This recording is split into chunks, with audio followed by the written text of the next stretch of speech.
Welcome to HOJO Radio. And now a radio crime drama that ran on CBS from February 27th, 1949 to August 1st, 1954.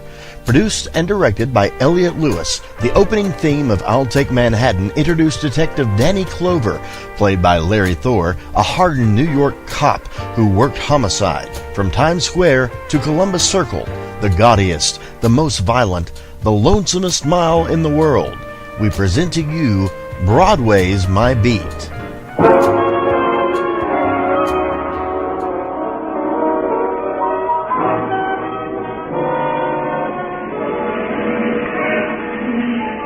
Broadway's My Beat. From Times Square to Columbus Circle. The gaudiest, the most violent, the lonesomest mile in the world.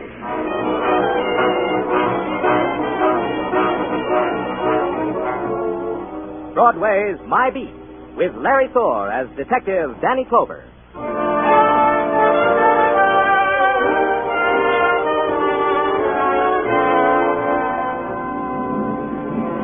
Broadway. It's a neon-lighted revival meeting that screams for the joy and the salvation. And it's a lonely path that sighs down into darkness. It's a fury of voices and stamping feet, or a cry that wanders and waits to be heard. It's Happy Alley with happy talk, where a hot trumpet plays background music for a panhandler. However you want it, that's how it is. It's Broadway, My Beat. The November twilight filtered into my office at police headquarters, and I sat there looking at it, pushing away the time for the filling out of my daily report. There were other diversions. Through the open window, I watched a girl walk down the street. She wore a green silk dress that knew summer was over but didn't care. Then I heard two things, a sigh that came from me and a door opening that came from the door. I have no wish to trespass upon a reverie of delight, Daniel. There was only one man who could talk to me like that. A miniature of a man called Lee Kai. Lee Kai, professor of Oriental art at the university. He hadn't changed. The same black military-looking jacket that buttoned high on the throat. The same patent leather shoes with spats slightly pink, and the face still as if it had been engraved on yellow shantung. Daniel, may I presume upon you? Anything you want, Lee, any time. Then permit me to read you this telegram.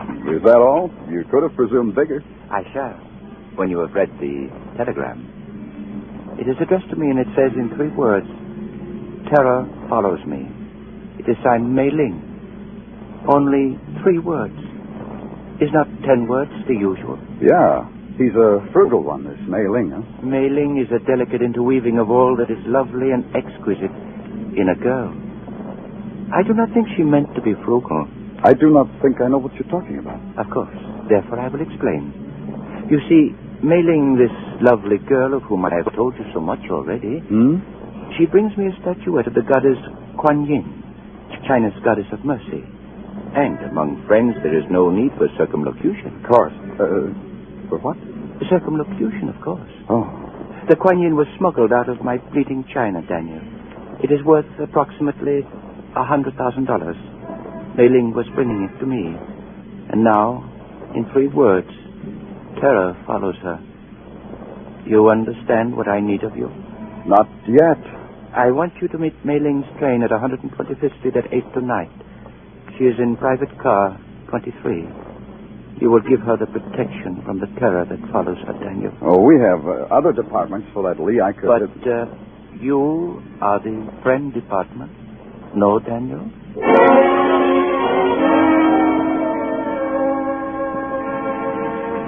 In the nighttime, the 125th Street station hangs over the edge of a glittering world. Arrival and departure have a special meaning in the dark. There are shadows between everything, and the talk is always whispered.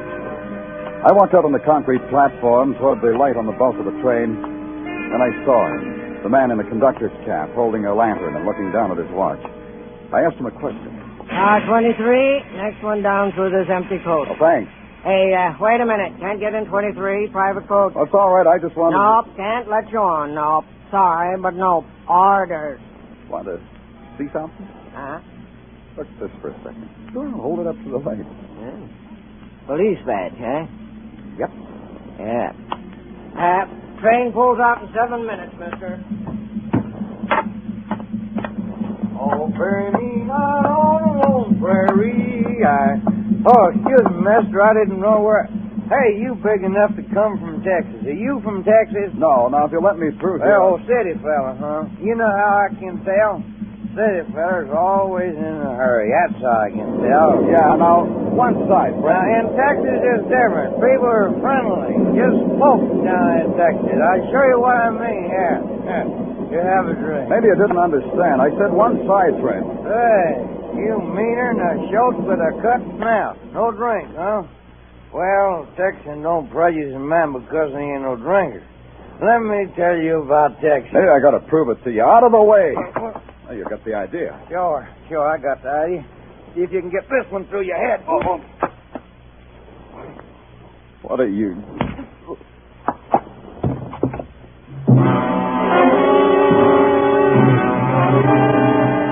End of the line, all out, New York, Grand Central Station.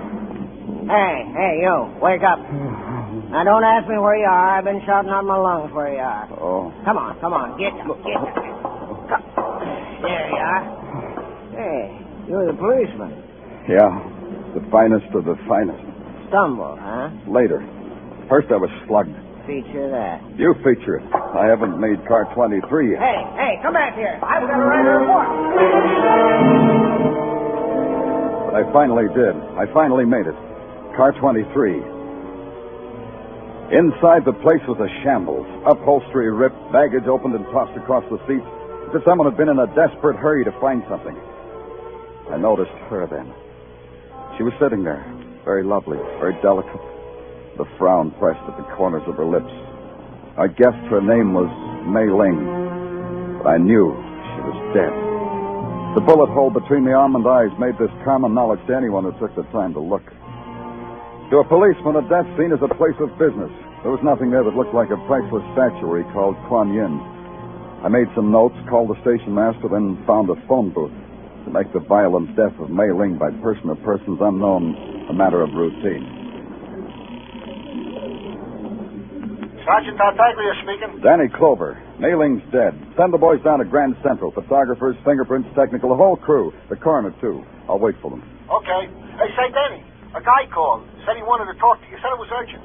Who said all that? John Smith? Well, that's what he said his name was, John Smith. I wrote it down so I wouldn't forget. He said something about wait a minute, here, I'll spell it to you. Kuanyi. Kuan Yin? Yeah, Danny, that's it. What's John Smith's address? 1212 Mott Street. Got it? Yeah. Goodbye, Tartaglia.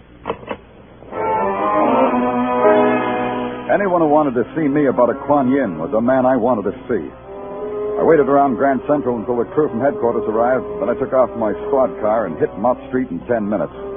The red brick pagoda that bore the address of one John Smith held all the charm and grace of a 20th century housing project. The only thing oriental about it was a cast iron dragon that snarled at me from the door knocker. I picked up its head and banged it against the door. You would be Danny Clover, and I would be John Smith. The ecstasy is mutual. Please enter.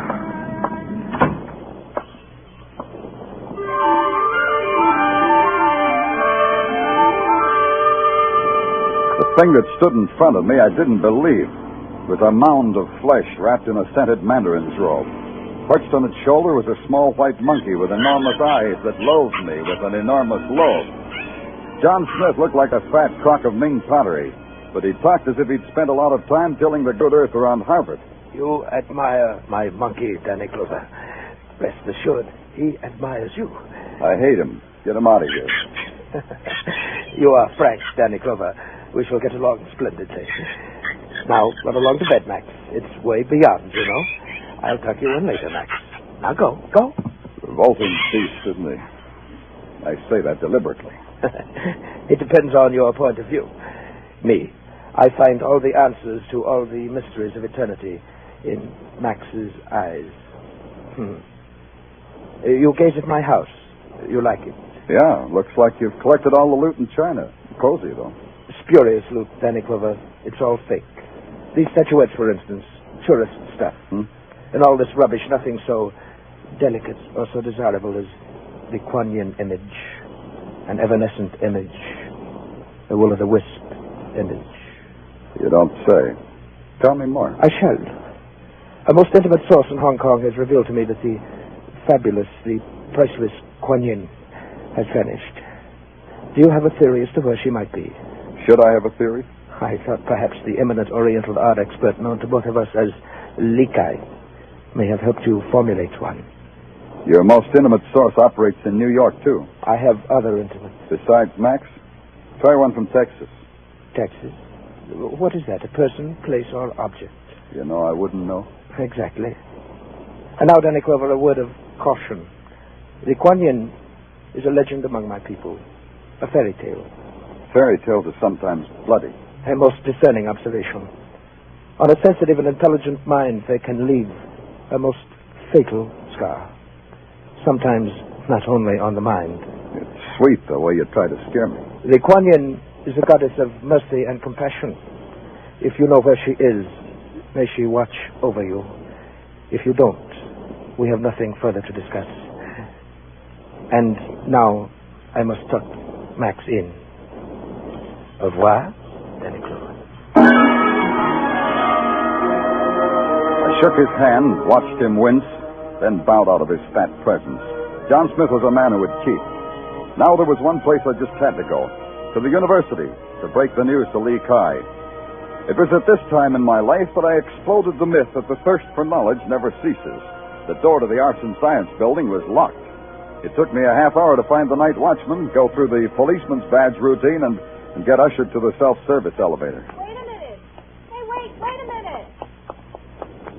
Thank you. Thank you very much. I feel silly saying this, but... Floor, please? The third. Well, good. Me too. I've never seen you about the building. What are you in, arts or sciences? I never knew which. I'm Danny Clover, a policeman. Oh? Mm-hmm.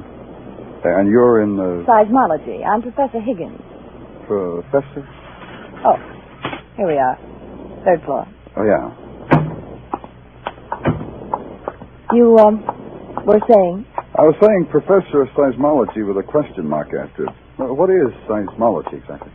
Exactly. It's that branch of geophysics which has to do with earthquakes and their attendant phenomena. Mm-hmm. Here's my lad. Good night. Oh, before you go, and in non-scientific terms, could you tell me where Professor Li Kai's office is? Li Kai? Yeah. How nice. In the Argo, any friend of his is a friend of mine. Now, we'll shake hands. I'm glad to know you. I'll show you his office. You've known Li Kai for a long time. Why, he slapped my... He was in attendance when I was born. There were no doctors nearby then. In China, Mr. Clover. In the interior. Oh, and from that moment on, you became interested in earthquakes and their attendant phenomena. Pretty nearly. Understand, Mr. Clover, I enjoy seismology. A girl can always make her way in the world with a good, sound knowledge of seismology, I always say. I'll say the same thing. It does make for dull conversation, doesn't it? Well, Here's Li Kai's office. Professor Kai. Professor Kai. Professor Kai!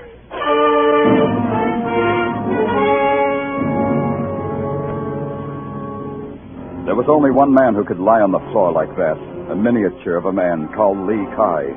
He had only changed a little bit. The patent leathers were the same, and the spats, the crinkled face. But the small change made a big difference. The sharp object sticking in the middle of his black military-looking jacket made him a venerable ancestor to whatever good he'd done in this world. I knelt down beside him, because a letter opener plunged deep into his back, and on its handle it said, Acme Life Assurance Company. Put your life in our hands.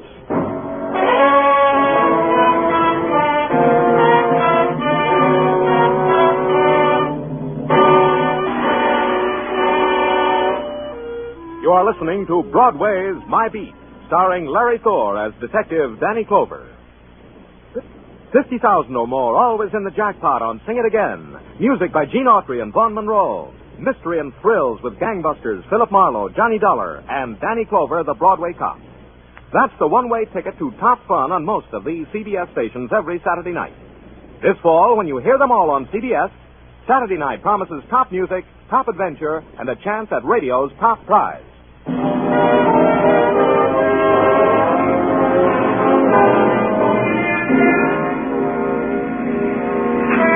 There's this about Broadway. It savors the exotic while it's taking bites out of a hot dog. The deaths of Mei Ling and Li Kai were duly reported for the next morning's newsstands, were scanned by the crowd while reaching for their respective mustard jars. Then Broadway went about its business. You can't blame Broadway. It's got too many other things to consider, like T formations and mass substitutions, the weather, and making a buck. But a policeman with a murder in his hands has to make a world outside all that. Mine revolved about a specific Chinese statuette called Kuan Yin, and incidentally worth $100,000.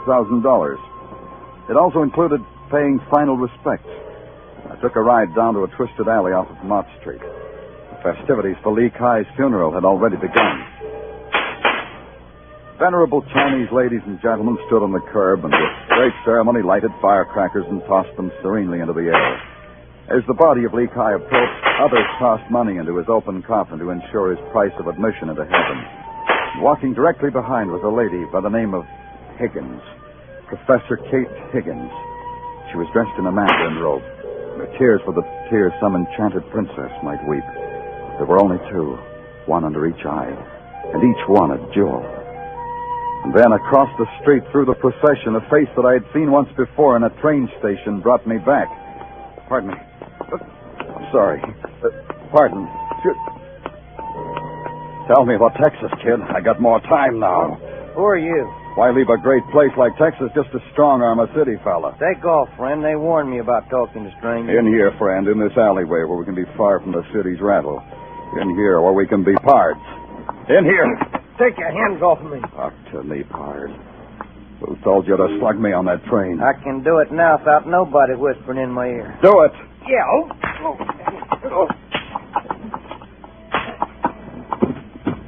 It's going to be a well-filled saddle tonight in the old hoosegow.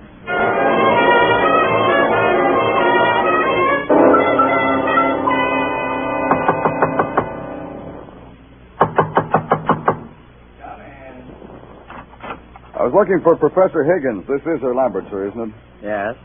The professor isn't in. I'm John Scarn, her assistant. Danny Clover, police. Social or business? I only ask because Kate has such various callers. Last week it was a gentleman peddling hot Persian prayer rugs. I got quite a seism out of him. Tyson? You're not hep, are you? Seism. Earthquake. A big bang. Tell me, what do you do around here when you're not having seisms? Well, I'll explain it to you. See, these things here are seismographs. They're connected to another machine embedded in concrete below this building. Oh. If there's an earth tremor, it's picked up by the machine downstairs and recorded on these. I see. And this needle here, writing on this rotating drum, records the time of the shock. Precisely. Interesting. Mind if I take a closer look? Well, take it easy, Mr. Clover. We don't need a temblor to disturb the needle, you know. It's very delicately balanced. It'll even record footsteps that come too close to it. What do you do with these recordings after you've got them? File them. Each recording is for a 24-hour period. Unfile yesterday's reports and send them to my office. Well, but... And do you get reports from other stations that do this work? Yes, every day, but... Send yesterday's, all of them, down to police headquarters. Now, see here. Mr. Scarn, you had your seism today? I'll send everything down just as soon as I can get them together. Good. And quietly. No one's to know. Another thing, Mr. Scarn. Who has access to this lamp? Why, just Kate and me. And, yes, the night watchman. Yes, we three. We have the only keys, I believe. Thanks. And Kate, Professor Higgins, where would I find her? Perhaps at her apartment. 125 Morningside Drive, I believe. Thanks again, Mr. Scott.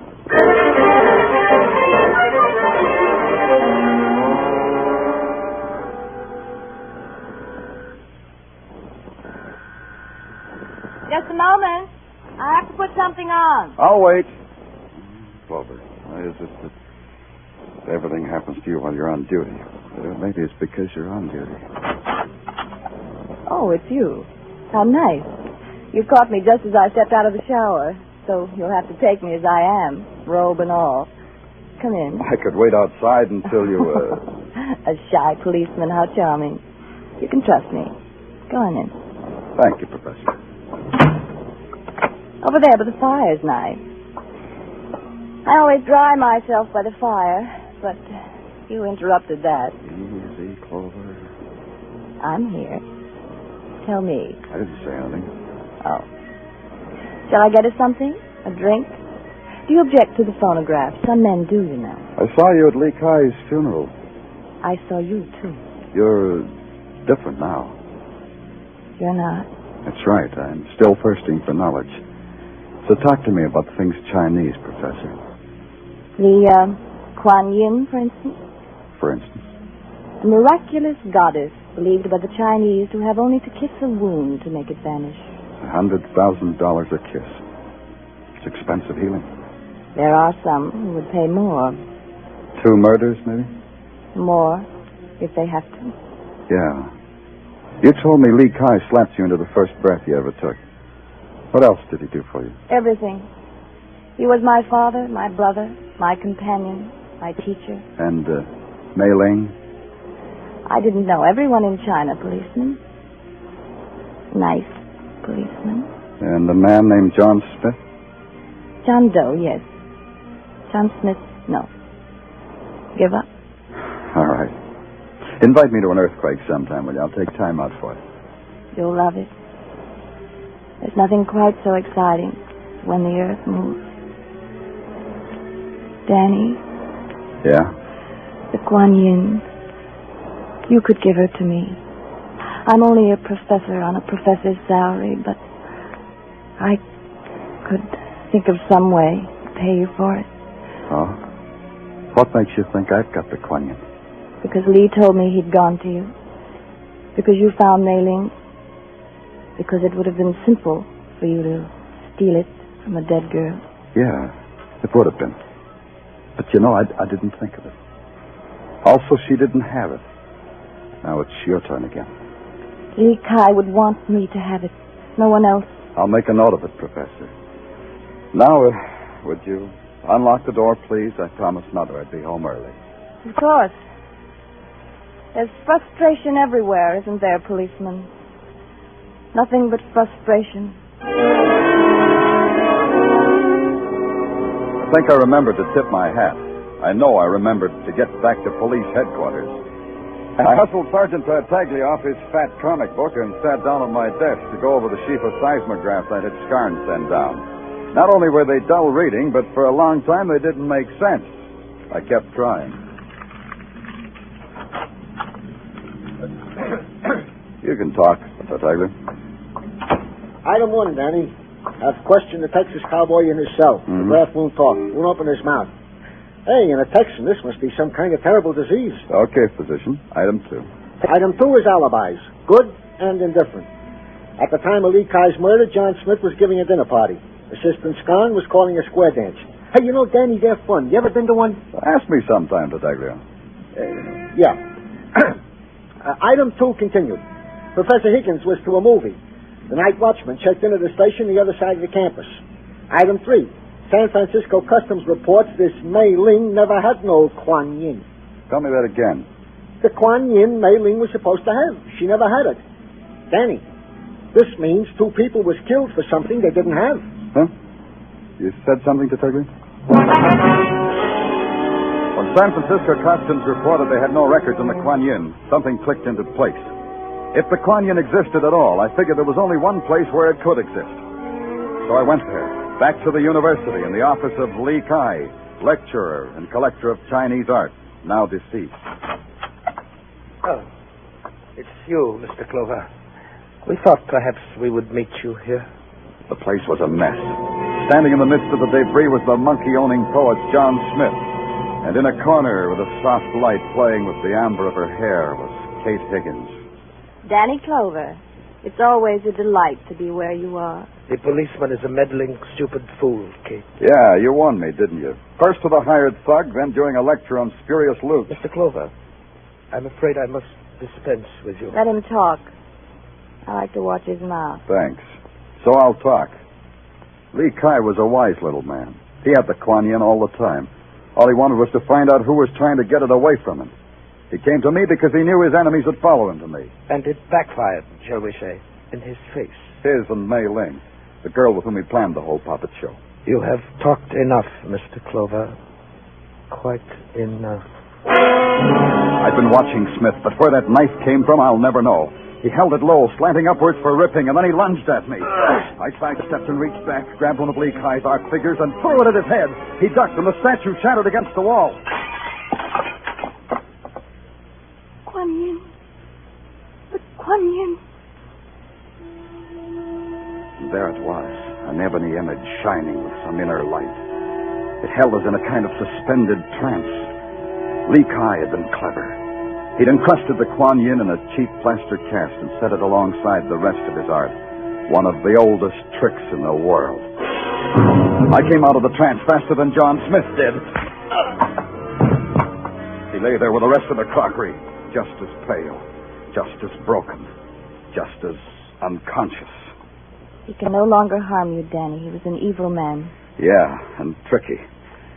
Hiring that hatchet man McGrath to kill Mei Ling and slug me on the train. Kate. Yes, Danny? Maybe I shouldn't ask you this, Kate. But how come you were with Smith? I knew his greed would finally lead him to Kuan Yin, as your curiosity led you to her. And to me. To me, Danny. Kate, do you always repay kindness with murder?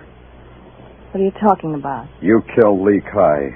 Danny, you're insane. Why do you talk like that? Because the seismograph in your lab registered a disturbance at 9 o'clock last night, the time of Lee Kai's murder. How do you know it wasn't the recording of a minor shock someplace in the world? Because no other laboratory picked it up. That's when you stabbed him, Kate, at 9 o'clock. You said you were at the movies. Nobody could prove that. Danny. But you weren't, Kate. You weren't at the movies. You were in your lab. You stabbed Lee Kai and dragged his body down the hall to his office. He was a small man. You could have done that. Yes. It's no use. You would deprive me of the Kuan Yin anyhow. 2 killings for the goddess of mercy. Doesn't add up. I would kill anyone who would deprive me of the Kuan Yin. Yes, you too, if I could now. Danny? Uh-huh. Let me hold the Kuan Yin, Danny. Kuan Yin? Yeah. Here. Kuan Yin. Fabulous. Kuan Yin.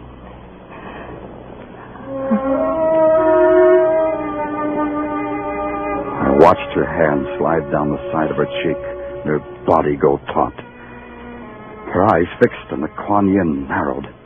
I caught her before she fell to the floor. When the boys from headquarters came, it took 4 of them to heave John Smith onto a stretcher. They started for Kate Higgins. I told them to mark her fragile. Even a professor of earthquakes can break.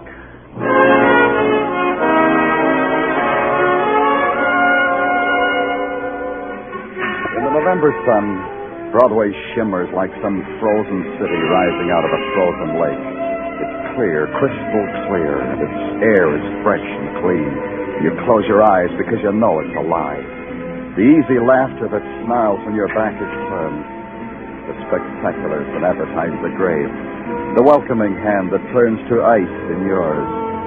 It's Broadway, the gaudiest, the most violent, the lonesomest mile in the world.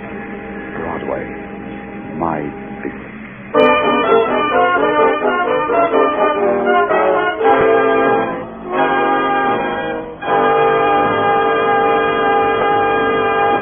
Broadway is My Beat stars Larry Thor as Detective Danny Clover and is written by Morton Fine and David Friedkin. The musical score was composed and conducted by Wilbur Hatch, and the program was produced and directed by Elliott Lewis. The cast tonight included Mary Jane Croft, Charles Calvert, William Johnstone, Barton Yarborough, William Conrad, Junius Matthews, and Jerry Hausner. Stay tuned for Sing It Again, which follows immediately over most of these same CBS stations. This is CBS, the Columbia Broadcasting System. HOJO Radio, we're your old-time radio headquarters. Stay tuned. Broadway's My Beat. From Times Square to Columbus Circle, the gaudiest, the most violent, the lonesomest mile in the world.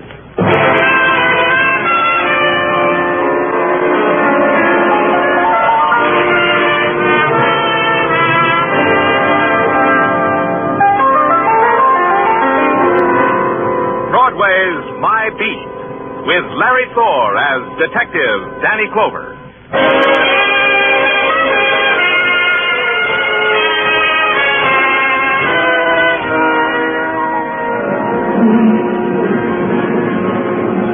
Broadway. It's a journey to the end of all the streets in the world. You turn a corner and you're there. You walk more slowly and lean your heart against it like you were in church until it explodes in your face. Then you move swiftly and you're one of the crowd window shopping for kicks and bargains and heartbreak.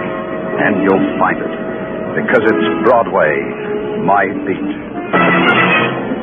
The side streets are furious where they funnel off of Broadway. Then they trail down into limbo. Midway between the Fury and Limbo is a gray stone building. That's police headquarters. That's where I was standing, in front of it, watching the patches of night sky bleed into each other. That was my detail. I was waiting for something.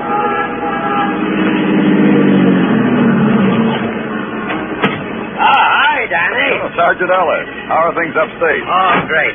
You know Officer Quinn, don't you? He drove Tommy and me down. Sure. How are you, Quinn? Fine, Lieutenant. Why don't you pull up in the parking area over there? We'll meet you in the squadron for coffee a little later. Sure thing. Why don't somebody ask me how I am? I served half my sentence. That makes me a semi-approved citizen, don't it? You look okay to me, Tommy. Haven't changed since you were 16. Danny, I've known you a long time. You lie. Sing Sing doesn't agree with you, huh? Sing Sing, you inhale and exhale. It's the only way you know you're living. So, I make a deal. What kind of a deal, Tommy? No. I'm saving it for the DA. After we talk, the DA and me, I got a feeling the state's going to forget all about my manslaughter rap and let me out of Sing Sing for good. And to you, too. Look, kid, when I finish spilling, some of the choicest names in the choicest circles are going to be doing things they never thought they could do before. Like getting sentenced, like breaking rocks, like making license plates for automobiles. Gosh, Tommy. Here, Lieutenant, I'll take off these cuffs between Tommy and me. There you are, Danny. Tommy's your prisoner. Danny, that car. Tommy, don't be a fool. Come back here. Let's get him, Ellis. Ellis. Danny. Ellis. Oh, no. I just got too far from the car and I heard... What happened? Quinn, go upstairs and put Tommy Mannon's description on the wire. I want the whole city dragged for him, and I want him found. And I want him brought to me. Do that, Quinn. Sure, but how about... How about what? Sergeant Ellis. Dead, isn't he, Danny? Dead.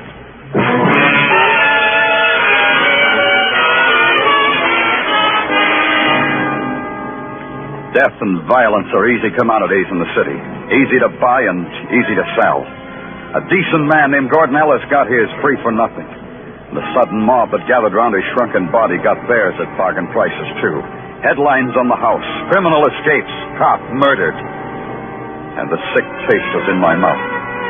I just stood while the headquarter boys did what needed to be done.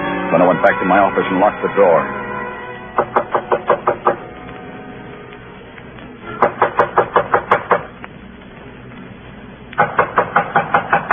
And waited until the sickness was gone. Yeah. What do you want? Oh, just to talk to you. Can't I talk to you, Danny? Yeah, come on in, sir. It was messy what happened out there, Danny. You selling something, Tartaglia? No, don't talk to me that way, Danny. From you, it hurts. So it hurts when I bleed for you. Danny, that's not your mouth that says things like that. Yeah, I'm sorry. Apologies are also not necessary. What happened could have happened to anyone, not just you. I was clumsy, and a man's life dropped into my hands. Tartaglia, get me the file on Tommy Mannon, everything, even the dust it's wrapped in. Okay, Danny, okay, in a minute. You know, the way I figure it, this deal that Tommy Mannon wanted to make with the DA, well, maybe it was kosher and maybe it was crummy. Maybe this whole thing... She's still here, Tartaglia. Danny, darling, I brought you your posy. You can't face the world without a posy. Bend down so I can pin it on you. Janie, how many times I have to tell you it ain't dignified you should sell flowers in police headquarters and without a license? You're only a Sergeant Tartaglia. You will address me as Madam. Oh, stop squirming, Danny. All right, Janie. Tell me, doll, are you still running competition with the post office? Keep your nose to the smelling of flowers, Danny. It's healthier. The boys from the Lamb, do they still send messages to their loved ones through old Janie, the subway Lily? Like Tommy Mannon, maybe? Danny, darling, I'd rather be called Lily than be planted with one. So I'm not saying one way or the other. Yeah. Pay the lady for the posy, Tartaglia. Outside of headquarters and across the rooftops and down in the roaring avenues, the city had already grown restless for the nighttime. It was a time of big noise and prowling and secret laughter. And somewhere inside of it, and part of it, Tommy Mannon, hoodlum. Tommy Mannon, hoodlum. And I was living this piece of my life just for him. So I was prowling, too. And there was a place to go, a white marble house that overlooked the East River. It was on the other side of a world. The precise pattern of house lights strung like tinsel against the dark. The precise butler who opened the door and tilted his finger at the precise angle toward the waiting room. The decor of opulence that makes its own particular breed. And the precise amount of time that went by before the greeting from mine host. Danny Clover. How nice. Won't you join us? We're in the library.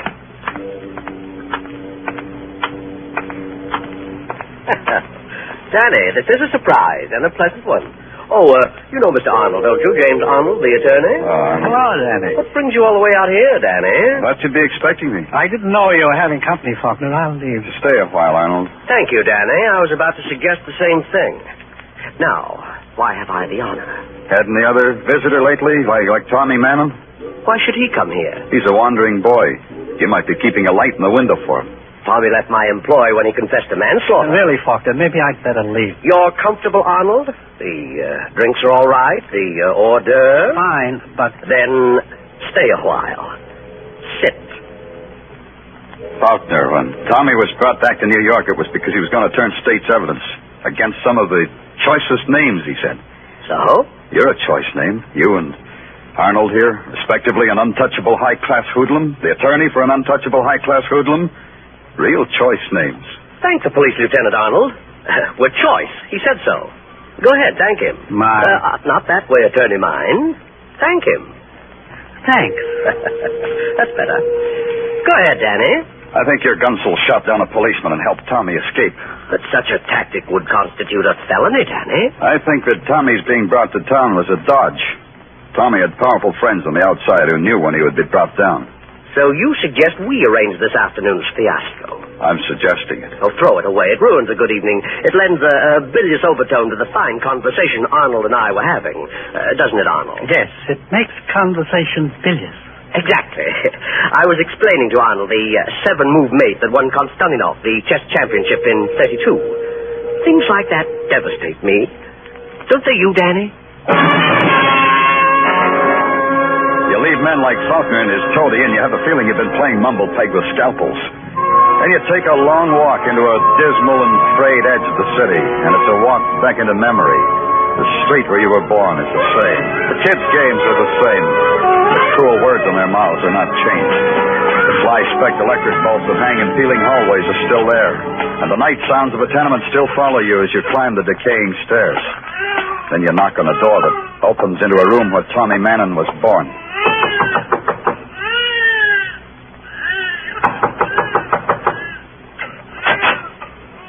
Late. What do you want? Miss Mannon? I might be. You're peddling something that's late and you've come to the wrong place. Wait, I just want to talk to you. Don't you remember me, Mrs. Mannon?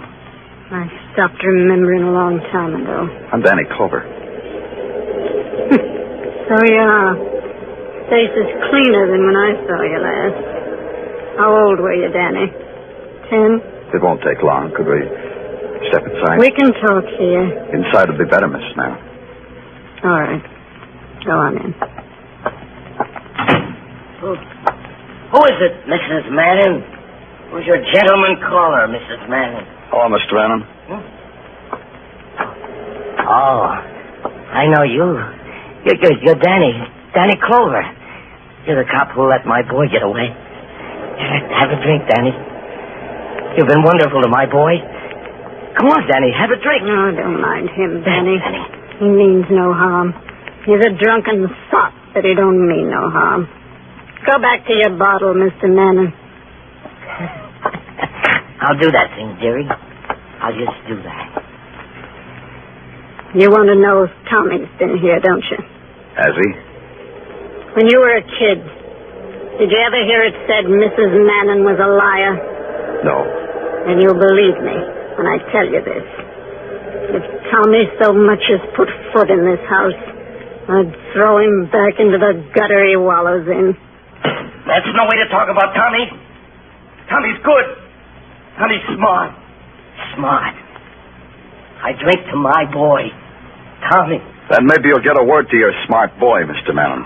Tell him we want him. Tell him we want him bad enough to hurt him. Good night, Mrs. Mannon. I went back to Broadway for only one reason. I was hungry. And eating alone is the loneliest time a man can have. On Broadway, there's always people. You can watch them and make up your own stories. Stories that didn't have murder in it. I dawdled over spud nuts and coffee, made up my stories, then hit the street again. Part of it hit back at me, and it had the smell of lavender and a bit of old Irish lace in it. Danny Clover. Why, Janie, have you been following me? The post office business is blooming, Danny. Here's a posy for you. You've already pinned one on me today, remember? Ah, but this is a very special posy. Here, take it. Thanks, Janie. I've always wanted a cornflower. I got it from a florist who says he's a dear friend of yours. Thank him for me. You thank him, Danny. He doesn't live too far from here. You could get a cab. 2620 West 10th Street. First floor back. Oh? For whom do I ask? Ask for Tommy. Go quickly, Danny, dear. And ask for Tommy Mannon. 10th Street was a quarter of an hour away, and number 2620 was a hole in a block long of piled red bricks. First floor, walk back, and you know when you come to the end of the hall when you can't quite walk through the final shadow. Tommy! Tommy Mannon! Open up, Tommy. It's Danny Clover. There was Tommy Mannon, all right. But his state had changed. He wasn't running anymore. He was seated in a wooden chair in front of a wooden table, peeping almost slyly over a bowl of waxed fruit. I walked over to him, put my hand on his shoulder. Yeah, it was Tommy Mannon, all right. And his status had really changed. He wasn't living anymore.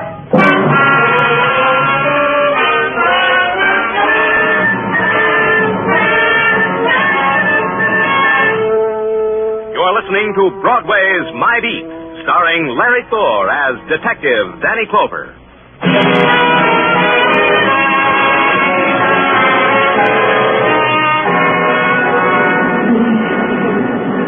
At 9 o'clock in the morning, Broadway is a 5-minute stopover for 1 million people. For these people, it's the 5 minutes that are important. It gives them time to adjust themselves to the world. It's assuring. Transflux assures them that there's been a change in the weather. And the headlines assure them that the daily murder has taken place.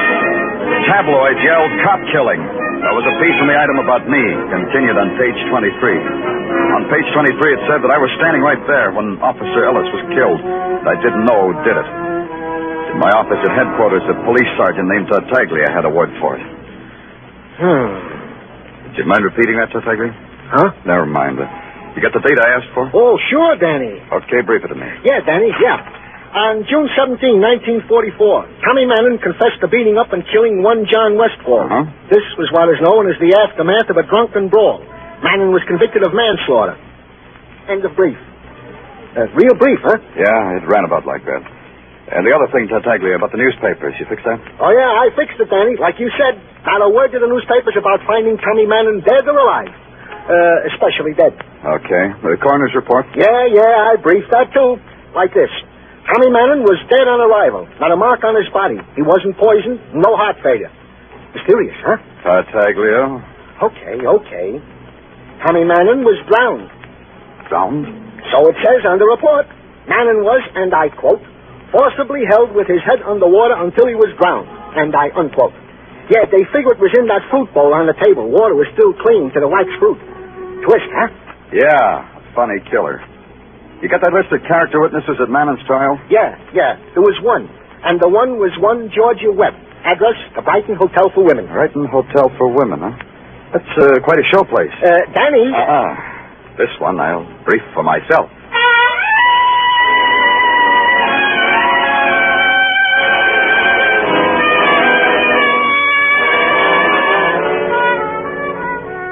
Brighton Hotel for Women stands at the edge of the park. And from its blood granite threshold, you can watch the old men playing at bowls on the green. And through its plate glass doors, you look in on a pink plush world. A world of plaster cupids and crystal chandeliers with electric candles and mirrors. The reflection of mirrors. The room clerk is a crone in taffeta and tobacco-stained fingers who points you to a satin-tufted elevator. And the 5th floor is a hallway lighted with rails of fluorescent lamps. Some doors stood open. Georgia Webb's is closed. Come in, wherever you are. Georgia Webb? Mm-hmm. Whatever you are, it's nice in here. Today they're good to me. Who? God, whispers, whatever it is that brought you to me. Come here and sit down and pour yourself a drink. And maybe you don't drink. I'm Danny Clover. You didn't have to tell me that. What's in the name, as they say? I'm Danny Clover, Broadway Special Detail. Oh? Off duty? No, Georgia. I take it all back. Everything I've said, I take it all back. I've been catching up on my reading. Only today I read where you were once Tommy Mannon's girl. Tommy Mannon? Yeah, a punk who ran away. I thought maybe you ran here, so you'd refresh your memory, so you'd remember his name. Tommy Mannon. If I knew him, it didn't make an impression. You know, there are men like that. You testified at his trial. You gave your name, your address, and your testimony in a loud, clear voice. Clear enough and loud enough for me to hear 5 years later. It's true. Your ears are cute. Maybe you left something out 5 years ago, Georgia. Something you'd like to tell me now. About Mannon?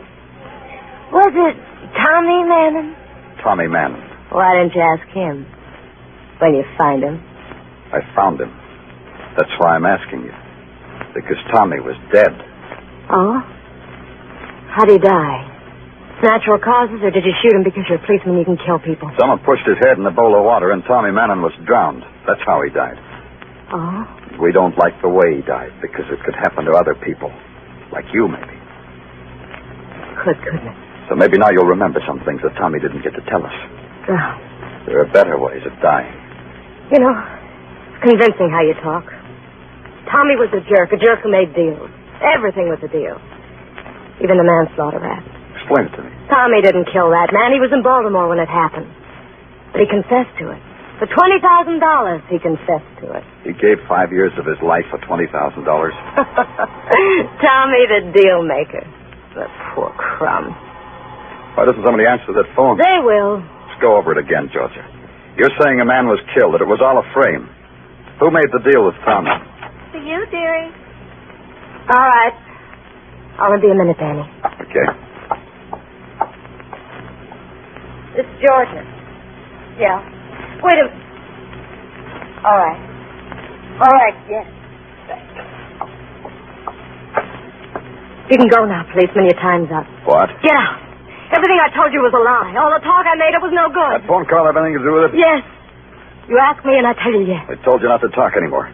Who told you that? A man who likes it when people are dead. Now you understand why I've got nothing to say to you. You understand nothing you can do or think of can make me talk to you. Yeah. That's how it is, Danny boy. And that's how it was. She really meant it. It was noon when I left the Brighton Hotel for Women. I told myself I could think better if I walked. When the walk was over, I might as well have taken a cab. Nothing came, no answers to anything, no progress, except that I was back at headquarters. In the first floor hallway, there's a bulletin board listing sheriff sales, police details, and used radios at a bargain. There was a man looking at it. He saw me and moved his lips over his teeth. This was supposed to mean he was smiling, which was supposed to mean he was glad to see me. Hello, Lieutenant. Remember me? James Arnold, isn't it? Faulkner's attorney. Yes, Faulkner's my client. You mean you work for him? You're his flunky. Mr. Clover, I work for many people. My association with Faulkner is neither more nor less intimate than my association with my other clients. Understand, I work for many people. You've been wondering what I'm doing at police headquarters? I'll be frank with you. I haven't given you a thought. I know. That's how I affect people. Can we talk? Aren't we? Of course. I mean in private. This is private. Of course. So talk. Of course. Good things could happen to you, Lieutenant. Every night, Mr. Arnold. Every night, I say. Let good things happen to me. Now you know a secret. Fine things, Lieutenant. Like silks and satins, like me. People are interested in you and want the best for you. People want that. What people? People. Nice people who want to see you get along. Mind if I interrupt? Of course, interrupt. It's about Tommy Mannon, isn't it? Of course. Now, go on. It isn't much. The nice people don't know what happened to Tommy. They don't want to know. They want this case closed as if Tommy were... Dead. They want this case closed. You can arrange it. Then nice things will happen to you. I'll try, Mr. Arnold. I really will. Splendid, Lieutenant. The nice people will be happy. You too. Goodbye, Mr. Clover. Yeah.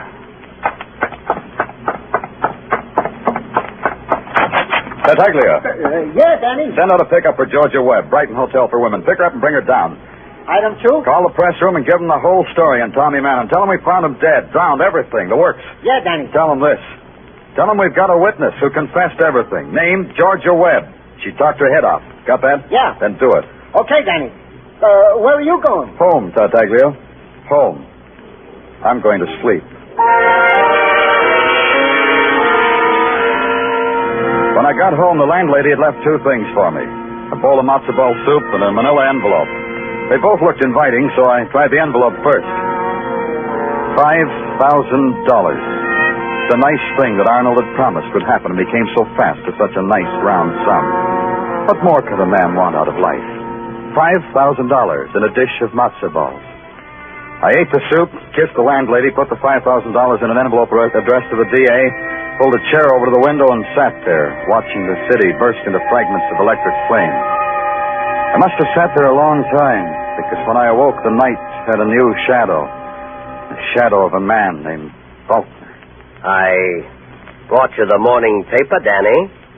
They got your name all over it, splashed in red ink. Oh, I knew I'd make it someday. Thanks, Faulkner. Here's a nickel for your trouble. Red ink could be blood in the later editions, Danny. Oh, rotten place to sleep. The chair. Like some coffee? You can think better if you have coffee. And light. They tell me you're a man of virtue, Clover. Gratitude's a virtue. So whoever told me lied. It hurts you whenever people lie to you? It hurts me when a man of virtue's ungrateful. You shouldn't have booked Georgia Webb. You shouldn't have made her talk. You shouldn't have taken my $5,000. I've been naughty, haven't I? I have one question for you, Detective Mine. One little question. Your gun gives me 3 chances. I'll guess in 1. You want to know what Georgia told me? Possibly. Possibly. It doesn't matter. But tell me anyway. You're bluffing, Faulkner. Your act is precious. Is that the word? But you're bluffing. You're scared to death. So? Tell me why. Explicitly. Because your life depends on Georgia. Only I've got her tucked away where you can't touch her. Explicit, huh? Put away the artillery, Faulkner. It would be deemed ungracious for guests. Come in. Hello, Danny. Oh, you already have a visitor. It's your counselor, Faulkner. Happy day. Come in, Arnold. But now I don't have to come in. You already know what I came to tell you. Tell me anyway. Only that Faulkner is your man. The man who killed the policeman. The man who killed Tommy Mannon. Are you insane, Arnold? Watch him, Danny. He's dangerous. Are you double-crossing? I told you he was dangerous, Danny. He would have killed us both. Yeah, you shot him good the first time, Arnold. Why did you waste another bullet? Come on, let's take a walk to headquarters. Is it necessary? Yeah, it's necessary. I want to straighten out the records. Please, no jokes. Okay, no jokes. I'll be real sincere. Tommy Mannon took your rap, Arnold. You were the one who committed the manslaughter. Faulkner supplied a pigeon for you. Pigeon, one of his hoodlums, Tommy Mannon. May I smoke? Sure. Faulkner had to supply a pigeon because you knew all about Faulkner's operations. He was supposed to pay Tommy $20,000 for taking the rap. Faulkner's lying on the floor over there. He's dead. You'll need proof of all this. That's proof enough. You shot Faulkner in cold blood so that he'd never talk. To go on. When Tommy was transferred to New York, Faulkner went gunning for him so Tommy wouldn't talk. Only he missed and shot the wrong man. He killed a cop instead of Tommy. How does all this theorizing concern me? When you boys finally caught up to Tommy, you drowned him in a fruit bowl.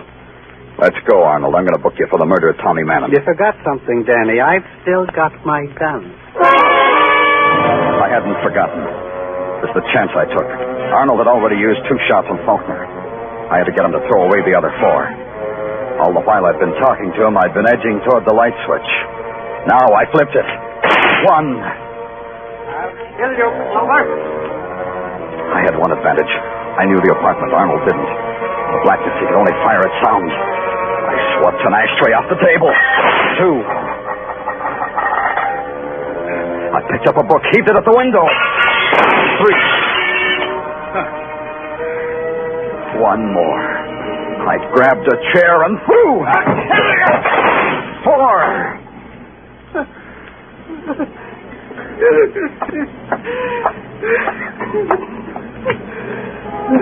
Okay, Arnold, like I said, let's get you booked for murder.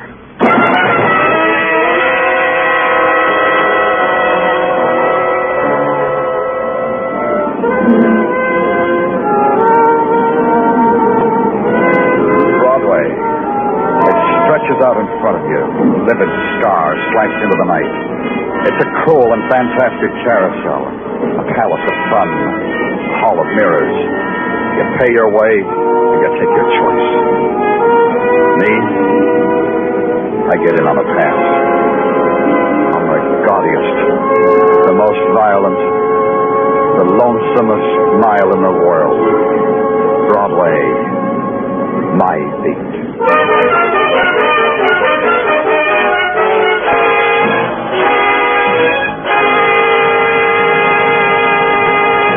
Broadway's My Beat stars Larry Thor as Detective Danny Clover and is written by Morton Fine and David Friedkin. The musical score was conducted by Wilbur Hatch, and the program was produced and directed by Elliott Lewis. The cast tonight included Jane Morgan, Peggy Weber, Doris Singleton, Charles Calvert, Joe Kearns, Herb Butterfield, and Sidney Miller.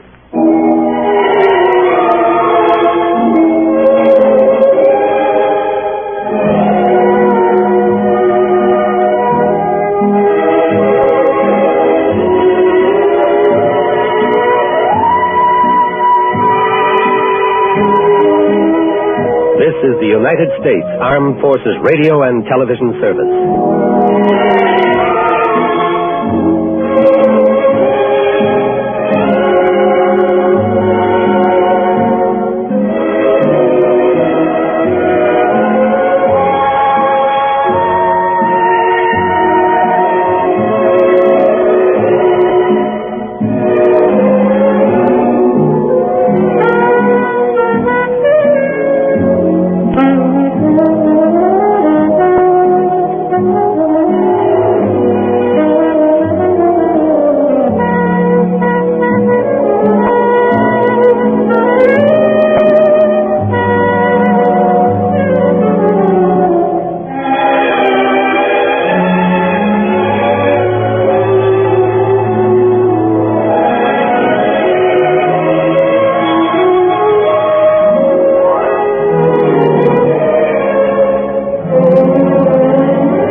Our next broadcast was the brainchild of Jack Webb and may very well be the most well-remembered and best radio police drama series of all time. It ran from September in 1949 through February 1957 in 30-minute shows broadcast on NBC, and it brought to radio true police stories in a low-key documentary style. Ladies and gentlemen, we present to you Dragnet on HOJO Radio.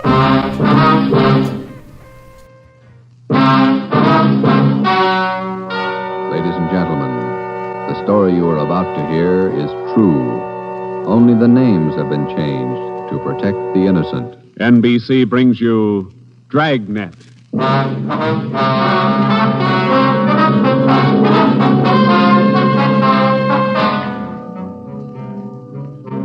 You're a detective sergeant. You're assigned to robbery detail. A ruthless fiend roams the streets of your city masquerading as a police officer. For months, helpless citizens have been robbed, beaten senseless, and kidnapped. The criminal is a twisted genius, vicious, cunning. Your job is to get him. Dragnet, the documented drama of an actual crime, investigated and solved by the men who unrelentingly stand watch on the security of your home, your family, and your life. For the next 30 minutes, in cooperation with the Los Angeles Police Department, you will travel step by step on the side of the law through an actual case from official police files, from beginning to end, from crime to punishment. Dragnet is the story of your police force in action. It was Wednesday, June 4th. It was warm in Los Angeles. We were working the night watch out of robbery detail. My partner's Ben Romero. The boss is Ed Backstrand, chief of detectives. My name's Friday. I was on my way back from communications, and it was 11:13 p.m. when I got to room 27A. Robbery detail. Oh, hi, Joe. Hi, Ben. Did you get that message to call home? Yeah, bad news. What's the matter? That doggone kid of mine, chicken pox. Oh, again? Last year it was the mumps. Year before that, the measles. Every time I get set for a vacation, he decides to catch something. Well, forget it, Ben. Think what a comfort he's going to be in your old age. Go ahead, laugh. You'll find out. Yeah. How are you, Friday? Romero? Fine. What can we do for you? You don't look like you remember me. Oh, no, wait a minute. Name's Savage, isn't it? George? It's Johnny, Sergeant. Johnny Savage. You remember now? Oh, sure. Those liquor store robberies out in the Wilshire district. About 6-7 years ago, wasn't it? 10 years, Romero. You ought to remember that. You were at the trial. We testify in court every week. 10 years is a long time. It's longer in the state pen. It's a lot longer. Yeah, you cried a little at that trial, didn't you, Savage? You said we beat that confession out of you. Yeah, that's why I figured I'd drop in for a little visit. Kind of apologize to you fellas. You gave me a square deal. I guess I kind of lost my head. I figured I'd apologize. Oh, that's all right, Savage. When'd you get out? A couple of weeks ago. I did it the hard way. Served 10 flat. I don't know my day. You find a job yet? Yeah, Friday. I'm working nights. What kind of a job? Laborer in a warehouse, south end of town. Good. You decided to level? 10 years in prison's a long time. You learn a lot of things. Nights are long. You think a lot. You get things straightened out. I hope you mean that. Sure, I mean it, Friday. I've got everything straightened out. I know who my friends are, and I know who to watch out for. You sound like maybe you're on the right track. I got it figured, Romero. Not like you two fellas. You caught me red-handed, and you sent me up for 10 years. Well, you did all right, Savage. 5 armed robberies. You got off pretty easy. You got a break, Savage. Make the best of it. Sure, I'm not kicking. 10 years, a real break. That's right. Well, just dropped in for a little visit. Maybe I'll see you fellas sometime. All right, Savage? Keep your nose clean? Sure. No hard feelings. No? You just took 10 years of my life, that's all. There's no such thing as a man going through prison without changing. And Ben and I have seen him switch in both directions. Some men learn their lesson after they land behind bars, and when they're released, they turn into good citizens. Johnny Savage was sour. We made a mental note to check him out later on, and then we went down to the record bureau and pulled his coming out mug. That's about all that we had time for, because about an hour later, we started to get busy. Hot shot, Joe. Grab it. On the corner of Selma and Naples, the drugstore, 211 and probable attack. On the corner of Selma and Naples, 211 and... What you got, Joe? Selma and Naples, 211 and attack. Come on.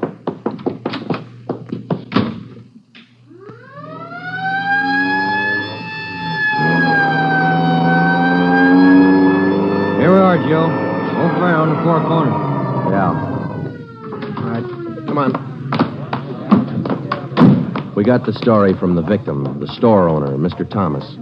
For the most part, it was the usual rundown of an early morning holdup. There was only one exception. Oh, I've had young hoodlums try to hold me up before, but there was nothing like this one. How you mean, Mr. Thomas? Well, he came in here just before closing, and ordinarily I'd have kept an eye out because that's the time to look for him. But this fella came to the door and said he was a policeman, so I let him in. He looked like a cop. Barged right up to me and the wife behind the counter and pointed a gun. And she screamed, and he hit her in the face with the butt of the gun. Sergeant, it was horrible. That's the way it started, and that's the way it kept going. Because most of the victims and most people don't realize that as a citizen, they have the right to check on police officers' identification when in doubt. After we got the story from Mr. Thomas and checked the store in the neighborhood, Ben and I headed back for the office. Attention, all units. at the end of North Baxter Road near Hillcrest. Victim of 211 and slugging. Cars 71, 72 take the call. Code 3. Attention, all That's 4 blocks away from the last one. Let's roll on it, huh, Ben? Right, I'll hit the siren. You get the light. By the time Ben and I got up to the end of North Baxter, the men from car 71 were already there. The victim was telling his story. His face looked like it had been through a meat grinder. We're just shifting the car into second to make the hill when I hear this siren behind me, and I see this red light flashing in the side view mirror. Well, naturally, I pulled over to the curb, and I was just reaching for my driver's license when the cop runs up, yanks me out of the car, and starts clubbing me in the face with the butt of his gun. Did you get a look at him? Think you can describe him? No, I'm afraid not. He swung me around and kept me staring into that red light on his car all the time he was beating me. After a while, everything just went black. When I woke up, my wallet was gone, all my money's... 45 minutes later, Ben and I were interviewing the third victim, a young housewife out in the Wilshire district. Same trademark. I tried to tell him, Sergeant. I tried to tell him I didn't have any money, but he wouldn't listen. He kept holding me by the throat and beating me with his fist like he enjoyed it. Beating me. Yeah, all right, Mrs. Jameson. Could you tell us how he got in the house? He came in the front door and rang the bell.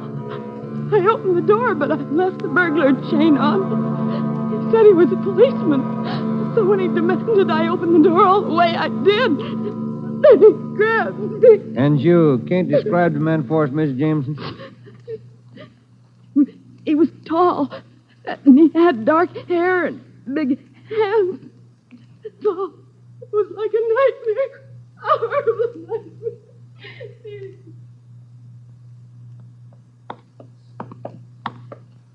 Tall, dark hair, big hands. Your guess the same as mine, Joe?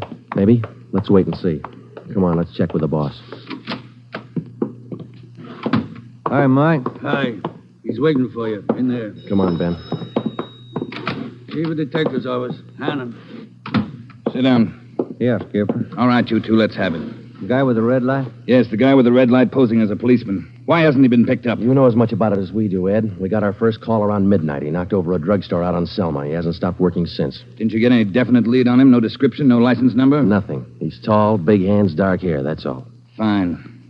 Either of you got any ideas? Could be anybody, Skipper, with that description. You're sure it wasn't anybody on the force? We sent all the victims down to personnel.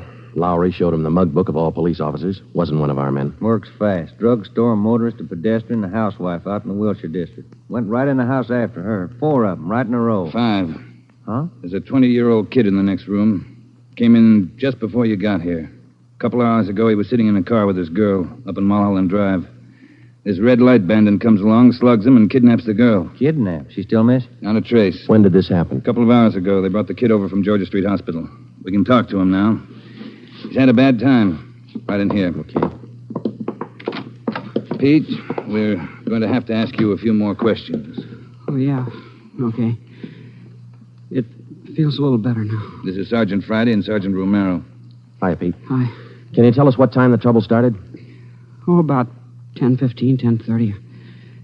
Sally and I were sitting in the car talking about where we were going on our honeymoon. We're going to be married next month. And then this car pulls up behind us and starts flashing a red spotlight on us, and a guy runs over and pulls open the door. He said he was a cop. Did you get a good look at his car, Pete? I think it was a black sedan. Did you get a look at the man, Pete? No, I didn't. It was pretty dark, and he kept me staring into that red spotlight. It all happened so fast. Then he started slugging me, and I went down. What happened then? Well, the next thing I knew, Sally was screaming. He had one hand on her throat, and he had her backed up against the side of the car. He was beating her with the other hand. Some kind of a short billy club. Well, I got up and I started for him, and he slugged me again. When I came to, Sally was gone. Anybody check the area up there, Ed? Yeah, Davis and Griffin. Didn't find a thing. Oh, Sergeant, you gotta find it. You got to. I wouldn't know what to tell her folks. I wouldn't know what to say. That's all right, Pete. We'll find her. You take it easy. Got a hot shot, Ed, up in Summit Road near Westmore. A woman, unconscious. Ambulance follow-up. Possible dead body. All right, Hannon. Look after Pete here. Friday, Romero, let's go. Up ahead, Romero, to the right. Okay, Skipper. Yeah, there's the ambulance and the cruiser car. Sure a lonely-looking spot. All right, come on. Hiya, Doc. What'd you find? Hiya, fellas. Right over here. Just gonna take her in. Where'd you find her? Over there, by the side of the road. Somebody driving by saw her. They called us. Any identification? This bracelet on her wrist. To my dearest Sally, from Pete. December 25th, 1947. That's a girl, all right. What are the chances, Doc? I wouldn't bet on them. Pretty bad shape. Well, have you seen enough? Yeah. Friday, Romero, call the crime lab and check the area for footprints and tire tracks. I'll ride back in the ambulance with the girl. If she regains consciousness, I want to talk to her. All right? Okay, Ed. I'll meet you in the office by 8:30. We're working straight through till we get this guy. See you at the office, Giver.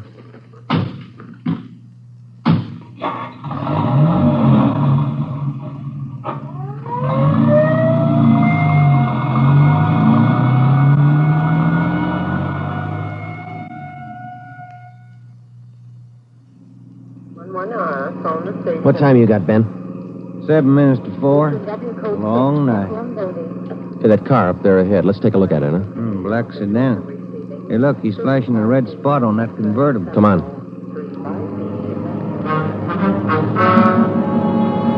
He sees us, Joe. He's pulling away. Get that gas pedal down to the floor. Already there. He's turning off right. Hit the siren. I'll get the light. We're gaining a little, Ben. Next corner to the left. Joe, where'd he go? It's a fancy driver. Try the alley up ahead to the left here. Must have turned up that cross street. Get through the alley and double back on him. Right. There he is, Ben. Look out. Watch it, Joe. Watch it. He's going to ram us.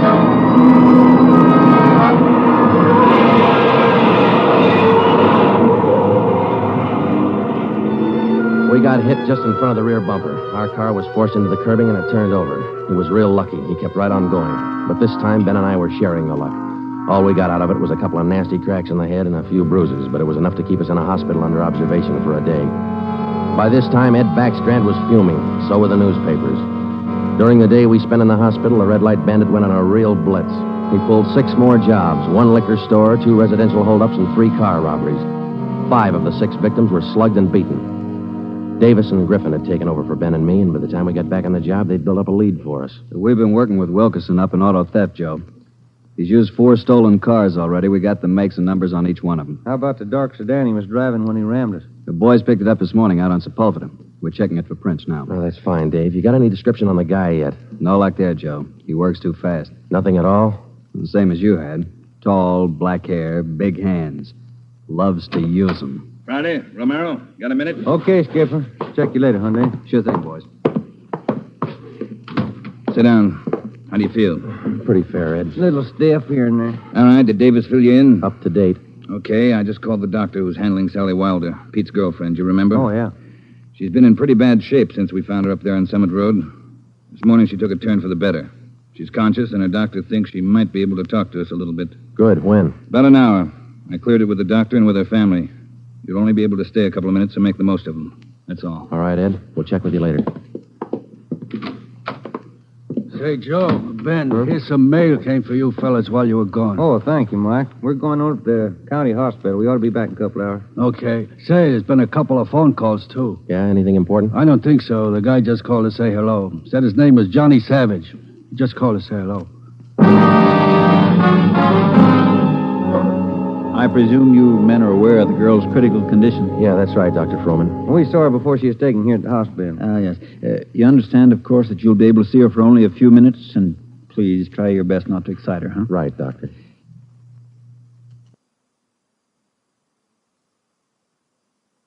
Sally isn't able to talk. Bad mouth and face injuries, so your questions will have to be answered simply yes or no and nod of the head. Okay, we got you. We only have a few questions, and we want to know if she can identify the man who beat her from these pictures we've got here. All right, Sergeant. This way, please. Thank you.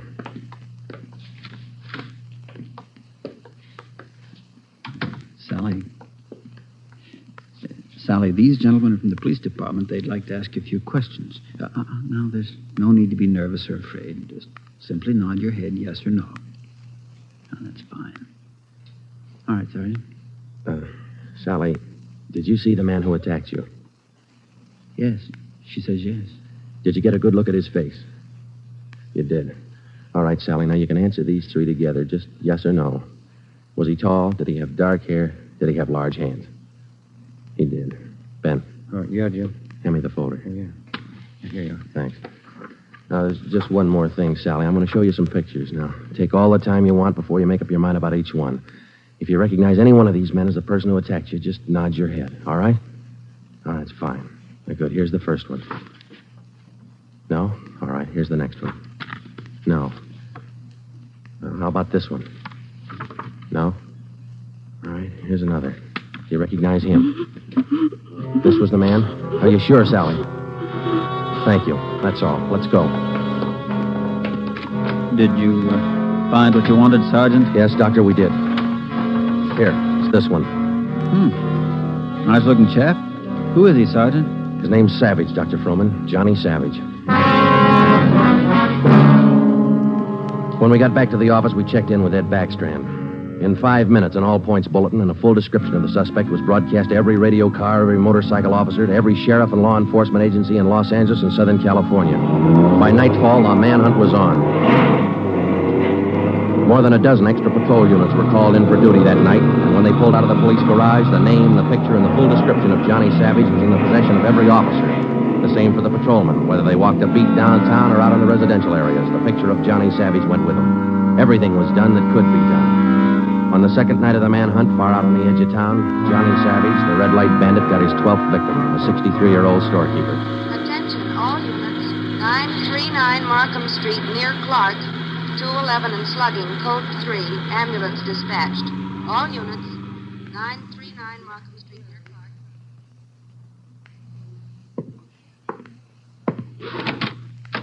Here it is, Skipper. Tie-in. What'd you get?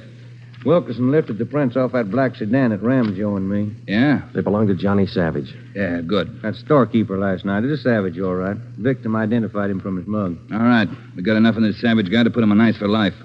All we have to do now is to get him. Now, look, the way we figure it, Ed, this red light bandit is using stolen cars with cold plates, so there's no way of tracking down the cars at regular commercial garages. He's got to be renting private garages someplace around town. All right, let's get the neighborhood patrolman on the job. Advertise it. All over town. It's a city ordinance, isn't it? People who rent private garages are bound by law to register the car and license number with the police. Start a campaign if you want, but find those cars. Right. Yeah, wait a minute. Hello, Backstrand. Yeah? When? I see. Yeah, thanks. What is it, Ed? It was the hospital. About the girl, Sally. Sally Wilder? What about her? She died 5 minutes ago. That night, everybody went back on the job as usual. The cruiser cars, the patrolmen, the motorcycle officers, and about a dozen decoy cars. Armed policewomen riding alone in cars or parked in lonely spots with a police officer escort. Our car, 80K, was still in the garage for repairs, so they assigned us another one. And we started to make the rounds. Everything was usual. Except one thing. We weren't tracking down just a thief anymore or a sadist who liked to beat people's faces in. We were out to get a murderer. It was a perfect night for the suspect. Dark, no moon. I gave Ben 2-to-1 odds, and I put up $5 that we'd get Savage that night. I lost the $5. We cruised until 7 the next morning, but there wasn't even a nibble. We had breakfast at the Federal Cafe, a little restaurant down the street from the city hall, and it was about 8:15 when we got back to the office. We were pretty tired. Robber detail, Romero. I would like to speak to Sergeant Friday. Just a minute. It's for you, Joe. Okay, thanks. Friday talking. Sergeant Friday, I want to talk to you. Well, I'm listening. Go ahead. I want to talk to you in person as soon as possible. Can't you tell me over the phone? What is it? I cannot tell you over the phone. It is very important. Can you come now? Well, now, look, mister, I'm awful sorry, but we're very busy down... 554 Ramona Avenue. Can you come now? Well, what's this all about? Who is this speaking? My name is Carl Savage. My son's name is John.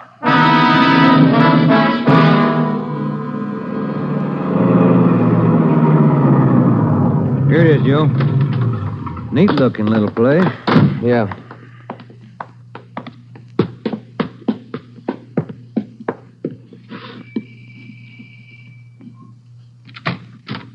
Yeah? I'm Sergeant Friday. You Mr. Savage? Yeah, come in. Okay.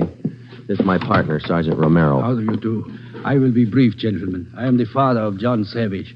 I wish for you to catch him. I will help you. I noticed the name on the mailbox outside, Mr. Savage. Changed your name lately? I changed my name 10 years ago when John first got into trouble. My own name I had to change, the shame. Always from him, my son. Shame. Mr. Savage, has your son been home since he got out of prison? Yeah, many times, to ask for money. I would not give him any, so he struck me. Last night, I read in the newspaper the little girl he beat up. She is dead. Then I make up my mind. Do you know where your son is now, Mr. Savage? Not now, no. But our garage has a car in there. It is not his, I know. Also in the garage, I find many license plates. I find spotlights with red glass lens. But you don't have any idea where we could find him. No, but he will come back. He always comes back for money. We're going to station an officer here in the house, Mr. Savage. Anything you want, if it will catch him. He's bad, Sergeant. Like something poison. All through, he's bad. See a sewing basket over there, Mr. Savage. The wife live here with you? 10 days ago, before this starts, I bury Gertrude, my wife, his mother. Sergeant, for 10 years she is sick, but for 10 years she stays alive to see him from prison. 10 days ago, she died. He did not even come to the funeral. Does your son have any idea that you might call us? No, I don't think so. But when you catch him, give me a gun.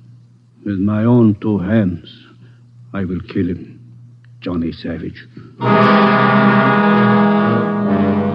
Before we left, we called Ed Backstrand and we brought him up to date. He sent 3 detectives out to relieve us, Davis, Griffin, and Marsh. We told them to keep an eye on the house and the stolen car in the garage. That night after dinner, Ed Backstrand, Ben, and I went out and relieved them. We parked the cruiser car in the garage next door, and then we took up our posts. Carl Savage had a light supper, and then he went to bed about 9. The 3 of us sat at the front windows in the darkened house, and we waited. Ben kept his eye on the garage. Outside, across the city, the manhunt continued as usual. 3 hours went by. The waiting got monotonous. Brandy, Romero, look alive, will you? Oh, yes, Skipper. I'm sorry. That clock's enough to put anybody to sleep. What time you got? 12:23 a.m. Thanks. The clock kept ticking. We were tired. We took turns keeping each other awake. At 10 minutes past 2, I looked at my watch, and then I settled back and tried to find some kind of a comfortable position. They started so faintly, it was just like the ticking of the clock. Same rhythm. And then they came closer, and the sounds got out of rhythm. Backstrand's head came up with a snap. Brandy, Romero, you hear that? Yeah, Ed. Get up to the window once the curtains. You see anything? Yeah. Yeah, somebody's coming. Savage? Can't tell. Wait a minute, it's slowing down. It's going up the driveway to the garage. It's going inside. That's him. Come on. Watch it, he spotted us. He went over that fence into the yard. There he is, Friday. You hit him, Joe. Maybe. He's going for the street. He's headed for that car, Ed, that sedan up on the corner there. Yeah, Romero, go back and get the car. Right, Skipper.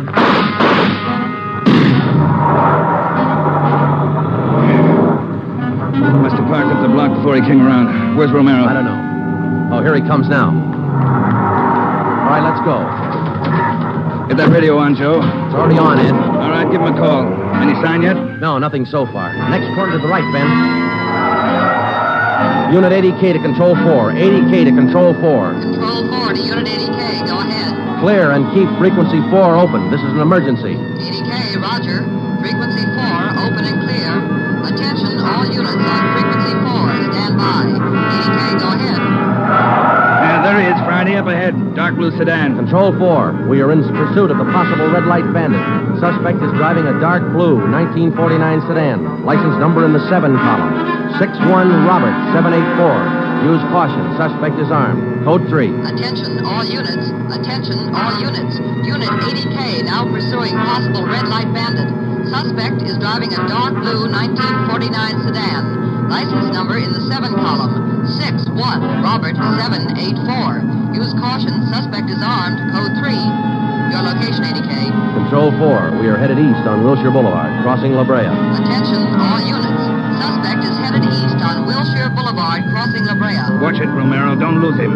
I see him, Skipper. Control 4. still pursuing Red Light Bandit. Headed east on Wilshire, now crossing Rossmore. Attention, all units. Suspect is still headed east on Wilshire. Now crossing Rossmore. Suspect is armed. Use caution. Code 3. That truck pulling out up ahead. Hit the siren, will you, Skipper? Yeah. All right, hold on. It's a tight squeeze. Leaning on Romero. A lot of traffic up ahead. He's got to slow down. Control 4. Suspect headed east on Wilshire, crossing Western Avenue, closing in. There he goes. Took a right down Sherman Alley. It's a dead end. Yeah. Control 4. Suspect turns south into Sherman Alley, closing in on suspect. Attention, all units. Suspect has turned south into Sherman Alley. Suspect is trapped. Converge on Sherman Alley. There he is, Skipper. Pulling up ahead. He's jumping out. All right, take the mic, will you, Ed? Here. Come on, Ben. I'll direct the other cars in. If you need help, holler. Right, Skipper. All right, which way to go, Ben? Down between those buildings. Come on. He's starting up the back fire escape. All right, keep him busy. All right, Savage, come on down. He wants to go the rough way. One more chance, Savage. Come on down. No use, Joe. He's heading up for the roof. Come on. He climbs like a monkey. Come on, let's get him. Yeah, all right.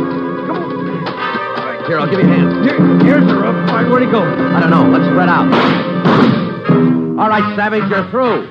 Throw your gun out and come out with your hands up. Watch it, Joe. He's running for the edge. He's going to jump. I'll get him. All right, up, guy back here. You lousy copper, you dirty, lousy cop. I'll kill you, man. You're through, Savage. You're through.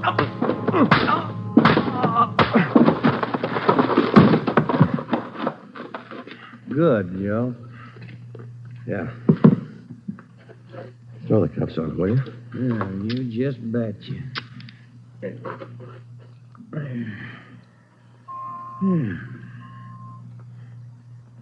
You want to smoke? Yeah, I can sure use one. Thanks. Quiet up here. Yeah. I was just thinking. Well? Carl Savage, this guy's father. Mm-hmm. What about him? Nothing. What would you do, Ben, if your son was a murderer?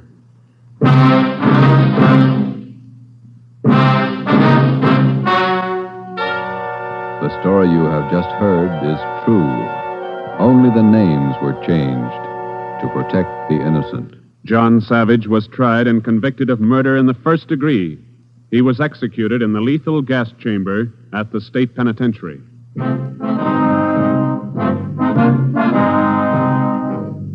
You have just heard the sixth in a new series of authentic cases from official files. Technical advice for Dragnet is furnished by the Los Angeles Police Department. Tonight's program is dedicated to Patrol Officer Robert Steele of the Montana State Highway Patrol, who on the morning of November 2nd, 1947, gave his life so that yours might be more secure.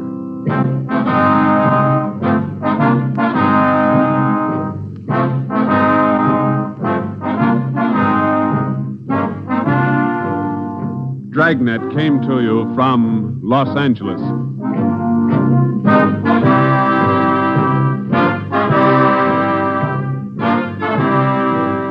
This is NBC, the national broadcasting company.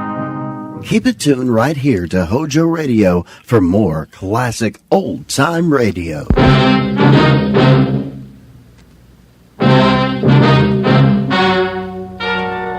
Ladies and gentlemen, the story you are about to hear is true. Only the names have been changed to protect the innocent. NBC brings you Dragnet.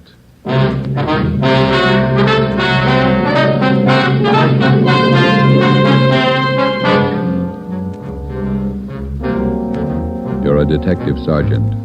You've been off duty 2 hours. You receive an emergency call from the chief of detectives. An entire block in the heart of your city is threatened with complete destruction. Your job? Report at once. Dragnet, the documented drama of an actual crime, investigated and solved by the men who unrelentingly stand watch on the security of your home, your family, and your life. For the next 30 minutes, in cooperation with the Los Angeles Police Department, you will travel step by step on the side of the law through an actual case from official police files. From beginning to end, from crime to punishment, Dragnet is the story of your police force in action.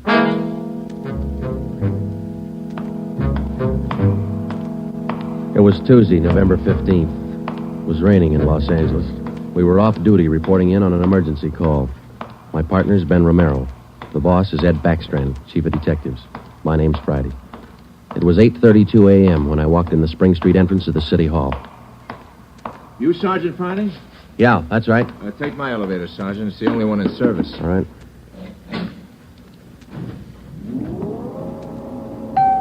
I'll run you up to 16. The chief's waiting for you up there. What's the pitch?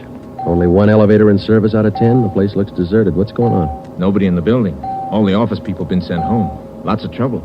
Somebody declare a holiday? No joke, Sergeant. Big trouble. All right, you convinced me. What is it?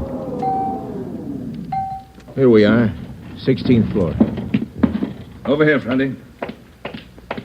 Hi, Joe. Hello, Ben. You made good time. Came as soon as I got the call, Ed. Sorry to have to bring you back in. You worked last night, didn't you? Yeah, midnight to 8 this morning. Sorry. Come on. Okay. What is it, Skipper? Why all the hush-hush? Wait till we get inside. In here. Okay. Number one, let's keep our voices down. All right. I'll make it as brief as I can. Every minute counts. What time you got, Friday? 8:33. All right, here it is. 55 minutes ago, a man walked into this building with a homemade bomb under his arm. If we don't release his brother from the county jail by 9 o'clock this morning, he says he'll pull the trigger on the bomb and blow up the whole building. He's kidding, Skipper. Who is the guy? Name's Vernon Carney. Here's his package. He and his brother have been in and out of jail since 1937. Small-time thieves. Yeah. Where's the FBI kickback? We had him once before, both of them. Brother's name is Elwood, serving a year for car stripping. And this two-bit thief is sitting here in the city hall with a bomb on his lap? That's right. In the next room. What kind of a bomb is it, Ed? You think he's bluffing? Could be bluffing, but the crime lab says no. Lee Jones from the lab get a look at it? Been in there twice. One end of the box is glass. Says you can't see much without a closer look, but you can't get near the guy. What do you want us to do? It's a volunteer job. You can take it or leave it. I won't order you to do it. How you want to handle it? You sure you want a piece of this one, Romero? No, he doesn't, Ed. He's got a family. Get me another single man. We'll give it a try. Wait a minute, Joe. What makes this job so different? Anytime we kick a door in, we never know what's on the other side. That's what makes it different. This time we do. No, you're not going to cut me out. Not the only time I know what I'm getting into. All right. Chandler's tried. Hannon, Davis, Watson, they've all tried. This guy Carney knows what he's doing. He's no pushover. But somebody's got to get that bomb away from him. Friday, Romero, it's your baby now. I looked at my watch. It was 8:36. We left Backstrand and started down the hall. If Carney was going to make good his threat to blow up the building by 9 o'clock, we had exactly 24 minutes to talk him out of it. Ben and I figured we'd better look him over first and then work out some kind of a plan. Maybe just talking to him would do it. Vernon Carney was sitting in a straight-back chair against the far wall facing the door. He was seated between two windows that looked out over the city. Along the left wall was a row of 6 wooden chairs. In the center of the right wall was a connecting door leading to the office where Backstrand had briefed us. The door was locked on both sides. Just off-center and favoring the left of the room was a small filing table. The other furniture in the office was a desk just forward of the connecting door on the right. There was a dictaphone on the desk. In the near left corner, shielded by a white screen, was a small wash basin. The faucet leaked. Vernon Carney was middle-aged. He sat erect, holding a black box on his lap. He held his right hand inside one end of the box. Ben and I stood there for a minute and looked at him. Then we walked in the room. What do you say to a man with a bomb? That's close enough. Cigarette, Carney? I'm not smoking right now. What are you trying to prove? You know what I want? We're not going to let your brother out of jail. You got until 9 o'clock to change your mind. According to that clock on the wall, you got 24 minutes. If we go, you're going with us, Carney. Don't take much of a brain to figure that, copper. What made you think you could get away with this? Haven't yet. It ain't 9 o'clock. Unless that clock's slow. Haven't checked it against my pocket watch lately. That's the one that's running this show. Have you given any thought to all the innocent people that are going to go up with that thing of yours there? My brother's innocent. I want him out of jail. The court says he's guilty. He'll get out when he serves his time. That's where you're wrong, Copper. He gets out at 9 o'clock this morning. All right, come on, Carney. Get your hand out of that box. Put the box on the table. You think I'm bluffing, don't you?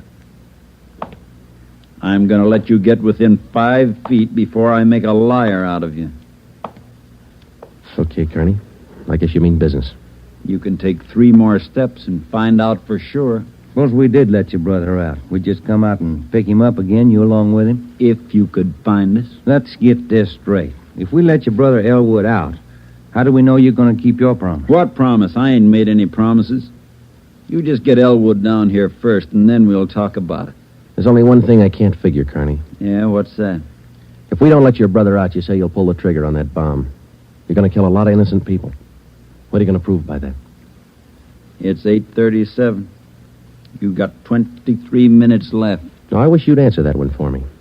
Why do you want to kill a lot of innocent people? Don't try to con me, Copper. I know they cleared everybody out of this building 45 minutes ago. I know they cleaned out the whole block. They got it roped off. Where'd you get your information? I got a couple of windows here to look out of.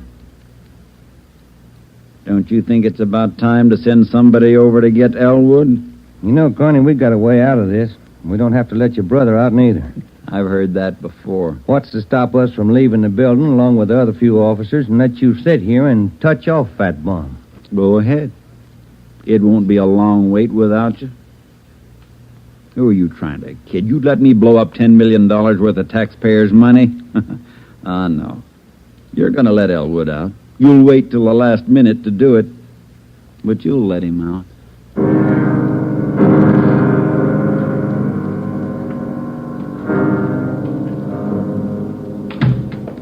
Ed, I'm still not convinced Carney can back up what he says. Then why didn't you take the box away from him? Yeah. We're in a spot, let's face it. How about an eye for an eye, Skipper? What do you mean? If he pulls the trigger on that machine, he kills us. How about us getting him first? All right, Romero. How are you going to handle it? Well, I'm not top man on the pistol range, but I could wing him. And then he hands the box to you? Or maybe he falls and his reflex action pulls the trigger. Okay, I don't wing him. I stop him for keeps. You just can't walk in there and shoot him down. Why not? You do the same thing with an armed criminal. Yeah, but you warn him first. I'll warn him. Yeah, and after you shoot him, you find out it's a harmless gadget. Couldn't have gone off in a million years. No, a gun's not the answer. We can't shoot him until we're positive. We'll be positive by 9 o'clock, and there might not be anybody around to shoot him. We've located Carney's apartment. There's a detail out there checking it now. Pacelli and Morris. Ed, have you got any ideas at all? Anything we could try? That's why I called you in. None of us have gotten any further than you did just now. There's just one thing I want to know for sure. Yeah, Friday. Is it or isn't it? We all want to know. Either way, we've got to get that box away from him. Backstrand. Yeah. You did? Yeah. No, stay out there till I call you. All right, here's half the answer. That was Pacelli.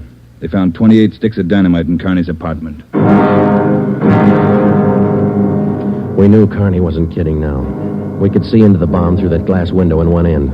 It looked like dynamite inside, and there was dynamite in Carney's room.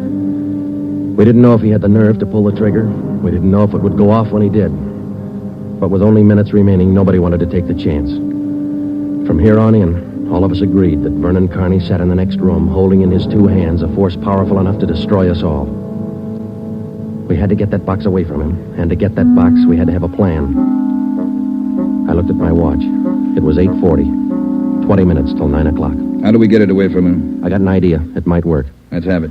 Carney's sitting against the far wall between 2 windows. They're both open. Yeah, that's right. All right, if we could get a man through one of those windows, we might get Carney from behind. How are you going to get him? Whoever gets through the window could slug him. What do you do then? Somebody grabs the box. The crime lab can tell us what to do with it. How do we get a man through one of those windows? We're on the 16th floor. Well, there's some kind of a ledge that runs around the building on each story. Wide enough for a man to walk on? And let's take a look. All right.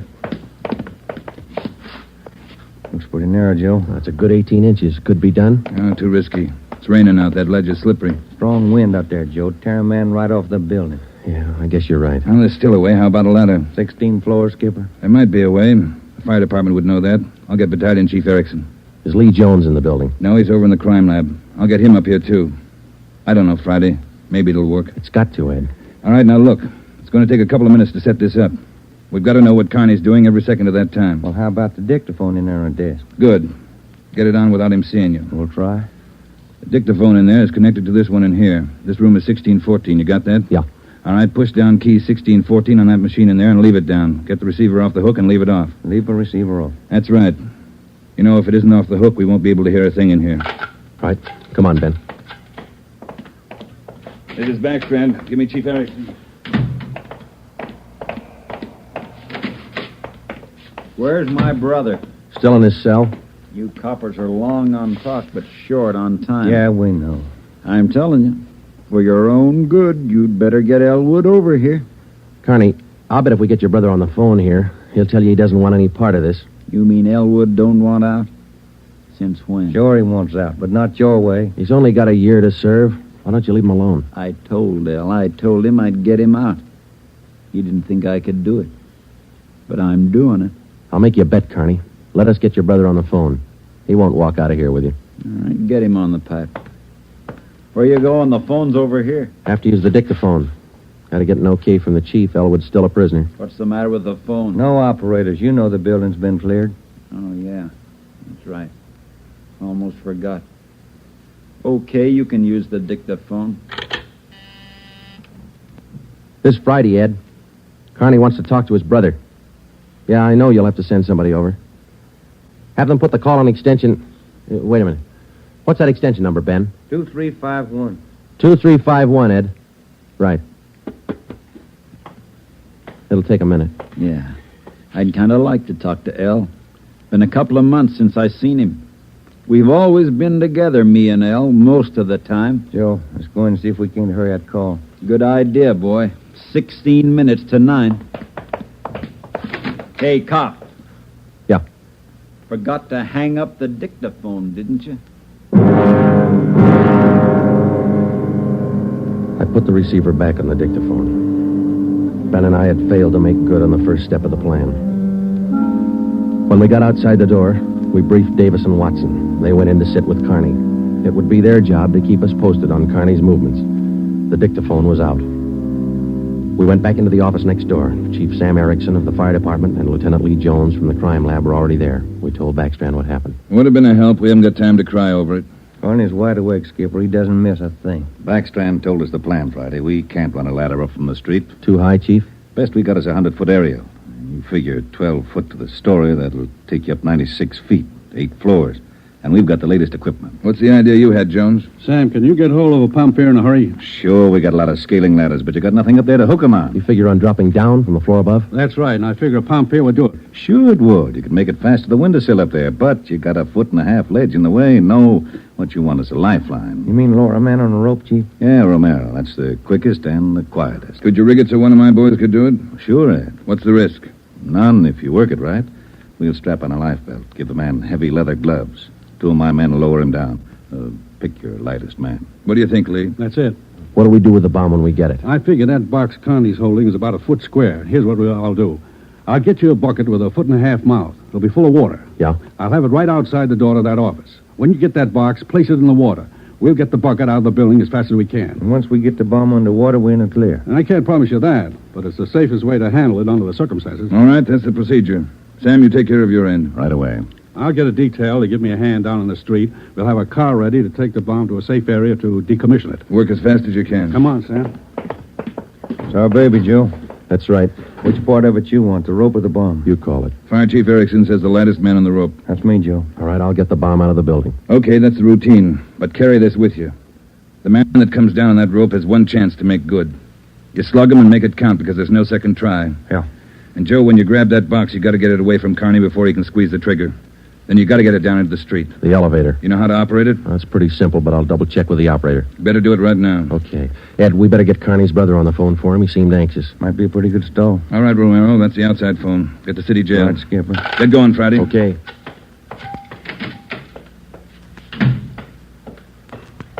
Hey, you. Elevator man. Yeah, Sergeant. Let me see if I know how to work that thing. You taking over the elevator? Well, in a couple of minutes. You want to check me out? Nothing to it, Sergeant. All right. Now, here's the control, see? Uh-huh. You push this lever right to go up, left to go down. You see this little trigger on the underside of the handle? Yeah. That's the safety lock. Be sure you squeeze it or you can't move the lever. Let me try it, huh? That's it. Right to go up, left to go down. Right to go up, left to go down. How do you operate the doors? Automatic. They work off the control lever. When the control lever is locked in the up or down position, the doors will close. I get it. Now, in case they jam, this red emergency button up here? Yeah. Push it. If that doesn't close them, we call the repairman. Okay, I think I got it. You sure now? I've had my orders to get out of the building. I'll just leave the elevator right here and take the stairs down. All right. Thanks a lot. Sergeant, just curious. You going to take the bomb down in this car? We're going to try. You won't have any trouble. We haven't had an elevator failure in 18 months. The elevator man turned and went down the stairs. Outside of a handful of volunteers and a man with a bomb, the city hall was now cleared. I started down the corridor and met Ben outside the office.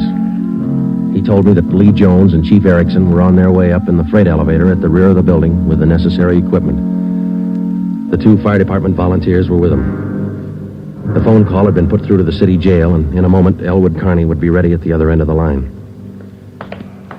We went in to tell Carney.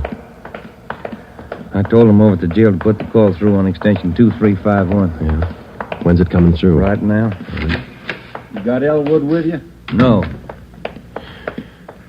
Look, Carney, we told you we'd get him on the phone for you. The call will be through in a minute. A minute's a long time, cop. You only got 12 of them left. Elwood's going to talk you out of this. Oh, sure. Sure, everybody's going to talk me out of this. First it was them other 2 cops, the little Porky guy and that other monkey. Then you and this Dixie Doughhead here, and now it's Elwood. Come off it, will you, and get my brother over here. That's him. It's your brother, Connie. I'll get him. Stay put, you. Just going to get the phone. You want to talk to your brother, don't you? I'll take care of the phone. We'll just connect it for a while. Now get it straight, copper. I'm through with your stinking, rotten lying. I want Elwood here. And I want him now. Bring him here before I blow you all to pieces. What's going on? Who threw that phone out in the hall? I did. You want me to go out and pick it up? Connie, that's not going to get you anyplace. You the big boss around here? Maybe. Are you or aren't you? I answered you. All right, big boy. I've got a piece of advice for you. Take your rookie cops here and get it through their heads I mean what I say. I want my brother over here in this room. And you've got just 11 minutes to get it done. Tell him that, will you, boy? All right, Connie. It's your show.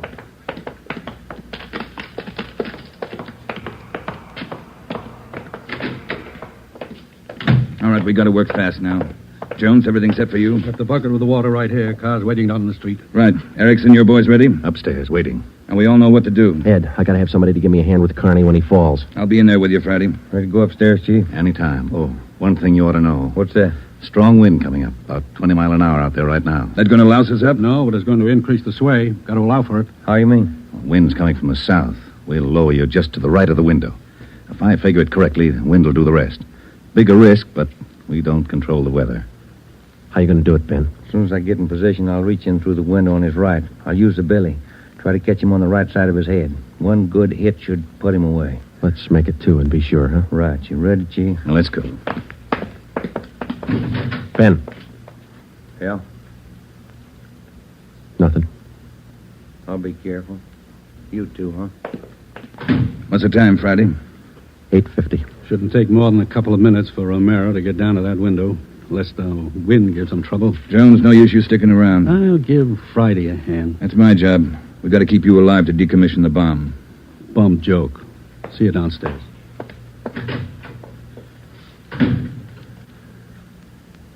You ready, Ed? Yeah. Scared, Friday? Yeah. That makes us even. Come on. Ed Backstrand and I went into the next room with Vernon Carney. Our job was to keep him occupied until Ben was lowered to the windowsill from the floor above. Ben was going to make a try from the window on Carney's right. Somehow, we had to keep Carney's attention on us and away from that window. If anything went wrong and Carney got out of position, the plan would fail. If Ben was spotted, the plan would fail. If Chief Erickson didn't estimate the force of the wind correctly, the plan would fail. After Ben slugged Carney, my timing had to be perfect. If it wasn't, the plan would fail. I looked at my watch. It was 8 minutes to 9. Carney, anything we can say that'll make you change your mind? I've asked you 100 times. Now I'm ordering you. You're going to get to a phone and have somebody send Elwood over here right now. I'm through waiting. Now move. You ripped out the phone, Carney. Well, find another one. I told you I'm sick of your two-bit stalling. We've got until 9 o'clock to make up our mind about this. You had until 9. But you wouldn't do what I told you. Now I'm cutting you short. You guys have got exactly 1 minute to get a phone in this room where I can hear you call the jail and have them send Elwood over here. You said 9, Carney. All right, Joe. We'll give him what he wants. Davis, unlock the connecting door to this office. I'll get the phone, Ed. Will the cord reach? Yeah. Your brother's a prisoner. He's in our custody and he's under our protection. We can't place his life in jeopardy. Why not leave it up to Al? Here's the phone, Ed. Yeah. Kenworthy, this is Backstrand. We want Elwood Carney over here at City Hall. His brother wants to see him. Explain the situation. If he wants to come, get him over here. Leave it up to him. Room 1614. You'll have to use the freight elevator. And tell him to hurry. Yeah. Tell him to hurry. That's the only smart thing you've done today. Now, why don't you go next door and figure out another angle? We'll wait for Elwood, too. You don't think I'd let you get out now, do you? We're all going to wait right here for my brother. In case he don't show up, you're going to see me pull the plug. Just sit down. Not so close. Right where you are, sit down.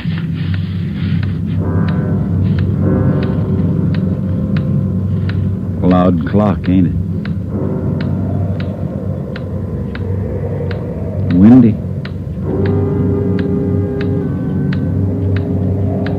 Getting cold in here.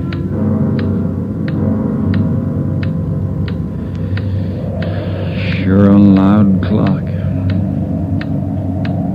Real windy. Maybe I ought to close the windows. Don't want to catch me a cold. I can turn on the heat. Stay put, cop. Hey, what's that? What's going on? Just the wind, Shut Carney. up! There's somebody out there. I can see his feet. You stupid cops! Pull him up! Get back there! You pull him up! Friday told him to pull him up. Right. Pull him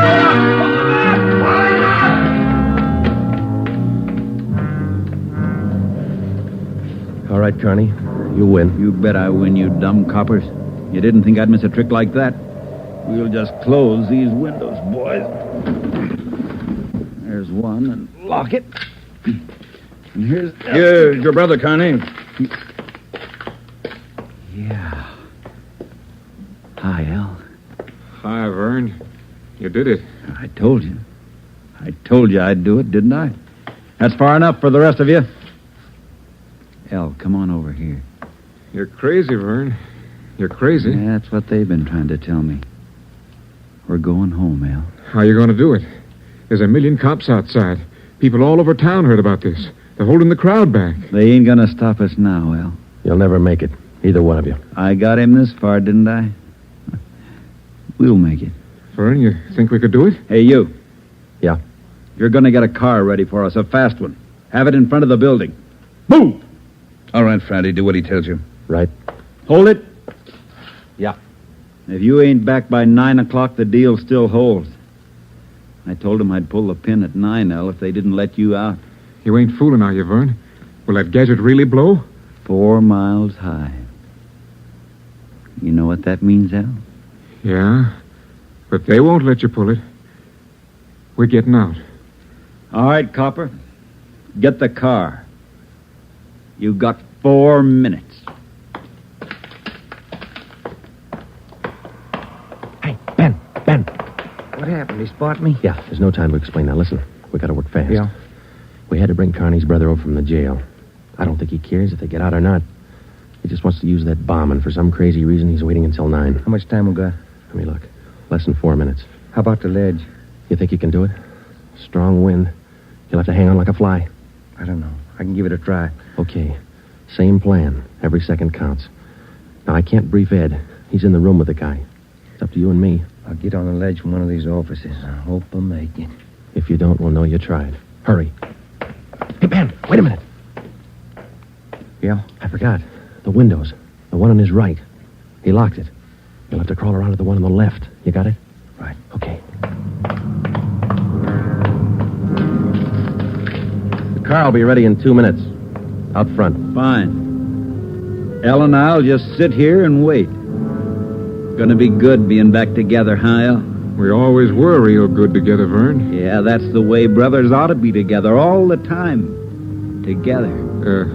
Vern, I'd feel better with a gun. We don't need no gun, Elle. We got the bomb. We'll need a gun when we get out, when we get on the road. Okay. Take your pick. They all got 'em. Hey, you, give him yours. I'm not carrying a gun. I left it in the other room. A cop without a gun? Who's kidding who?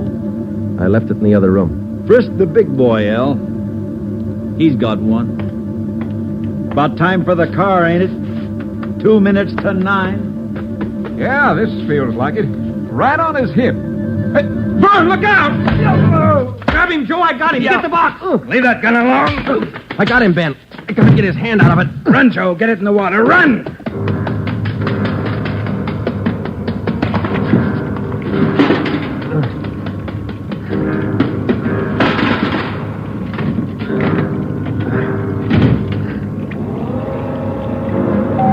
In a fast elevator, 16 floors isn't very much, but I've never shared an elevator with a live bomb.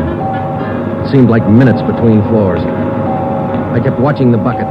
The bomb was completely underwater. A small stream of bubbles was hissing to the surface. I waited.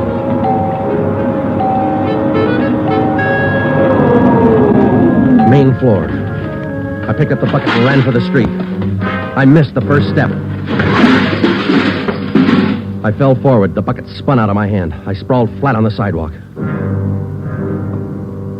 I waited for the explosion.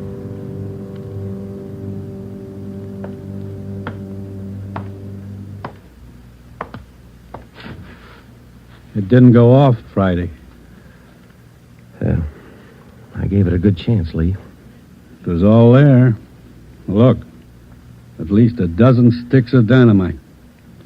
Snyder, bring that over here.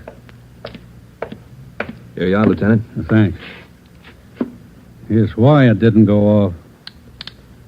Had it rigged for a hard trigger pull. Would have taken a good yank to set this one off. Yeah. Hi, Joe. Hi, Ben. Clumsy.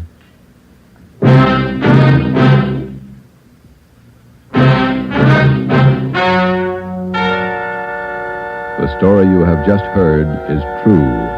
Only the names were changed to protect the innocent. Vernon Carney was examined by 5 different psychiatrists appointed by the Superior Court and was found to be incompetent. He is now confined in the state mental institution for the criminally insane. Elwood Carney is now serving the balance of his sentence with no time off for good behavior.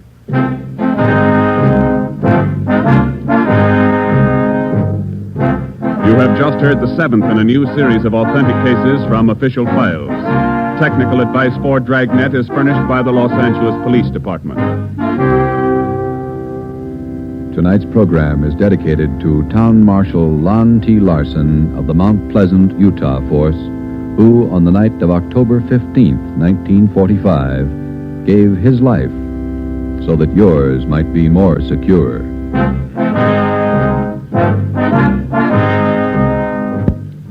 Dragnet came to you from Los Angeles. This is NBC, the national broadcasting company.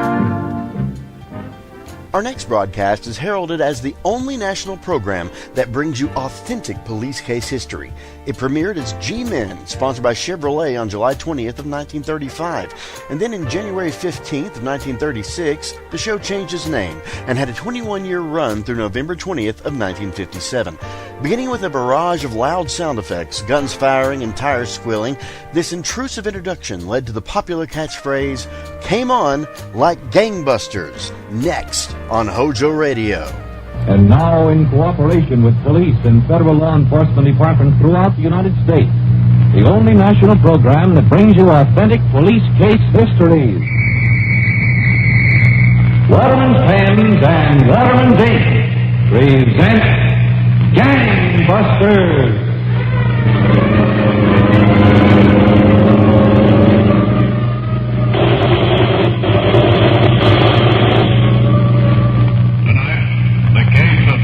masked killer who used an innocent girl to cover his elaborate plans, but who learned that even the spending of 3 copper pennies could change the course of his life. Waterman's pens, every one a master writing instrument, and Waterman's ink, the ink that goes up to 3 times as far as ordinary inks, are proud to bring you Gangbusters, presenting facts in the endless war of the police on the underworld.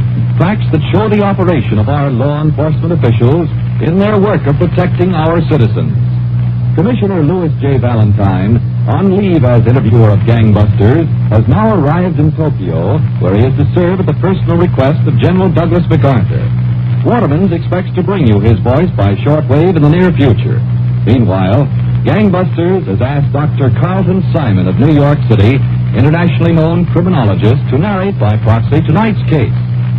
Now, Dr. Simon, I understand the criminal in tonight's case played a major part in the plot which led to a spectacular escape from Eastern Penitentiary last Easter. He did indeed, Baumgarten. This killer, Bow Wow Bowers, was cunning, shrewd, and merciless. His background must be of extreme interest to criminology, Dr. Simon. It certainly is, Don. For the soundest way to combat crime is to know how the criminal's mind thinks and works. So I'm going to start tonight's case at a summer resort on a large lake in Wayne County, Pennsylvania. After dinner, a young couple was seated on a porch swing, looking out over the lake, which was brightened to silver by a full moon.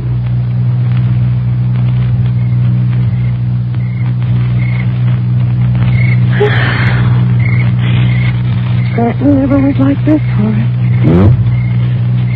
How's the ring, Scranton? You'll have to come visit me sometime. He'd love my family. I guess I would, Peggy. For anything like you. But, baby, you and me, well, we made a lot of progress in 3 weeks. Yes, Horace. Well, there's not many women I'd give a second look. Let alone a kiss. Oh, darling. Yeah. Do you really have to leave? I'll be back, Peggy. Dare so. Oh, don't go, please. Forgive me, baby. There's nothing I like better than staying here with you, but I got to leave as soon as Andy comes downstairs. That Andy. Why do you have a man like that working for me? It's Andy to have around. Andy drives the car, carries my samples, knows a lot of people. I still don't care much for him. He takes you away from me. But I'll be back, Peggy. When? Day after tomorrow. You'll be in? I should have left the home last week. You stick around, Peggy. Oh, there's Andy. We're late now. Look, kid, there's nothing for you at home. Wait here for me. All right, Horace. Hurry back. So long, baby. Let's go, Andy. Right.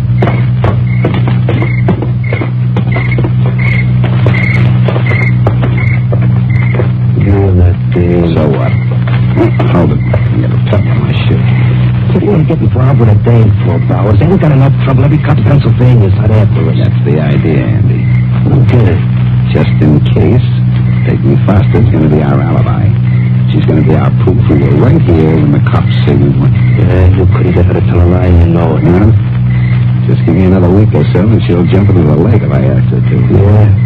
Sure. Come on. Okay, if you say so. But I'd just like one look at her face when she finds out you know how to stand the station. Shut up and hop in the car. Hey, I thought it wasn't taking us great. Only in the Wilkes-Barre. We'll drive another car there. Oh, I get it. A double switch. Yeah. I got a nice Buick picked out, the only one from this for a week. Get going. I want to make the switch and take that nightclub in Easton before midnight.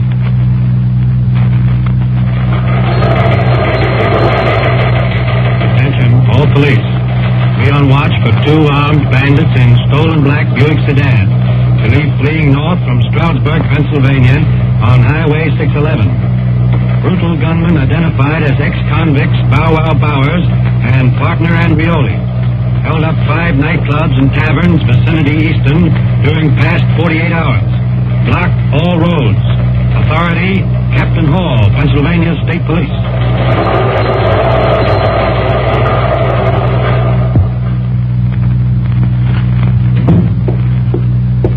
You want to see me, Captain Hall? Oh, Trooper Brodsky, sit down. Sit down. Yes. Brosky, this wave of assaults and holdups has got to be stopped. Well, at least we know who we're looking for. Yes, but where? The devil only knows what kind of a hideout Bowers is using now. You haven't got any leads, Captain? Almost none. Brosky, I want you to take charge of the hunt. Just the chance I've been waiting for, Captain. Now, you'll have to work in plain clothes. Of course. Haunt all the taverns and nightclubs in this area. Any scrap of information will help. I'd give a year's pay to catch him red-handed, Captain. So would I. You ever handled Bowers before, Brosky? Oh, yes, Captain. I questioned him for several hours before he was sent to penitentiary last time. Good. Then you'd know Bowers in sight. I couldn't miss him. Now, be careful. Bowers will probably know you, too. Don't worry, Captain. All right, Brosky. You stay on this assignment until Bowers is put away for keeps.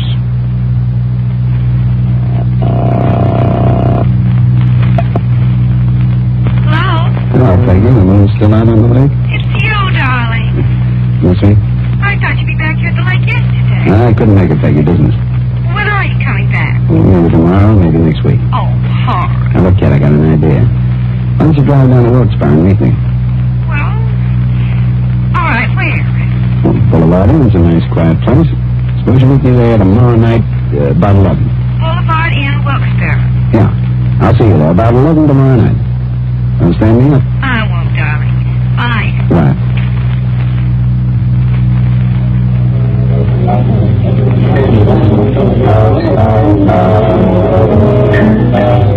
Well, where is this dame, Bowers? She's an hour late already. How are we going to use her for an hour? Shut up, Andy. I'm sorry enough about you rubbing it in. And stop putting nickels in that jukebox. Yes, you got to play around with a dame like that on one like that. Peggy's class, that's why. Okay, she's class. How long do you think she'd stick around if she knew who you were? She'd stick. Don't make me laugh, Bowers. Just look at that moon in your eyes from the summer. Shut up, I know what I'm doing. Yeah. You sure you told the Boulevard Inn? That's the name of this joint, ain't it? Boulevard Inn? That's what I told her. Look, Bowers, it's risky enough coming to this joint, but it's less waiting around for an hour. Where is this thing? Something could have happened. Peggy don't show up in 5 minutes, I'm gonna phone her.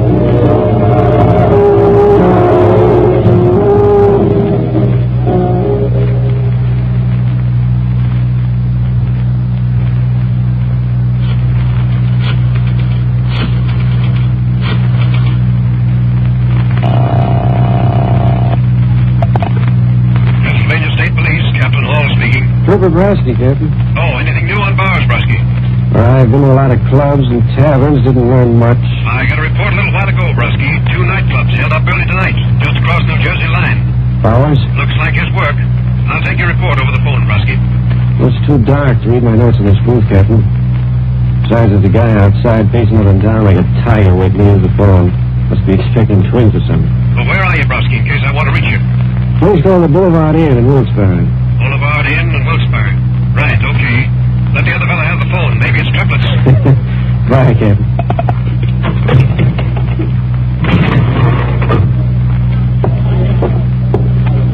Okay, mister, the phone's all yours. It's about time, Bowie. Copper! Now, you don't touch her! All right.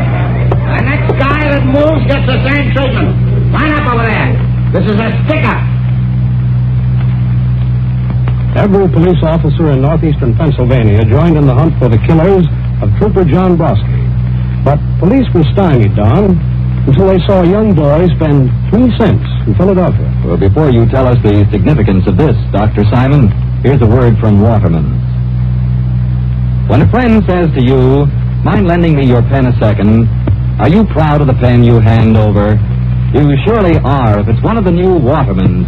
So sleek, so slim, so trim, it's beautiful.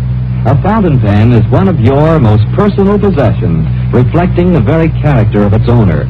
And when you add the superb writing qualities of Waterman's hand-ground points, notice I say hand-ground points, you have a doubly beautiful writing instrument.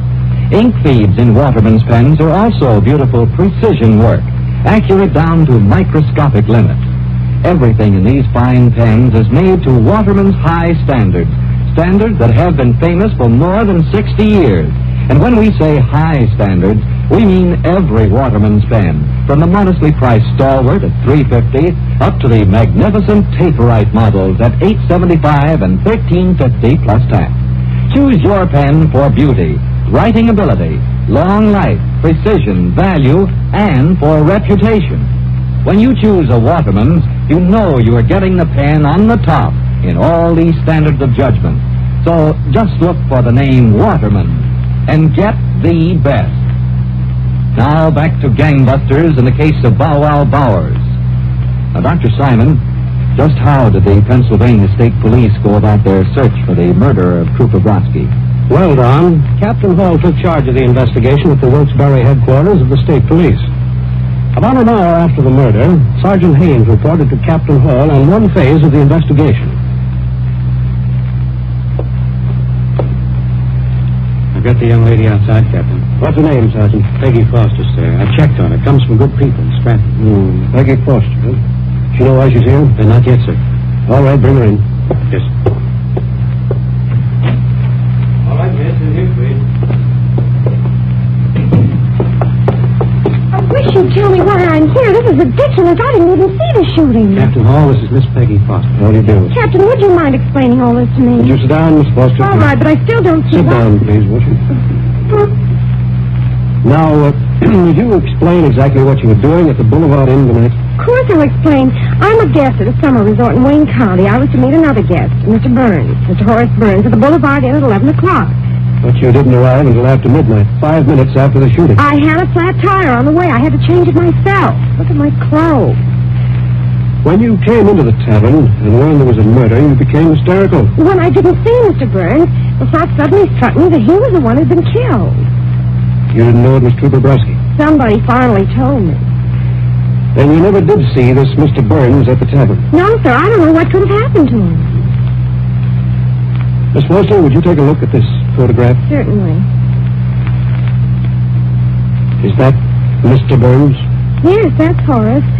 But this number, why the number? What do you think? He's no criminal. He killed Trooper Brodsky. No. He's wanted for 24 recent holdups. He couldn't, not Horace. Miss Foster, it's true. No. Now, look, please, Miss Foster, please try to help us. All right, Captain Hall, I'll try. Your Mr. Burns is really Horace Bowers. He's a killer. There must be a mistake. He was so nice to me. So nice. Miss Foster, I'm afraid he wasn't sincere. He was using you for an alibi. Oh, no. Now, in the weeks that Bowers saw you, he may have unconsciously told you many things. Little things that may help us find him. Now, we'd like to start asking you questions. Little questions. All right, Captain. Now, Miss Foster, when did you first meet Bowers? The day I registered at the lake. 2 weeks ago. How was he dressed? Very smartly. He always liked to dress well. Did you see his luggage? How many suitcases was he carrying? I don't remember that. What else did Bowers have to drink? Nothing, only 2 highballs. What time did he leave the next day? 10. I think it was 10. What was he wearing? Work jacket, I think. Did he leave Andrew Olive behind when he drove away that day? No, sir. I think Andrew...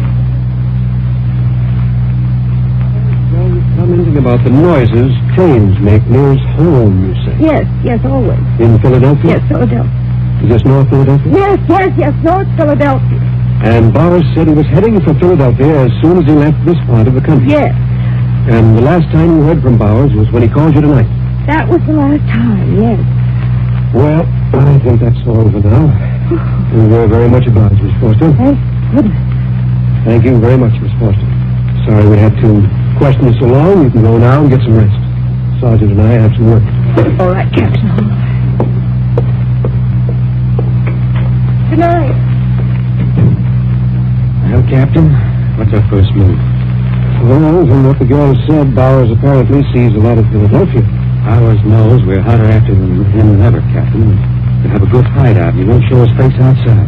No, it won't be easy. But did the girl's answers convey any particular quirks to you about Bowers' personality? He seems pretty vain. And curious. Right. So? We would be especially curious about the progress of our investigation into Trooper Brodsky's murder. You mean he'll read the newspapers? Exactly. And the most detailed accounts will be carried in the Wilkes-Barre papers. And Bowers will want to see them most of all. I think you've got it, Captain. I'll put an immediate cover on every stand in Philadelphia that handles out-of-town newspapers.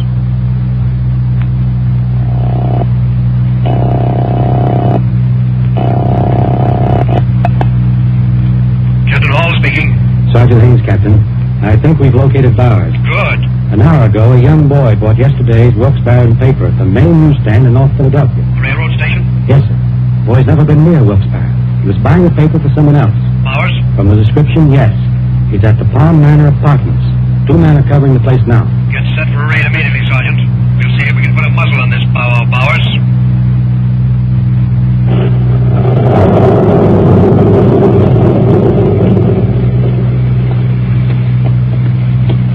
The men posted on all street corners, Sergeant. Got the block surrounded, Captain. Good. On a night like this, Bowers might slip out through the storm.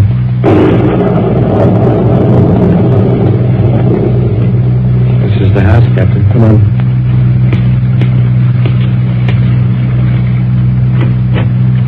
The door's open.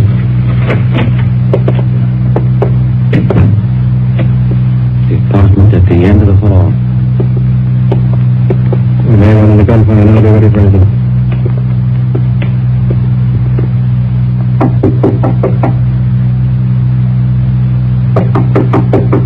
What is it? The janitor! The water's leaking down into the basement from your apartment. Just a second. Let's set the move fast now, guns on. Yes, sir. Hey! All right, Bowers, get your hands up. Watch that. Don't move, Andy. Or not. Oh, you down. Come along, you two. You're wanted for murder. Bowers and Andreoli were tried promptly for the murder of State Trooper Brodsky, Don, and both received life sentences in Eastern State Penitentiary, Philadelphia. In prison, Bowers was assigned to the corner cell of the 10th cell block. He became sullen and moody. At night, when the other convicts were asleep, Bowers paced his cell, brooding and thinking.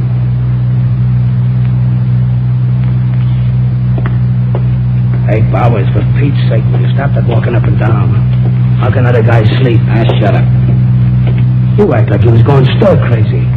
I'm getting out of this can. Who's gonna boost you over the wall? The warden? I'm going over the wall. Oh, no? No, under it. What, huh? Yeah, a tunnel.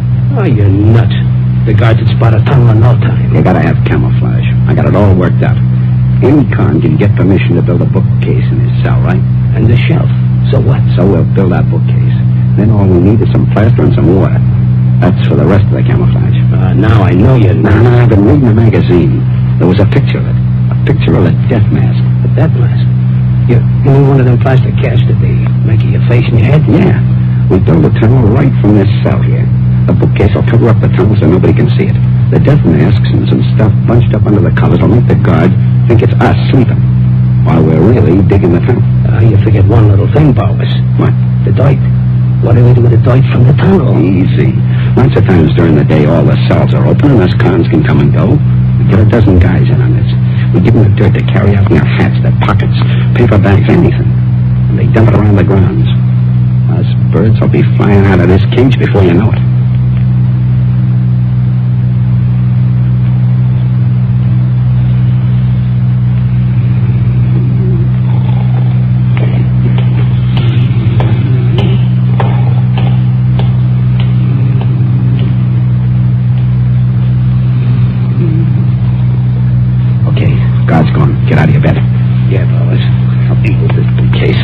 Easy now? Yeah. Okay. Crawl into the tunnel. I'll fix the bookcase back in place and arrange the death masks. The way things are going, Bowers, we ought to break through with another couple of nights' work. Got the talk and run in there before the guard comes back. Hurry up. Yeah. Okay.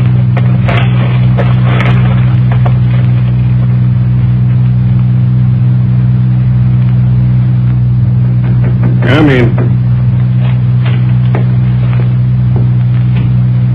Yes, guard? Some other guards and myself just noticed something this evening in the grounds around the prison buildings that looks rather suspicious. Yes? There's some spots in the yard where it looks like fresh earth has been stamped into the ground. Fresh earth, eh? Yeah. I mean only one thing. Convicts digging a tunnel somewhere and trying to dispose of the dirt they take out. Order an immediate search. The cell blocks in every building in the prison.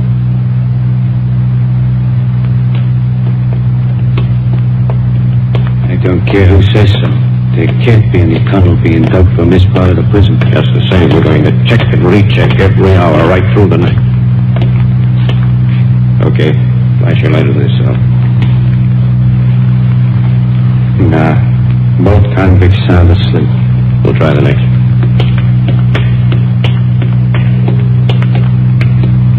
Okay here. Whose cell is this? Powers. Flash your light. Sound asleep. You move back along the next row? Yeah. Okay, that's it. Wait a minute. Flash your light inside the cell again. What's the matter? Both those convicts asleep? Yes, but just watch till his parties. They're not breathing. Right. Open the cell door. Careful now.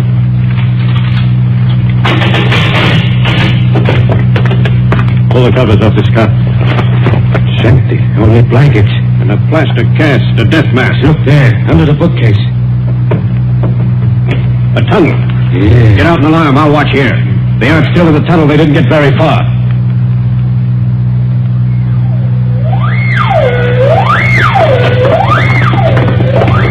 They found out awful quick, Powers. Lucky it's still dark. Keep running, Sam. We need a car. Quick. Run, we'll get a car. Hey, look. An old truck. Flag him down. Stay with it. Hold it. Wait a minute, hold it. Come on.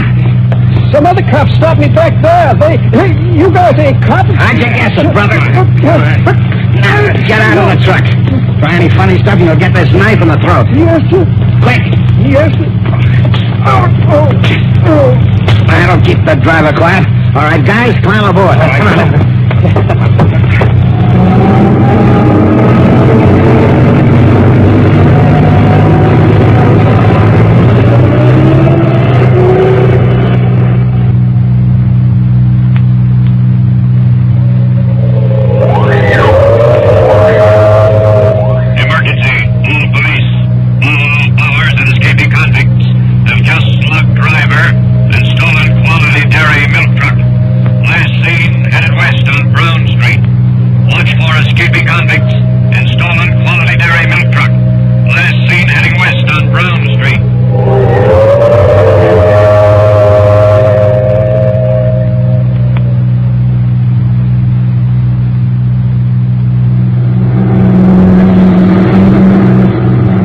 The driver, Powers.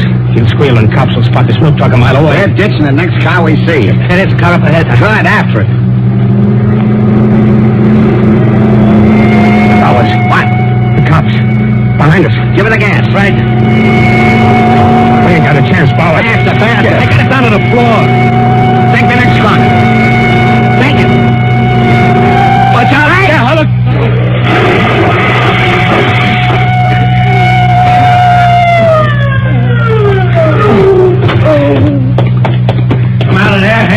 Powers, the cops. You ain't taking me. Come out of there. Watch him, he's got a knife. I killed one cop, I'll show you on you.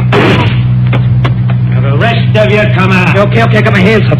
Sergeant, get an evidence for Powers. The rest of you line up against the wall. One move and you get the same thing.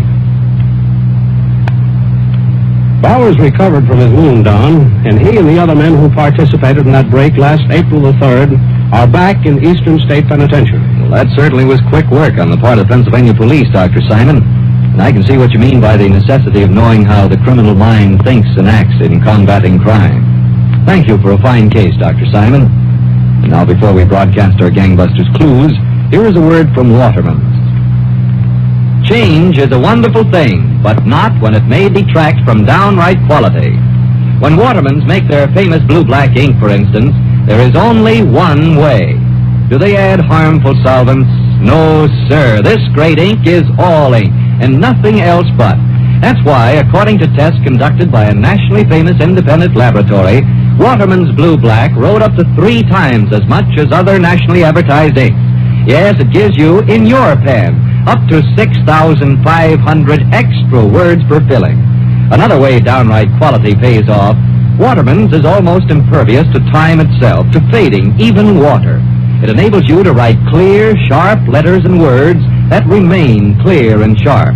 Yet this world-favorite ink actually costs only 10 cents in its handy tip-fill bottle. The same price, 10 cents, buys any of the other 7 smart colors, too. So if you want ink that stays with you, that avoids frequent refilling of your pen, that resists fading, that writes sharp and clear, say Waterman's to your dealer. You'll spend only a dime, and you'll get the best. Now, Gangbusters Nationwide Clues, broadcast every week as a public service to assist American police in their war against the underworld.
These are the clues on the most urgently sought persons in the United States tonight, March 16th, 1946. If you have any information concerning these clues, notify your local police, the Federal Bureau of Investigation, or Gangbusters at once. Next week, the case of New York's West Side Syndicate, whose imagination and cunning led them to case Uncle Sam himself for $4 million in cash, but who failed to calculate how a paper cutter could frustrate their triumph. Listen next week, same time, same station, to this authentic case of the West Side Syndicate on Gangbusters. And anytime, anywhere, when you are buying a fountain pen or when you are buying ink, always look for the name Waterman.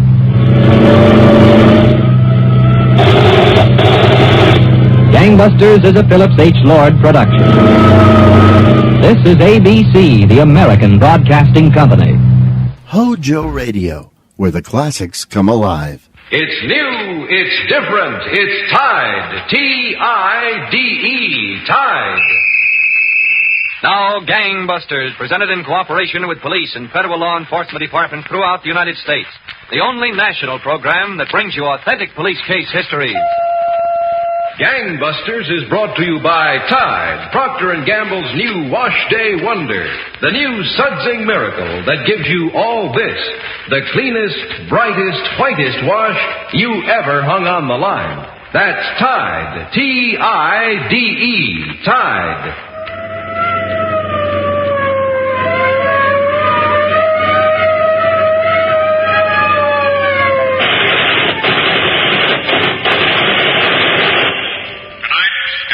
Presents the case of the incorrigible killer who broke out of prison, then broke back in, only to find that when the brakes run out, the penalty is death. Here with us in the studio tonight is the Honorable Paul V. McNutt, former High Commissioner of the Philippines and Vice President of the National Probation and Parole Association, will be heard at the end of the program, drawing from tonight's case conclusions of vital importance. Gangbusters has asked Chief of Police L.R. Greason of Reno, Nevada, to narrate by proxy tonight's case. Now, Chief Greason, you've told me that the killer in tonight's case was probably the most extraordinary in your experience. Well, that's absolutely right, Don Gardner. I've been a police officer 15 years, and I've talked with hundreds of men and women who are guilty of crimes ranging from chicken theft to murder.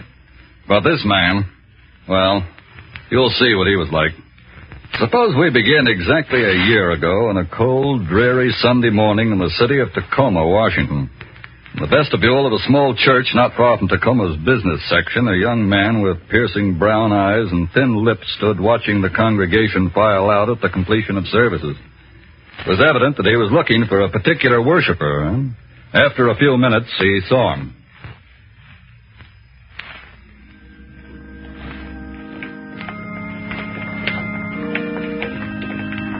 Hello, Rick. What? Where you going? Dave.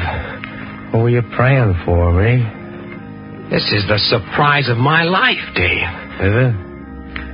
Let's go over there out of the crowd. Look, Dave, I got some people waiting at home. Come on, kid. Yeah, okay. So it's a surprise of your life, huh, Rick? Yeah, I thought they gave you 5 years. Wasn't there nothing in the papers about my breaking out? No, I didn't see anything. Guess I'll have to speak to my press agent.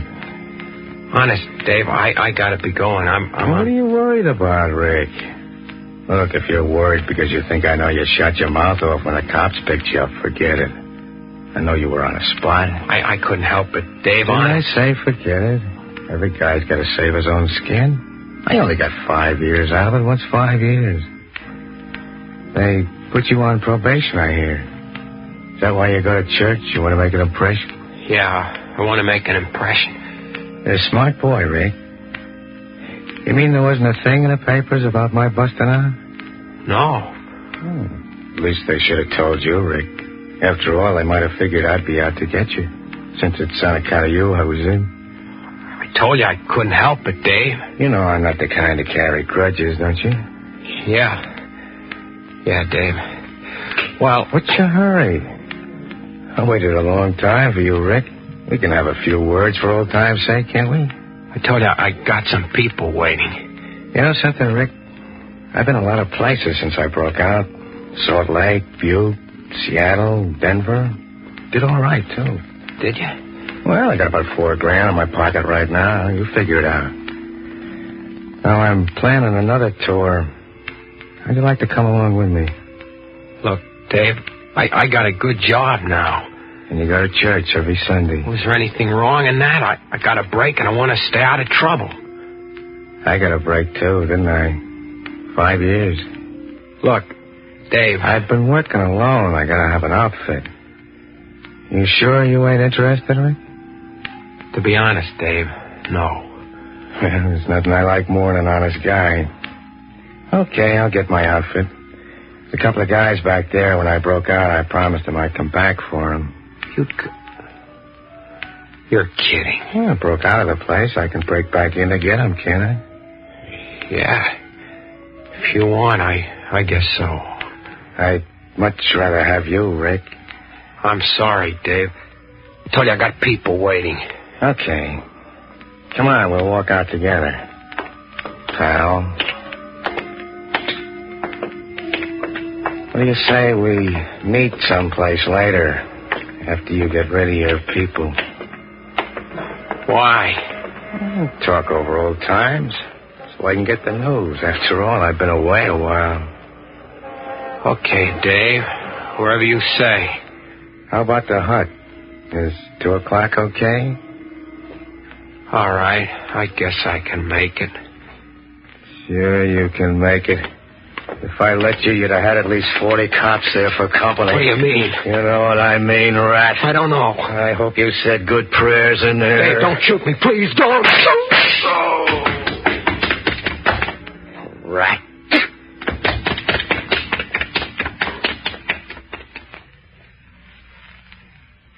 Well done. Tacoma police had no difficulty fixing the guilt in that shooting. But the escaped convict, David Blackwell, was not to be found. One midnight, less than a week later, 2 trustees were on all-night duty in the prison power plant of the Monroe Reformatory, from which David Blackwell had escaped. Then the lone guard left them to go to the power plant office. One approached the other for a chat covered by the hum of a large generator. Blake. Yeah. Is it clear? Yeah. Come on, behind the dynamo. You know, we gotta watch our step, Blake. That guard will be back any second. Relax, will you? Got a half an hour of paperwork out there. Well, look, what's on your mind? Listen, you want to crack out with me, let's get started figuring the way. Else I'll look for somebody else. Well, didn't Dave say he was coming back for us? Forget Dave, will you? Well, he said he was coming back to get us out, didn't he? Promise. That was just so much mouthwash. He's out. So you want to mess around this joint for so they can nail him, stick him back in? But he swore up and down. Sure. Before he made it. If you got out, nobody'd find you closer than 100 miles to this place. Well, maybe, yeah. Yeah. So if we're going to make it, we got to figure our own way. Can't depend on Dave or anybody else. We got... What's that? I know, you got me. Came from there. The guard. Maybe it's the guard. Don't be a dope. There, behind the switchboard. Come on. Hey, listen. That officer could... Dave. Who'd you think it was? How did you get back in here? Same way I'm going to get you out. Tonight? Sure, tonight. What do you think I'm going to do? Go knock on the warden's door and ask him for a place to sleep? How do we do it? I came over the wall with a rope and a grappling hook. We get back over the same way. Okay, let's go. Hey, wait a minute. What? They got guards on the wall, machine guns. It didn't bother me coming in to get you. Yeah, but look, Dave. Do you want to come or don't you? Make up your mind in a hurry. I don't want to take up residence here again. Well, if you think it's okay, Dave. Sure, it's okay. All right, come on. Let's go. Before that guard gets back in here. There's one thing, Blake. Yeah? What? This ain't out of the goodness of my heart, you know. We got no dough, you know it. I don't want dough. I just want you guys to stick with me. Oh, sure, Dave, I'll stick with you. It's not going to be any joyride, you know. I got some heavy things in mind. A lot of hard traveling. Well, Blake? All right, that suits me. Come on. Open up and take a look around.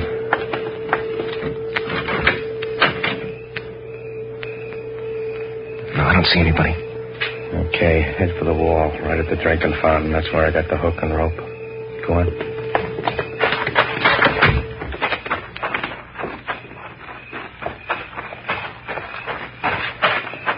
Flat against the wall. Hey, there's a guard in that tower. Watch it. Stay flat against the wall and get the hook. Right. Yeah. Okay, I got it. Now listen to me. There's 3 of us. We can only make it one at a time. Go up fast and quiet. All right, go on. Throw that hook up. I hope it catches. It will, don't worry. Here goes. It's over. Why not pull it tight? Easy, Dave, easy. I think it's okay. Watch us, didn't catch. Oh. Flat against the wall. Stay there. Try it again, Dave. That thing might never hold. It got me inside, didn't it? It'll get us out. I'll take another shot at it. Here goes. Now, pull it tight. Looks like it's going to be okay. It's holding. Okay, Arnie, up you go. Lay flat on top of the wall. Yeah. But make it snappy. He's up. Okay, Blake, you're next. I don't need to be coaxed. Hurry. Hurry up. Come on, Arnie. Give me a hand. Yeah. Grab hold. Yeah. Oh, we're making enough noise here to turn Shut up, will you? Shut up. Come on up, Dave. Yeah.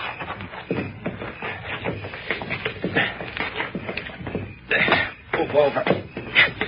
And stay down. Car's parked right over there through the brush. We'll let the rope down the other side. Uh-oh, stay down. The floodlights. Hurry with the rope, will you? Forget the rope. It's only about 15 feet. Hang down and let yourself drop. I can't jump that. Down like this. Let yourself drop.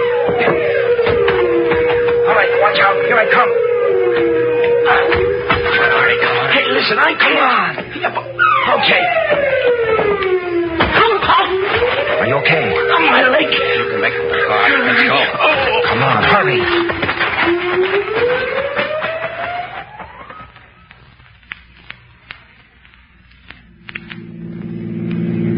But why Reno, Dave? Tell me.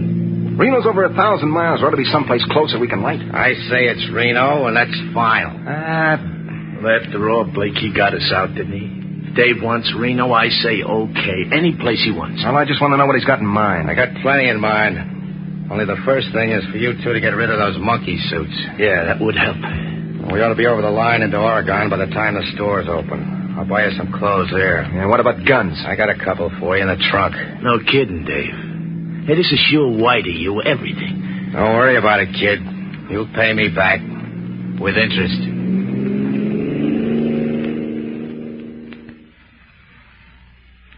So, Don, the criminal David Blackwell broke back into prison and delivered 2 of his prison mates from Monroe Reformatory in the state of Washington. The 3 of them headed immediately for Reno, Nevada, where they planned to spin the wheels of chance with their lives in the balance. They placed their bets, and the wheels stopped on red. Blood red. T-I-D-E, Tide. You've never used anything like Procter & Gamble's amazing Tide. Tide is different from even the newest products for washing clothes. Nothing you can buy will wash clothes as clean as Tide. That includes all your family wash, your good linens as well as your greasy work clothes. Tide, with its amazing new suds, leaves clothes free from dirt and removes dingy soap film, too. Yet, with all this miracle cleaning power, Tide is truly safe for all your washable colors.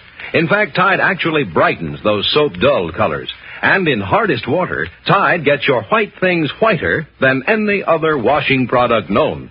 What's more, Tide keeps them white week after week, never turns them yellow. So get Tide. Get the only wash day product known that gives you all this. The cleanest, brightest, whitest wash you ever hung on the line. Tide's in, dirt's out. Tide's in, dirt's out. Tide gets clothes cleaner than any soap. Any soap? Yes, any soap. Tide gets clothes cleaner than any soap. T-I-D-E, Tide. Now back to Gangbusters. You were telling us, Chief Greason, that 3 escaped convicts led by David Blackwell headed for Reno, Nevada, where Blackwell promised them a spree of robbery and plunder. Oh, that's right, Don. In the afternoon following their arrival, the 3 criminals were sitting around a table at a bar on Center Street. Their conversation covered by the music from a jukebox and the gaiety of the resort town crowd. What is your rush, Dave? We drove 1,000 miles. I've been cooped up 2 years. Reno ain't such a big place, you know. I want to enjoy it a little before we get red hot here. Ah, Blake. You didn't come to enjoy the sights, Blake. I can't keep dishing out dough to the 2 of you. You got to earn some. Well, give me a chance to get my bearings. How about it, Arnie? Don't you think we ought to do a little relaxing first? Well, I'd like to, but Davis got a point. After all, he came and fetched us. We ought to do what he wants. Look, do you think because he came after us I'm going to bow and scrape all my life? If you do, think again. Nobody's asking you to bow and scrape all your life, but we're going to get that job done this afternoon. Come on, Blake, be reasonable, will you? Okay, have it your way, Dave. That's the only way I will have it. Well, what is it you got in mind, Dave? There's a saloon down the street. Charlie's, it's called. What's in a saloon? You want whiskey, buy it. Keep your mouth shut and listen. Yeah, Blake, cooperate a little, huh? Okay, let's have it. That'll be a cinch. We use the new car. You stay behind the wheel, Blake. I'll go inside first and I'll play the slot machine. What about me? A minute or so later, you walk in, Arnie. You go to the far end of the bar by the piano player. I'll walk up to the barkeep and ask him for more change. When he opens the register, pull out your heater. Okay? And if I didn't like it, so what? It's okay with me, Dave. All right, let's finish up our drinks. Then we'll hit Charlie for a touch.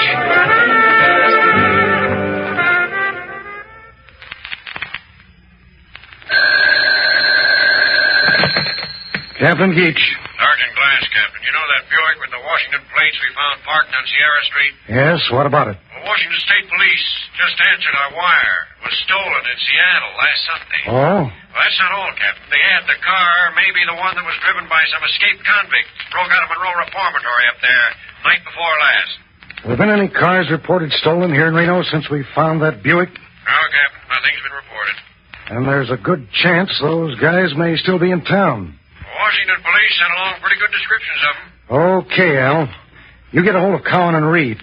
Between the 3 of you, check all the hotels. See if you can turn them up. Yes, sir, Captain. Right away.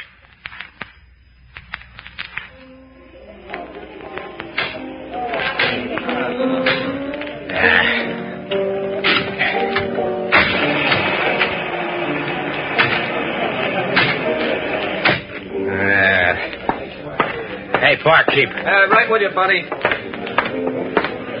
What'll it be, buddy? Give me some more quarters for this. I'll give you a tip about that slot machine, buddy. That's for the house. Give me the quarters. Okay, but don't say I didn't... Okay, everybody, get him up. Hey. He said get him up. Okay, take it easy. Tell that piano player we want music. Go on. Play the piano.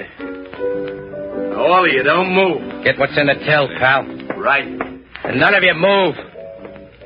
Hey, boss, it's loaded with dough. All right, grab it and let's get moving. It's 2 big bags of silver. Okay, throw one on the bar. I'll carry it. Stay still there, mister. You're asking for trouble. Here you are, boss. Okay. Let's go out the back. Yeah. Come on, make it snappy. Go check the back door. Right. Now, listen, all of you. Stay still 5 minutes. Don't move. And you, keep that piano going. Come on, boss. Right with you.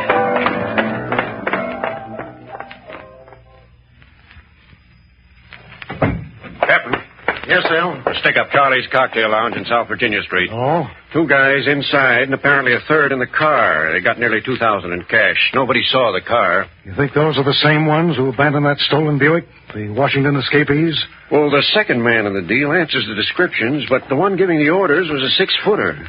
Then they apparently had a third one waiting in the car. We only got a report on 2 escapees. There was a Chrysler reported stolen a little while ago. Oh, yes, Captain, I heard about that. Nobody in the neighborhood remembers seeing a Chrysler pull away. All right, let's go on the basis that it is these Washington fellows. And get busy on that hotel check. If these boys haven't flown out of town already.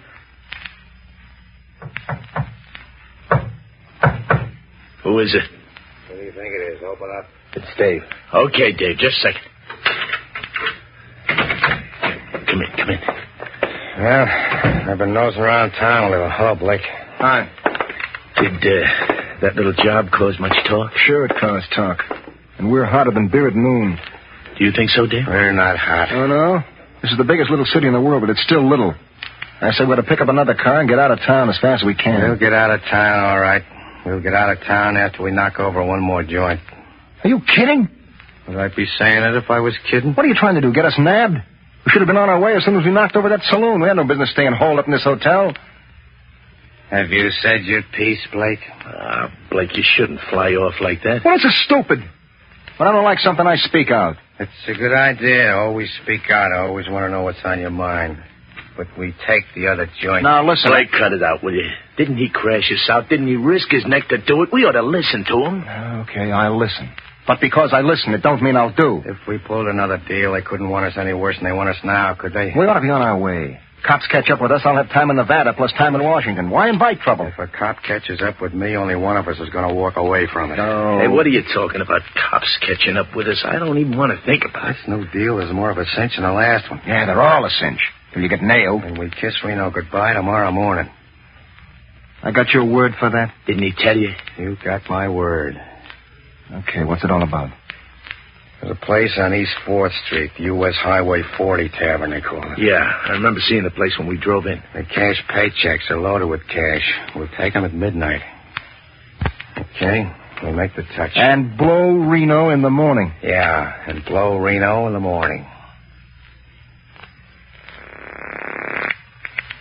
Captain Heach. Hello, Captain Sergeant Glass reporting. Glad you called, Al. The Highway 40 Tavern was just stuck up with the same guys. Now, I want you to get... When did it happen? Well, about 20 minutes ago. Why? I'm calling from the lobby of the Carlton Hotel. There's 3 guys checked in here. 2 of them answer the descriptions. In their room during the last hour or so? No, Captain. They just walked in the lobby a minute ago and went upstairs right before I called you. They were in a hurry. They could be the ones, huh, Al? I'd give odds they are. What's the setup there? They've got a 2-room suite on the 3rd floor, and there's only one door to the suite that's far enough away from a fire escape. Okay. You stick around the lobby there. I'll bring Cowan and Reed over, and we'll give you a hand. If they try to leave the hotel in the meantime, pick up all 3 of them. And if they don't? We'll give them a chance to get asleep. Then we'll wake them out of their slumber. T-I-D-E, Tide. There's never been anything like Procter & Gamble's sensational Tide. No soap, no other suds, nothing else you can buy anywhere will wash your clothes as clean as Tide. And here's why. Tide, with its new Miracle Suds, not only leaves clothes free from dirt, but removes dingy soap film, too. And that's only the beginning of the miracle. With all its amazing cleaning power, Tide is safe, truly safe, for all your washable colors. What's more, Tide actually brightens soap-dulled colors. And listen to what Tide does for white things. In hardest water, Tide gets them whiter than any other washing product known. And Tide keeps them white week after week, never turns them yellow. Try Tide next wash day. Start using the only wash day product that gives you all this. The cleanest, brightest, whitest wash you ever hung on the line. Tide's in, dirt's out. Tide's in, dirt's out. Tide gets clothes cleaner than any soap. Any soap? Yes, any soap. Tide gets clothes cleaner than any soap. T-I-D-E, Tide. Now back to Gangbusters. Arnie. Yeah. What do you want, Blake? A couple of words with you, that's all. Oh, can't wait until morning. I gotta hit the sack. You know, Dave has got the right idea. Get plenty of sleep. That's what I'm going to do, too. And then I'm going to Sit still a minute, will you? Oh, what is it? Now, look, I got a sneaking hunch Dave wants to pull a third job here in Reno. Now, you know that ain't so, Blake. He promised we'd pull out tomorrow the first thing. Yeah, he promised. But something tells me he's got other ideas. Well, if that's the way he wants it, I ain't been doing so bad stringing along with Dave. Well, good night, Sit Blake. still a minute. Hey, look, I'm asleep on my feet, Blake. What do you want? If he says another job here, you're with me. We pull away from him. Pull away from him? That's what I said. Yeah, but he knows what he's doing. Maybe, but he don't know when to stop. I did enough time. I'm not risking doing any more. Blake, you gotta have... Hey, who's that? Get it down. Cops. You don't think it's cops? Maybe we ought to wait, Dave. Get Dave. Get your gun out. Get behind the door. Yeah, but if it's cops... If it's cops, Dave can't help us. Now, come on. Listen, Blake. Dave, shut up.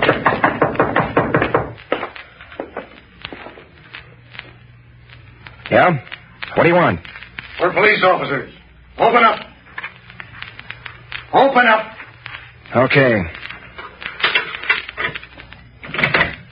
What's the idea, mister? I'll tell you what the idea is. March it, Captain. There's one behind the door. Come on, men. Hey, look out. Come here, you. Let go of me. Shoot, all right. This one will hold you. He's out. All right, mister. Talk and talk fast. Where's the other one? What other one? Come on, where is he? Okay, he's in there asleep. You're sure he's asleep? Yeah, I'm sure. Well, we'll see. Where's the light switch in there? Right inside the door, on the right. Con, Reed, watch these two. Gotcha, Captain. Glass, let's go. Right with you. Okay, you open the door. I'll reach in for the light. Yep. Sound asleep. Come on over to bed. Let's pull back the covers. Watch him, Captain. He's not asleep. You said I'm not. That ought to hold you two for a while. Everything okay? No, it ain't okay. Here's one for you. Why, you... Now, settle down. Take it easy, copper. I'm through. I'm hurt bad. You said it. You're through. Reed, get an ambulance. Get two of them. And that, Don, was the disastrous ending to this case. Two heroic Reno police officers, Captain Leroy Geach and Detective Sergeant Alan A. Glass, were shot and killed by this desperate criminal, David Blackwell. Blackwell himself was shot, but he recovered from his wounds and went on trial on first-degree murder charges a few months ago. He was convicted and sentenced to death in the Nevada gas chamber. The other criminals, Arnold J. Thomason and James Blake, received maximum terms of 50 years each in the Nevada State Penitentiary. Well, thank you, Chief Greason, for telling us this case history. And now, Gangbusters is privileged to present the Honorable Paul V. McNutt, former High Commissioner of the Philippines and Governor of Indiana, speaking as Vice President of the National Probation and Parole Association. The Honorable Paul V. McNutt. We have heard a dramatic story, a tragic story. In one form or another, it is a story all too common in America today. What can we do about it? Law enforcement? Yes. Efficient police work is essential to protect you and me and all of us. But we must do more than catch criminals and send them up. We must prevent crime. We must do everything possible to reclaim young offenders before they become criminals. Firm guidance, from understanding judges and probation officers, and from parole officers in cases involving parole, can help to avoid lives of crime and tragedy. Trained men and women, such as the members of the Western Probation and Parole Conference, who have heard the program in Phoenix tonight, are needed in every court dealing with young and first offenders. To provide such guidance, to assist those skilled and sincere workers with beginners in delinquency, the National Probation and Parole Association is working today through its offices from coast to coast with trained specialists in the field of crime prevention. It is a non-profit organization supported entirely by voluntary contributions, and its services are available to your community. It's ready to help you and your courts and probation officers, the agencies in your town, and in turn, it needs your help and support to carry on its great work. If your community needs help in these matters, or if you can help the association in its program, get in touch with it. The National Probation and Parole Association, with offices in San Francisco, Chicago, and New York. Here is its platform: effective treatment of delinquency and prevention of crime throughout America. In short, protection for you and a square deal for youngsters in trouble. Thank you, Paul V. McNutt, for this message of vital importance. Next week, the case of the war bride Bandit, who used the tactics of the wartime underground to rob her victims, but who found that in peace as well as in war, the loser's penalty is sure. Next week, same time, same station, the case of the war bride Bandit on Gangbusters. Tonight's case was dramatized by Stanley Niss, directed by William Sweets, with Ken Lynch and John Larkin in leading roles. Don Gardner speaking. Gangbusters is a Phillips H. Lord production. Gangbusters is brought to you by Tide, the amazing new Wash Day Miracle. Tide is dirt out, T-I-D-E, Tide. This is ABC, the American Broadcasting Company. Get this and get it straight. Crime doesn't pay, which was the motto of our next broadcast from the pen of Raymond Chandler. The first show aired on NBC in June 1947. And then in 1948, the series moved to CBS, where it was renamed. For 114 episodes, the CBS version ran and ended in September 1950. It was a more hard-boiled program than many of the other private detective shows at the time, containing few quips or quaint characters. We're proud to present to you the adventures of Philip Marlowe, right here on HOJO Radio. When I got the crisp $50 bill in advance, I figured my client had a heart of gold. But after I was beat up, double-crossed, and shot at, I realized just how hard a heart of gold can be. From the pen of Raymond Chandler, outstanding author of crime fiction, comes his most famous character as CBS presents The Adventures of Philip Marlowe.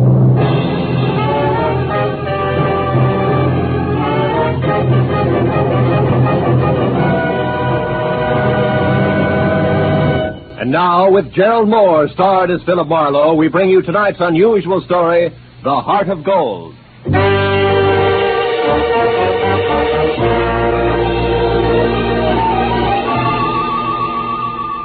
I had spent the day trying to decide how to spend the day, and finally convinced myself Sunday afternoon was a good time to catch up with neglected bookkeeping. But I only got as far as the office door because a special delivery letter was stuck in the mail slot. I ripped it open and watched a crisp $50 bill flutter to the floor. Pinning it down with my toe, I turned to the letter, which was dated Saturday. Dear Mr. Marlowe, kindly investigate the party who lives at 1903 North Ogden Street to find out if his name is really Elliot Perdue and what his occupation is. Then please come to my residence at 5 tomorrow, Sunday. I live at the home of a friend, Arthur Stewart, 33 Lemonwood Drive in Bel Air. I sincerely hope that $50 will be a sufficient retainer. Truly yours, Helen Asher. Judging from the tone of her letter, it was obvious that Helen Asher didn't hire private detectives very often. Nevertheless, I glanced at my watch, which said I had to work very fast, and I headed for 1903 North Ogden. It turned out to be a small house near Selma Street. I got out of my car and walked up to the door.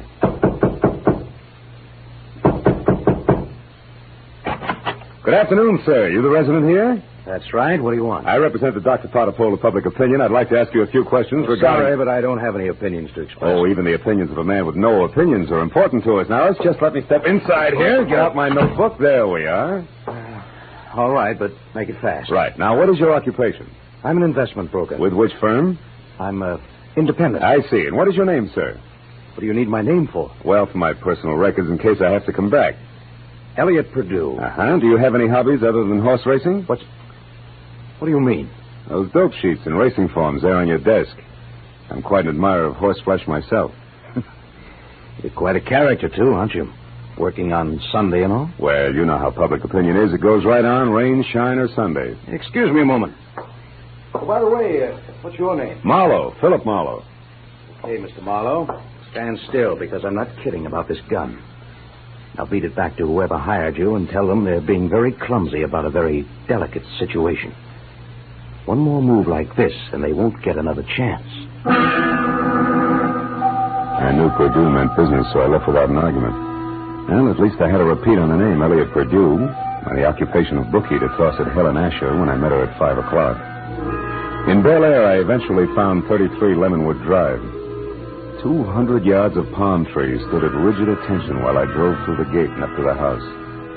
When the butler opened the door, he stared at me like my hat was on fire. Yes, sir. Did you wish something? Yes, yeah, I'd like to see Mrs. Asher, please. Mrs. Asher? Oh, good heavens. Mr. Stewart. What's the matter, Roberts? Why is it... I'm Philip Marlowe, Mr. Stewart, a private detective. I have an appointment with Mrs. Asher. Is she at home? Oh, Mr. Marlowe, perhaps you can help. I don't know what to do. It's such a terrible thing. What's happened? Upstairs, not 5 minutes ago, Mrs. Asher shot herself. Shot herself? Please, if you'd come up with me. Yeah, sure, of course. I'm certainly grateful for your help, Mr. Marlowe. Yeah, this is her room. She's in here. There. Yeah. She's dead, all right. Shot herself in the left temple. Whose gun is that, Mr. Stewart? Well, it's mine. I kept it in the desk downstairs. Did you find her? No, Roberts did. I was out in the hothouse working with my orchids. You see, I've been out of town. I just came in this morning on the super chief from Chicago, and I wasn't expected back until Wednesday. Yeah, look, Mr. Stewart, do you mind telling me how well you knew Mrs. Asher? Oh, very well indeed. Ever since the accident 3 years ago, she lived in my house under my care. The accident? Yes, that's how she got those scars on her cheek and neck. As you can see, my hands were burned at the same time. Would you mind telling me about it? Well, I was living in Canada at the time. One day, my wife Florence and I went to a camp near Quebec, and we met Helen Asher our first day there. She was a pathetic, lonely woman, a widow. Oh? That very night, while she was visiting us, the oil stove in our cabin exploded. Oh. Florence, my wife, was killed. And Mrs. Asher was severely burned. It was ghastly. I can imagine. Mrs. Asher had no one, so I thought the least I could do would be to care for her, since I knew the accident had been caused by sheer carelessness on my part. You took over full responsibility for her? Yes, I did everything I could think of, but she never quite got over the shock of that night, and now this. It's horrible. Have you notified the police yet? No, You better do it right now. Yes, I'll go right downstairs and call them. The dead woman on the floor had been beautiful once. No doubt about it. This was my client, and a certain $50 bill was burning a hole in my pocket. I wandered over to a writing table, and as I looked down, I noticed that the Sunday sheet had been torn off the memo pad. It bothered me. Tomorrow should mean nothing to a suicide, yet Mrs. Asher's memo pad showed Monday already. The sheet was blank, but on a hunch I tore it off and stuck it in my pocket. I was about to turn away when I saw a book of matches from the Conga Club. So I picked that up, too, and then I left. I drove around for some time trying to figure things out. Then I went down to police headquarters to see one Lieutenant Ibarra. It's suicide as far as we're concerned, Marlowe. Everything checks. Mrs. Asher was despondent and she killed herself. She didn't leave a suicide letter, but they don't always. How'd you get in on this? Well, she paid me $50 in advance to air out a small-time bookie or worse named Elliot Purdue. Incidentally, what's the background on Arthur Stewart? Oh, he's a big-money fashion designer. Started his business on his wife's insurance. She died in an accident in Canada. He did a lot for Mrs. Asher because he felt responsible. Yeah, I know all that. But was she left-handed? Did Stewart come in on the super chief this morning, and was it the butler that found the body? That's right. We checked it all. Hey, look, Phil, do you have any good reason to think this isn't suicide? No, not really. It's just that $50 in advance that bothers me, I guess. Oh, by the way, I've got a piece of paper I'd like the boys in the lab to run a test on, okay? Sure, Casey will fix you up. Marlowe, I figure suicide now, but I can always change my mind.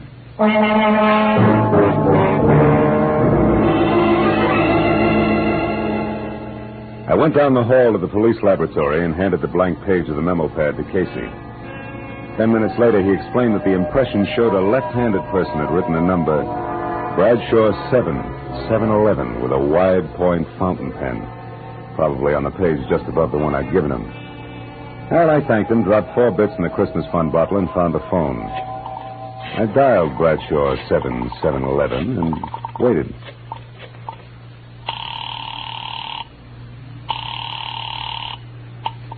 Hello? Hello? Who's this?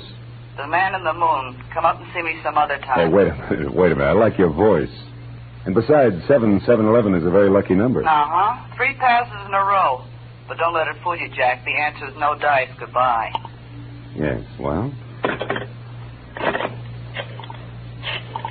I gathered she was in no mood for playing, so I decided to be strictly business and dialed again. There was no answer. I let it ring for some time, but Miss Golden's voice obviously wasn't taking any more anonymous calls. I'd left only the long shot, the book of matches I'd found on Mrs. Asher's desk.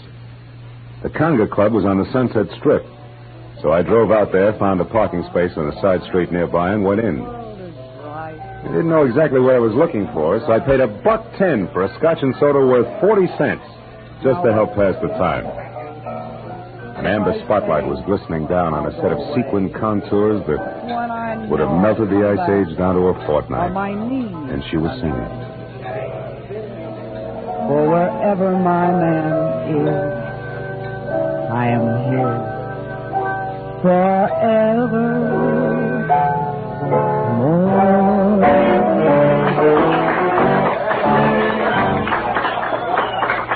I knew it was Bonita, the Conga's featured songstress, and I knew something else, too. There was no mistaking that voice. She was the girl with the lucky phone number. I wrote her a note, called a waiter to the table to deliver it, and then sat back to watch her as she glided over and sidled into a chair opposite me. It was your penmanship that intrigued me, Mr. Malone. It was your voice and so forth, mostly the so forth, that got me, Bonita. Would you care to decipher the Sanskrit you called a note? The waiter said you wrote it. Sure. It says important business. That's an idiom. If you wanted to talk turkey, how would you translate it? Do you know a woman named Helen Asher? Not that I remember. Why? Well, your phone number showed up on a memo pad. How do you account for that? How should I know? Maybe she intended to call me up. Look, you're quite a handsome man, Mr. Marlowe. But you look silly with your nose bent. Why do you keep sticking it into other people's business? Because besides being paid for it, it sometimes leads to meeting interesting and beautiful people. Present company included. What do you want? Mrs. Asher killed herself tonight. Mrs. Asher's dead? Yeah. And considering you said you didn't know her, you look very put out about it. All right. Marlowe, you win. But let's not talk about it here. Finish your drink while I get out of this costume. Then meet me outside by the front door in 10 minutes.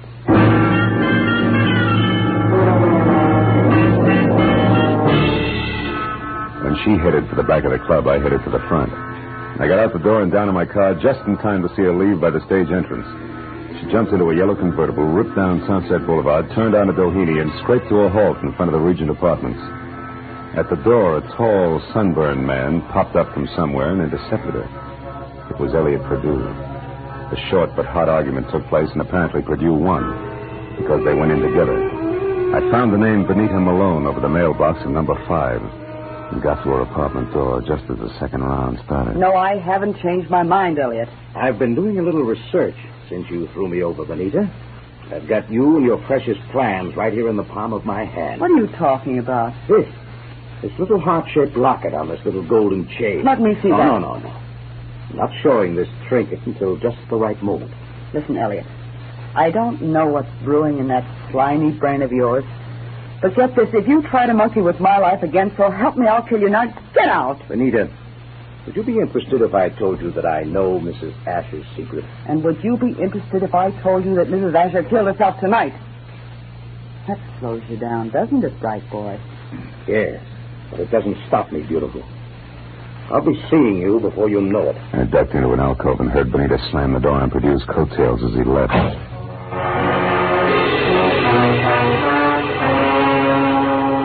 So, now I knew that Perdue, a locket, and Benita Malone added up some way to a bullet in the head for a scarred woman with a secret. I went back to my car and drove out to Stewart's house in Bel Air. When you were here before, Marlowe, I was so upset I hardly realized you were a private detective. You had an appointment with Mrs. Asher. Had she hired you? Yes, to investigate someone, but she didn't live long enough to give me the details. Now, what sort of trouble could she have been in to have needed a private detective? I don't know. But perhaps you can help me find out by answering a few questions. Anything at all, Mr. Marlowe. Does the name Elliot Perdue mean anything to you, Mr. Stewart? Elliot Perdue? No, I'm afraid not. How about Benita Malone? Yeah, I've never heard of her. You know anything about a heart-shaped locket on a gold chain? A locket? A gold locket? Yeah. Mrs. Asher had a heart-shaped gold locket. Where'd she keep it? Upstairs in her jewelry box, I should imagine. Come on, let's have a look, huh? Yes. Right up these stairs here. This is her room, Marlowe. I know. I was here once before. Why? It's not here. It's not on her dressing table. Her jewelry box, it's gone, Marlowe. But you think that... Elliot Perdue has it. I can't understand this. What's the locket like? What's inside it? Just a picture. It was valued by Mrs. Asher because it was the only one she kept of herself the way she looked before the accident. Now, why would anyone else want that? I don't know. But when we get that locket, we'll get a lot of answers along with it.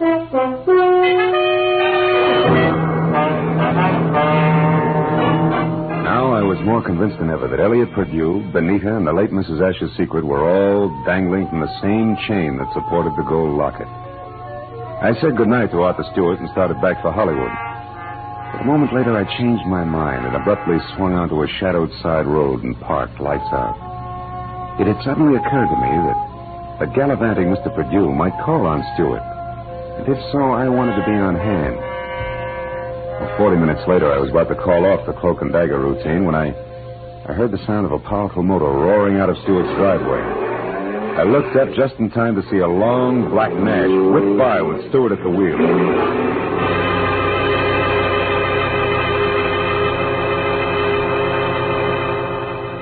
From the speed of the car, I was certain he wasn't going out for the morning papers. Decided to go back to the house and question the butler while I could have him to myself.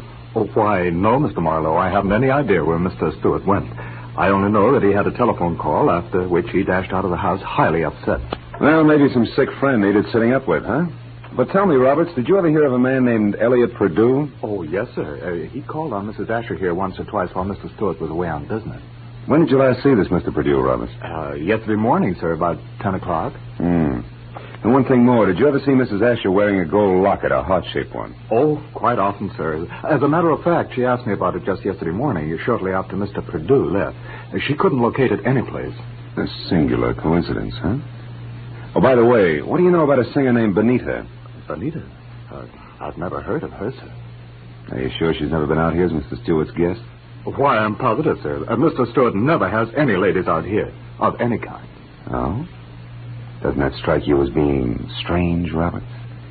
After all, Mr. Stewart's a very eligible widower. Widower, yes, Mr. Marlowe, but philanderer, no. Good night, sir.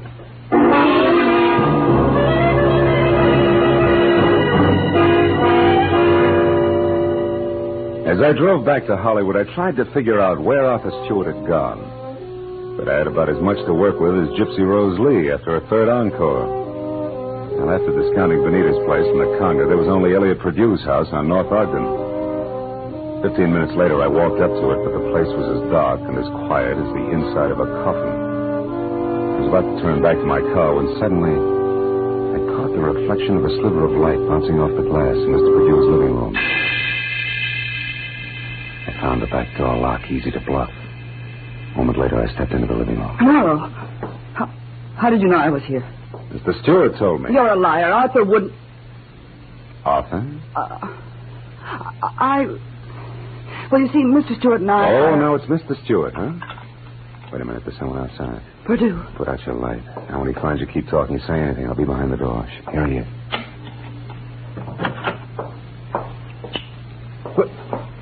Well, Benita. What a waste of time, my dear. While you've been here rearranging my socks, I've been talking to your boyfriend with the locket safely tucked away right here in my breast pocket. How clever of you. How absolutely ingenious. It's a bit late for nasty words between us, Benita, because possession of you was part of the bargain I struck with Mr. Stewart. You see, What are you staring at? My big blue eyes, Pursuit. Don't move or I'll blast you. You'll do nothing. Get the gun, Benita. Now, Pursuit, we'll play some more. Now the gentleman's breast pocket. Ah, here it is, Benita. Safe and sound. Which is just the way I want it, Phil. What? My own gun. Why, you beautiful the locket, snake. Marlowe. Come on, I get nervous with one of these things in my hands. Throw it here. Thank you. Now, when I leave, Phil, don't come after me, because I'd hate to fill you full of little holes. Good night, dear.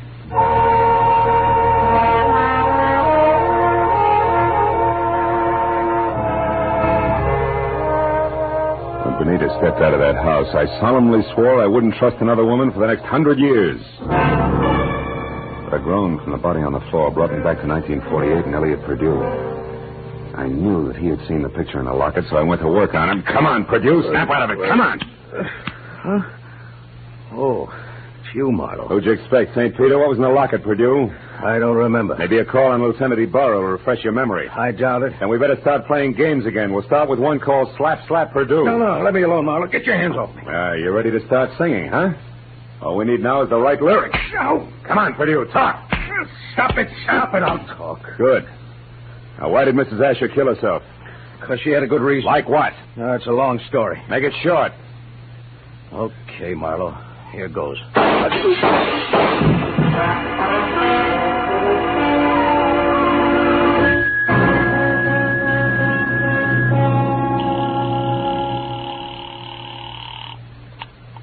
Lieutenant Ibarra speaking. Marlowe, Ibarra.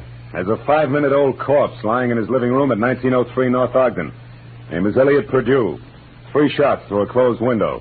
I was lucky. Any description of the killer? No, none. Now, look, Ibarra, right now I'm going after a songbird named Benita Malone at the Regent Apartments on Doheny. Will you cover me there without sirens? Sure, Marlowe. I'll attend to it in person.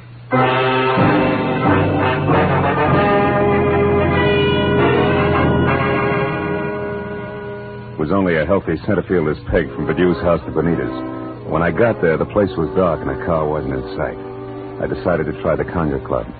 But as soon as I walked in, I began to worry because if Benita had wanted to get rid of that locket, she'd have had enough time to bury it at Forest Lawn. But I didn't know Benita, because Miss Oomph herself was singing in the amber spotlight, and dangling from her soft white neck was the heart-shaped gold locket. I love you, because he's wonderful, because he's just my Bill.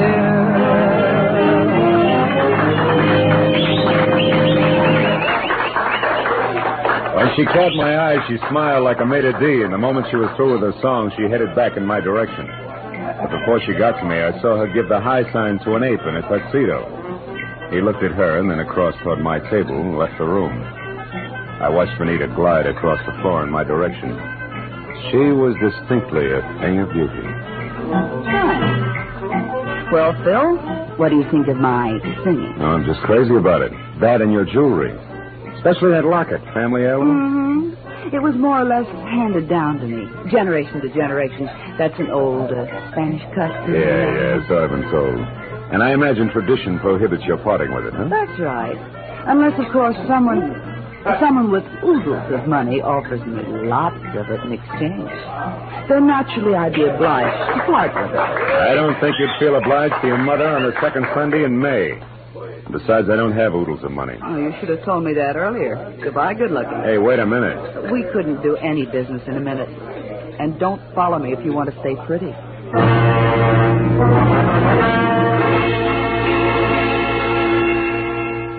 pivoted on a spike heel and took off for a dressing room, and I knew that if I followed, I was scheduled for a nasty tete-a-tete with an ape in a tuxedo. When I made the lower floor and saw that the long corridor to a room was empty, I knew the setup. The ape would be on the other side of the door waiting. Benita still had my gun, so I got the nearest substitute for a blackjack, a full bottle of Paul Masson champagne. Then I walked noisily down the corridor as far as her door and knocked. Turned the knob slowly, kicked the door open, and stood clear. It worked. The ape's hairy hand was wrapped around my gun, and it came down in an arc that was never interrupted. And that left him off balance. The ape hit the floor, and before Benita had a chance to close her mouth, I ripped the locket from her neck, picked my gun up, and ran. I didn't stop until I collapsed against the store window. Then I opened up the locket. 2 minutes ran out of me before I realized what was wrong with the picture. Then I knew. Arthur Stewart's home in Bel Air was my next stop.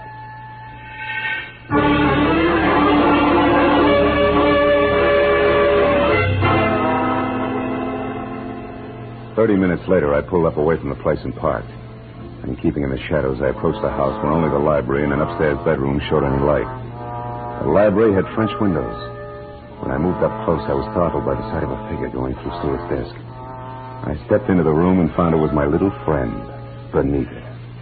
I've got my own gun again, Benita. Phil. Oh, doing a little dusting, honey? Oh, don't be funny. I'm not trying to. How is it you're not upstairs helping Stewart pack? Because I've already finished packing, Mr. Marlowe, and don't turn around. That was well done, Benita. Oh, fine. Sucked in by a little decoy sprinkled with sequins. Never mind the pose, Marlowe. Just toss your gun on the couch over there. Now. That's better. You know, Marlowe, I can't say that I'm very sorry for you. I don't expect condolences from a character who murdered a woman this afternoon and a man this evening. You killed Mrs. Asher? Yes, and that blackmailing scum Purdue as well. But both murders were very necessary, Benita. Even as Marlowe's here will be. Come over here, Benita, behind me. Hurry, Arthur, let's get out of here. Don't worry. And now, Mr. Marlowe, it's time for you. Well, thanks, Benita. You swing a beautiful bookend. You know, I had you figured all wrong. No, don't mention it, dear. I heard the cops coming anyway. You sweet child. We're in here, Ibarra, all of us. Oh, I figured you'd be out here when you didn't show up at that Songbird's place. Well, what's this? A little man on the floor with a large bump on his head is Arthur Stewart, the man who killed Elliot Purdue to keep him from telling me the truth about Mrs. Asher, and the man who killed her this afternoon. So Mrs. Asher didn't commit suicide after all. No, but she wasn't murdered either. She died in that accident in Canada 3 years ago. What are you talking about? Well, the woman that Stewart killed here this afternoon wasn't Mrs. Asher. It was his wife, Mrs. Florence Stewart. You see, there must have been a mix-up in identifying the bodies of the two women at the time of the accident. Mm-hmm. Stewart and his wife had Mrs. Asher buried as Mrs. Stewart. Then they collected the insurance neat, huh? Yeah. But what happened? Yeah, it's simple. Stewart got bored with his scarred and unattractive wife, and he started running around with choice little numbers. Like Benita here. Phil, honest, I didn't know a thing about this. Stewart told me that Mrs. Asher depended on him so heavily that she'd be crushed at his seeing another woman. But I didn't know she was his wife. Marlowe, how do you figure this all out? From a locket that belonged to the woman we knew as Mrs. Asher. It had a picture of Stewart and Mrs. Asher taken in dress clothes before she was scarred. Yet Stewart claimed that he and his wife had only met Mrs. Asher the day of the accident. And on a camping trip at that. But, Phil, I saw the picture, too, and I didn't figure that out. That's because you were too busy trying to figure just how much the locket was worth to Arthur Stewart. Or to anybody. In cold cash. You were blinded by all the dollar signs in front of your eyes, baby. Why, Phil, how can you say such things?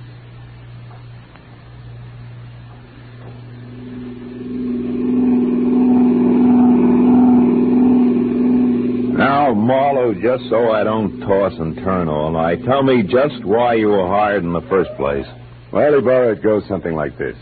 When Purdue knew that he was losing Benita to Stewart, he decided to check up on the opposition. And he not only found out what he wanted to know, but he found out a lot of things, too, that he didn't want to know. Mrs. Stewart, the late Mrs. Asher, became suspicious of his questioning, and incidentally of her husband. So she sent for me. Well, Marlowe, Stewart certainly had me fooled. I doped him out to be a very generous guy, a great benefactor who was doing the right thing for a lonely, unfortunate woman. Yeah, looked like he had a heart of gold, all right. But a funny thing, Ibarra, In the end, it was this heart of gold, this locket here, that got him. Mind if I keep it? Not at all. You had a tough enough time getting hold of it. Good night, Phil.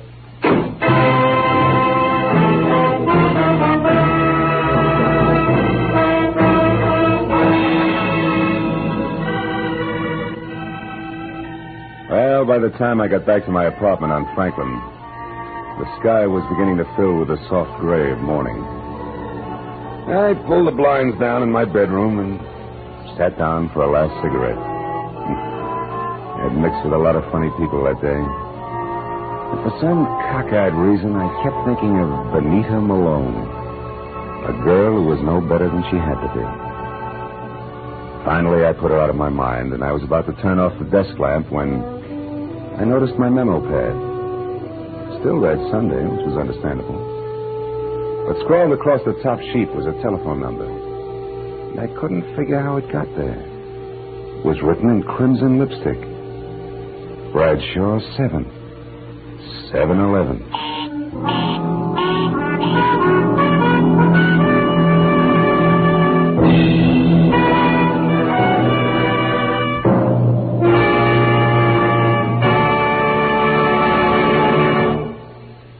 The Adventures of Philip Marlowe, created by Raymond Chandler, stars Gerald Moore and is produced and directed by Norman MacDonald.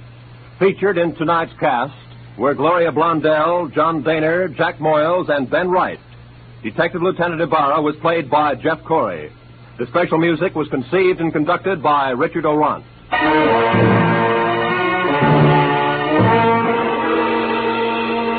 Be sure to be with us again next week when Philip Marlowe says... They were all after it. An importer, a beautiful woman, a nut, and a guy I couldn't figure out.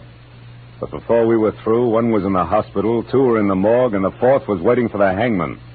All that because of a blue burgonet. Something I'd never even heard of before.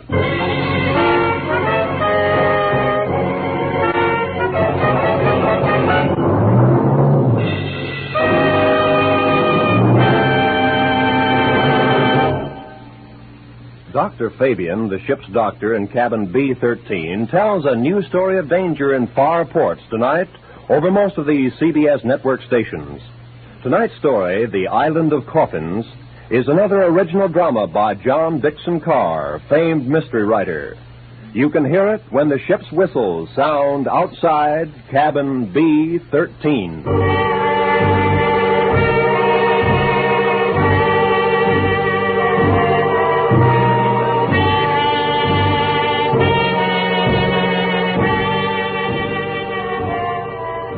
This is Roy Rowan speaking. This is CBS, the Columbia Broadcasting System.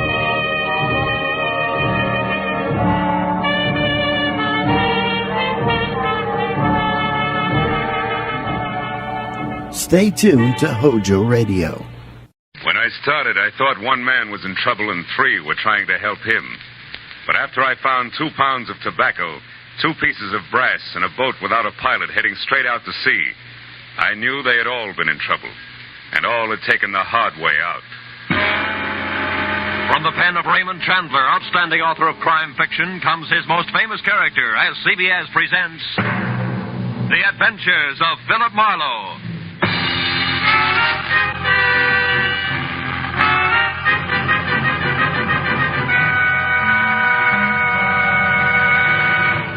And now, with Gerald Moore, starred as Philip Marlowe, we bring you tonight's exciting story, The Hard Way Out.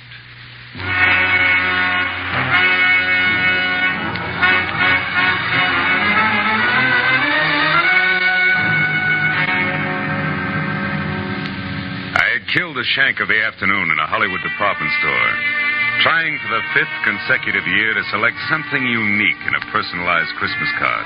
A bright-eyed salesgirl finally suggested in desperation a smoking 38, spelling out Noel in delicate wisps of white curling smoke. Well, I gave up, settled for a reissue of last year's unoriginal message.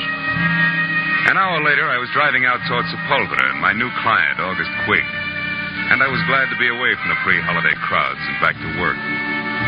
When I pulled up in front of the factory building, an immodest sign told me the man I was to meet inside was president and co-founder of Quigg & Slater, manufacturers of nothing but the best in construction materials.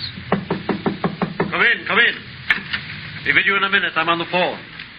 Listen, August Big does not change his policy overnight, Slater. Not after 25 years. You should know that, you of all people.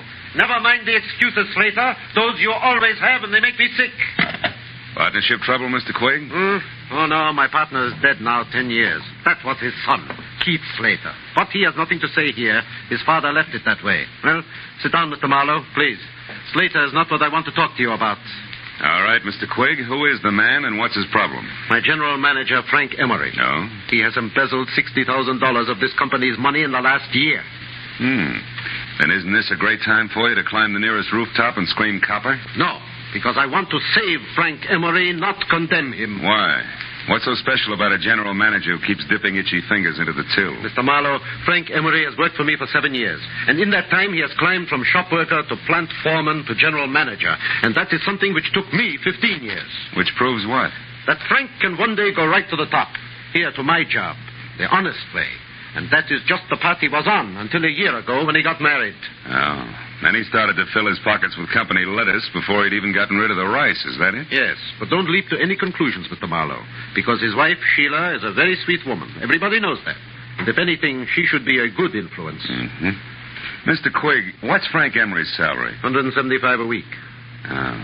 When'd you last see him? This afternoon, about 2 o'clock. I called him in here. But I didn't say anything about the shortage. We just talked.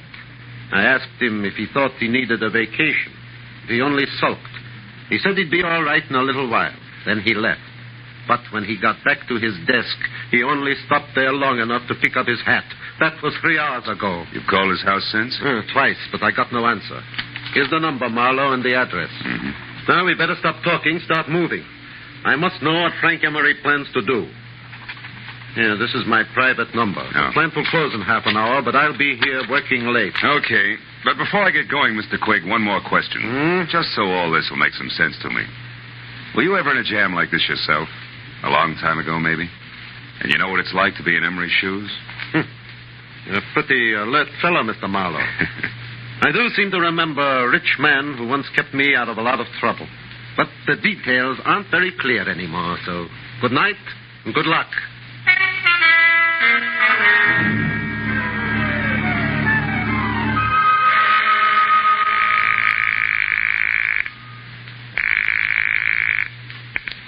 Hello? Mr. Frank Emery, please. I'm sorry, he's not in.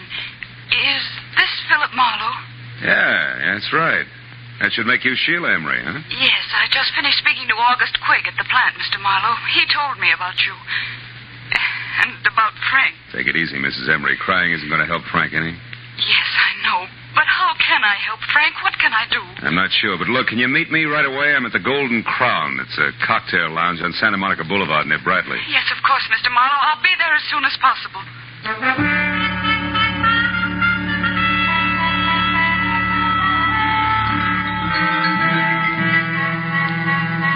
Exactly 34 minutes later, a two-tone, sleek convertible about the size of a Pullman car glided to a stop in front of the Golden Crown. The loveliness behind the wheel was wearing a $100 hand-knit dress that just wouldn't let go. I knew it couldn't be Sheila Emery, but it was. She was a tall, luscious blonde with blue-gray eyes that were set wide apart and a face that any angel would have gladly traded his wings for. Now, 5 minutes later, we were seated inside at a quiet corner booth. But only 2 weeks ago, everything was perfect, Mr. Marlowe. Frank didn't seem to have a care in the world. Then all of a sudden, he changed. He became quiet, almost morose. You never suspected that he was stealing from Quigg? Of course not. And I still think there's some explanation, something we don't know about. Maybe. But from where I sit, it looks like you two have been keeping up with the Vanderbilts instead of the Joneses. It always danced the bank account. Just what do you mean by that, Mr. Marlowe? Exhibit A, that knit 1 pearl 2 number you're wearing. What? Exhibit B, that splash of automobile you drove up in. But Frank said we could afford those things. I know because I was worried when we bought the boat. Yeah, what boat? The Carefree. It's a 30-foot sailboat. We dock it near our cottage just beyond Santa Monica. Hey, wait a minute. A sailboat, a cottage at the beach, that car? Just how far do you think $175 will stretch these days? What do you mean? Frank makes twice that, plus bonuses. Not unless he has a very fancy paper route on the side. Because 175, period, is the figure that Quig quoted to me an hour ago. Oh, no. No, I can't believe that. Frank wouldn't lie to me that way. Yeah, some guys do funny things when they're too much in love. Oh, now, look, tears take time, honey. How about holding him back long enough to give me some dope that'll put me on Frank's trail, huh?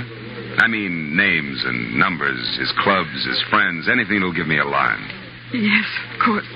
But all that information is in his address book at home. All right. Home's our next stop. Just between us, Sheila. What are the chances that Frank has an extracurricular interest on a back street somewhere? Another woman? Oh, no, I'm sure that's not the way things are. Frank loves me very much. Yeah, I guess so. Believe me, if he doesn't, we're not looking for an embezzler. We're after a maniac. Come on, let's get out of here.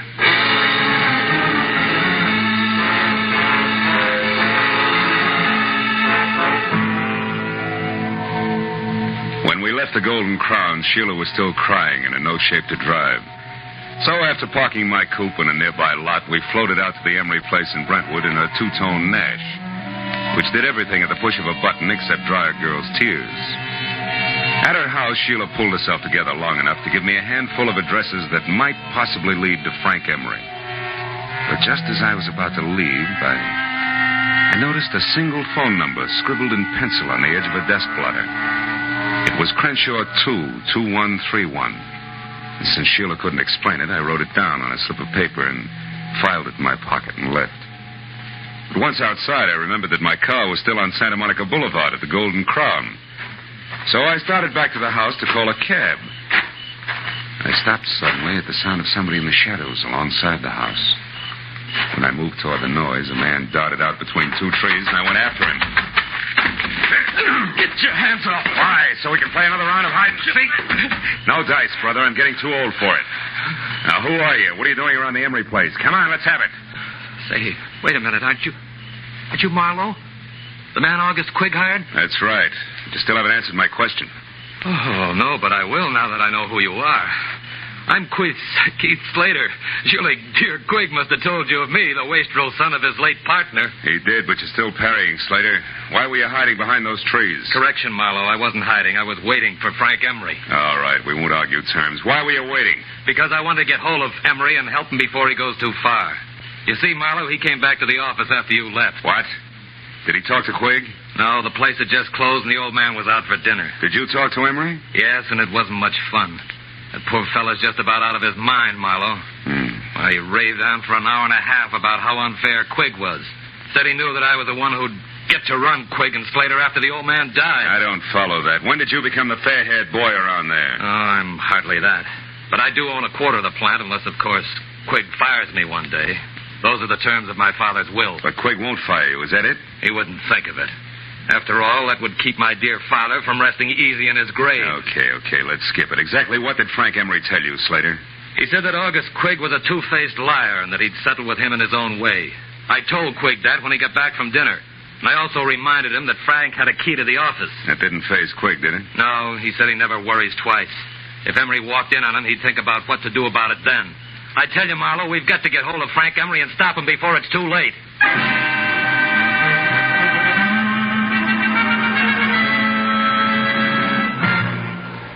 In just a moment, back to the adventures of Philip Marlowe. But first, just 1 hour from now, over most of these same CBS network stations, Eve Arden will be midway through her regular Sunday night role of Our Miss Brooks, America's most charming and most highly unusual school teacher. You've seen Eve Arden make her hilarious way through many a Hollywood movie. Now you can hear her every Sunday night as Our Miss Brooks, just a little later over most of these same CBS network stations. And now, with our star, Gerald Moore, we return to the second act of The Adventures of Philip Marlowe and tonight's story, The Hard Way Out.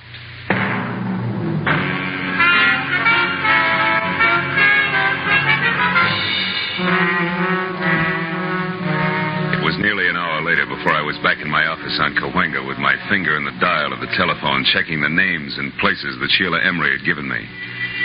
2 nightclubs, 3 hotels, and 5 friends later, I'd run through the list without a single kosher lead. Sitting there thinking of all the places a guy could disappear to, I reached into my pocket for a lifesaver and found something else. The slip of paper that read Crenshaw 22131. The number I'd seen on the desk blotter at Emery's place. So, with nothing more to lose than another millimeter off the tip of my index finger, I went back to dialing.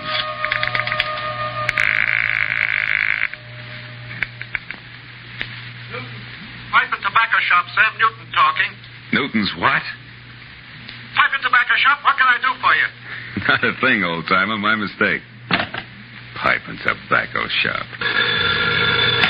Marlowe speaking. This is Sheila Emery, Marlowe. I think I know where Frank is. You do? Yes, at our cottage at the beach. It's closed up, but I was just going through some things in my desk when I discovered that the keys to the place were gone. And I clearly remember seeing them only yesterday. What's the exact location of that cottage? It's 2 miles north of Santa Monica and down on the beach, directly behind a large white frame house on the Pacific Coast Highway. Number 1221. You can't miss it. 1221. Okay, I'm leaving right now, and I'll call you as soon as I can, so try not to worry.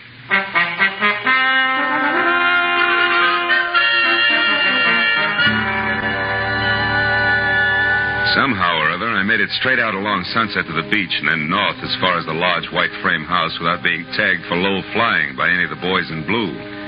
But when I got down to the cottage on the beach, I found it deserted and boarded up like opening night at an unlicensed peep show in Boston. Except for a couple of stray gulls who probably had insomnia, I was all alone. But the gregarious streak in me didn't suffer very long, because a minute later I had an unannounced visitor. It was a nasty caliber .45 automatic. And the man on the other end who gripped the handle like he knew what he was doing was none other than the general manager of Quigg & Slater, Mr. Frank Emery. Mind telling me who you are and what you want here? Well, the name, which probably doesn't matter, Mr. Emery, is Philip Marlowe. But my business with you is something else. I'm working for your boss, August Quigg, and believe it or not, he wants to help you. That's a lie, Marlowe. Nobody wants to help me, and you know that. This is a smart trick, but it won't work. It can't work. And I'll tell you why. When the police do get to me, Marlowe, they won't find anything but a corpse. Is that clear? Suicide. Don't be a fool. What about your wife? Marlowe, that's why I took the $60,000. So say your breath. And unless you're interested in joining me, do exactly as I say. Now, here. Pick up these keys and open that door. Go on. Now, throw the keys back gently. Please, Emery, listen to me. No. I've listened to too many people already. Now it's my turn to talk.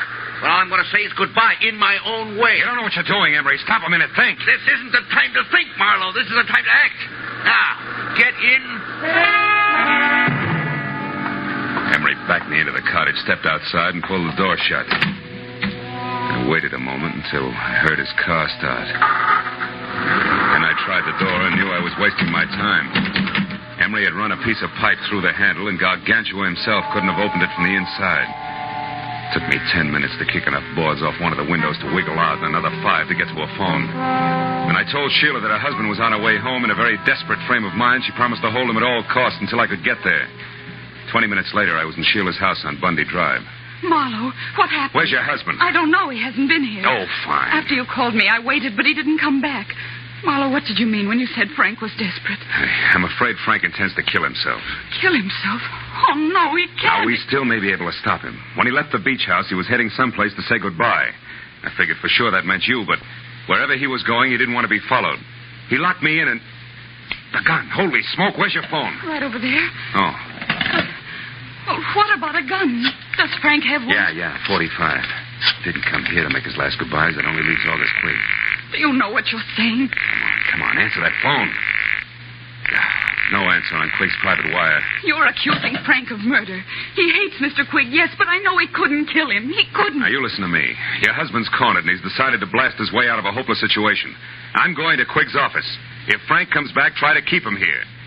But don't try too hard, because it might be dangerous now, even for you.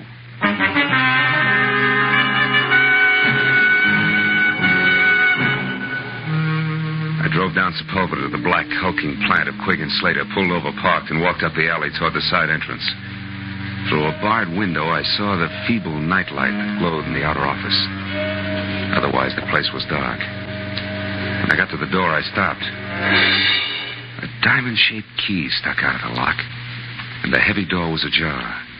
I eased it open and listened. Nothing. I pulled the key out of the lock and dropped it in my pocket. Then I went inside and switched on the lights. Oh, I found him on the floor next to the desk in his private office. He'd been shot in the chest, point blank, with a .45, which meant that even before he fell, August Quigg was dead. The room was untouched. Quigg's key case lay in the pencil tray on his desk. I snapped it open and saw what I expected. His diamond-shaped key. I switched off the lights and started out. When I heard heels clicking up the hallway, I backed up against the wall and waited. It was Keith Slater. He hesitated in the open door, a startled look on his face. Good Lord. Quigg. Hello, Slater. Who is it? Marlowe. I wouldn't touch anything if I were you. The police will want to see it just as it is. Marlowe, he's been murdered. I had no idea Frank would go this far. Yeah, he's full of surprises tonight. Are you sure he's not carrying any grudges against you? Frank and I are old friends. That old man in there was different. He wasn't human. He was a machine, a rock crusher with a concrete heart. I'm only sorry it was Frank who did that to him because he'll never be able to get away with it. He doesn't intend to. Plans to commit suicide any minute now.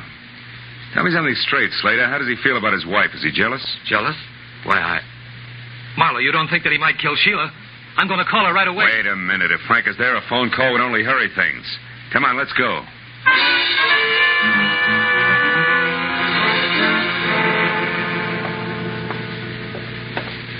I don't like the looks of this, Marlowe. Neither do I.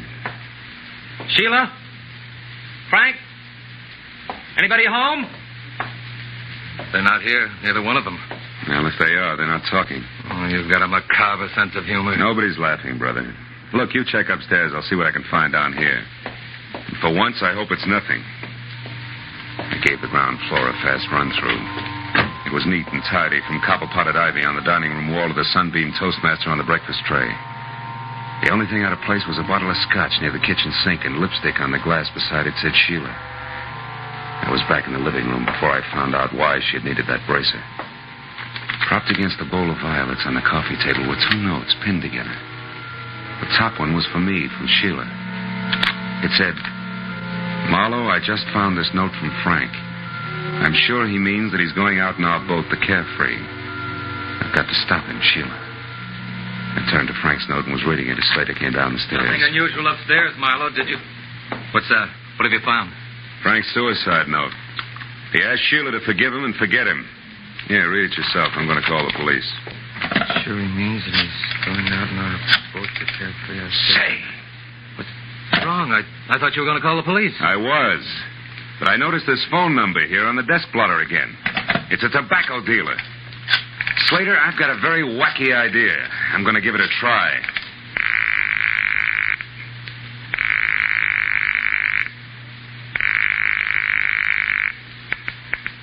Hello? Newton Tobacco Shop? Yes, but we're closed. It's after midnight, you know. Yeah, I know. This is the police, Mr. Newton. We want some information. Police? What did you want? Take it easy. Do you have a customer named Emery, Frank Emery? Yes. He was in late this afternoon. What'd he buy? Tobacco? A special blend I make up for him. I see. How much of it did he get? Oh, my. Let me think now. 2 pounds. Yes, that's right. 2 pounds. I'm sure of it. Man could lay quite a smoke screen with 2 pounds of tobacco, couldn't he? Thanks, Mr. Newton. You've been a big help. What's the matter, Slater? You look troubled. Are you thinking the same thing I am? I don't know what you're thinking, Marlowe. This. Mighty weird for a guy who's planning suicide to go buy himself 2 pounds of tobacco a few hours before he blows his brains out. Put it succinctly, pal, I'm thinking that Frank Emery's suicide's a big fat phony. This is Lieutenant Ibarra. Marlowe, Ibarra. Catching you at this hour is the best break I've had all night. How so? What's up, Marlowe? Guy's been murdered, and his killer, one Frank Emery, is getting away by boat. Can you sell the harbor patrol on running him down for me? It's his own, a sailboat called the Carefree. A 30-footer with an auxiliary motor. He'll be out a ways, off Topanga Canyon. Well, that can be arranged, but where'll I find you? I'll need some particulars. I'm going to his beach place. It's in a little cove 2 miles above Santa Monica. There's a pier and a boathouse a couple of 100 yards beyond. Okay, Marlowe, we'll find it. Now, listen, don't get your feet wet. Wait till we get there.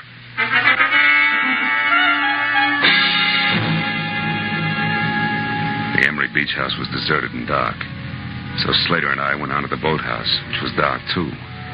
That's where we found Sheila lying on the planks, sobbing out the end of a long, hard cry. Slater ran to her and lifted her to her feet. Oh, Sheila. Sheila, what happened? Where's Frank? Oh, please. I was too late. I saw him leave. He waved to me and called goodbye. I begged him to come back, but no, he never will. Don't be too sure of that, honey. Oh, what do you mean, Marlowe? Oh, wait a minute. That boat coming in is probably Ibarra.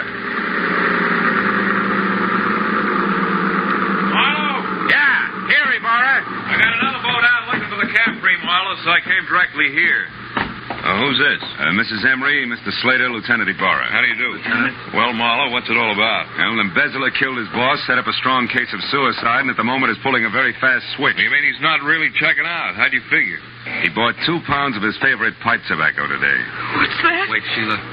Well, that's interesting, Phil, but suicide's a peculiar people. Okay, but I'll bet you my Sea Scout insignia against a dead jellyfish that he's got a small boat aboard, and that he's going to get off the Carefree and row to shore. How about it, Mrs. Emery? Is there a small boat?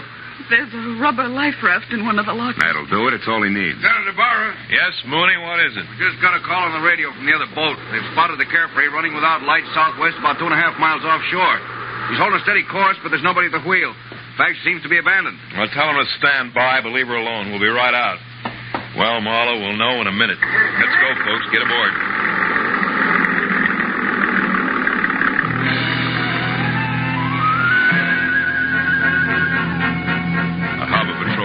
Sliced through the black swells with the easy grace of a head waiter after a $10 tip.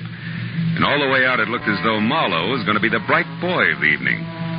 When we pulled alongside the Carefree, made her fast and boarded her, it still looked that way. It looked great, right up to the point when Ibarra peered through the porthole in the closed cabin, jerked the door open, and went inside. After that, it didn't look so good. Marlowe, come in here. Is this Frank Emery? Yeah, that's him, Ibarra. He's been shot over the heart from up close with a .45. Undoubtedly the one he still has gripped in his hand there. Lieutenant Ibarra? Is it Frank? Yeah. You better not come in, Mrs. Emery. Your husband has killed himself.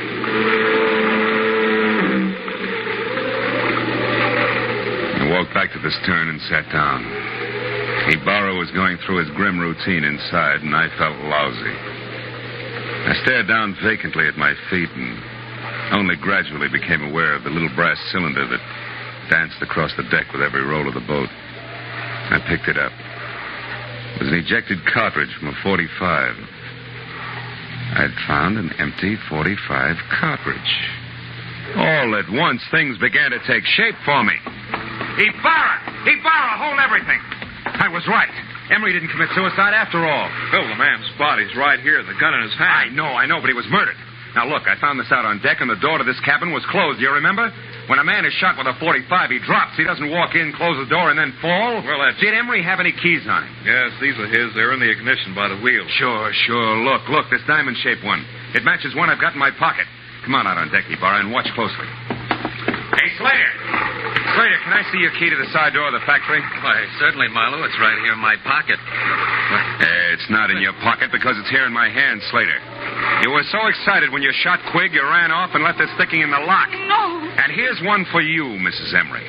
While the Carefree was still tied up at the dock, you stood right here, surprised your husband in the cabin door, and shot him. This little cartridge was ejected back to the stern. But you forgot about that, because after you shoved him inside and put the gun in his hand, you closed the door. Then you started the motor, locked the wheel, and cut the boat loose. I don't know what you're talking about. Look out, Ibarra, he's after your gun! That was nice, Ibarra. Marlowe, I wouldn't have believed this. Don't lose your place, because you'll have to go over it all again. Don't worry, I won't. You see, it's sort of like an equation. 2 pounds of tobacco and 2 pieces of brass added up to 2 bodies and 2 murderers.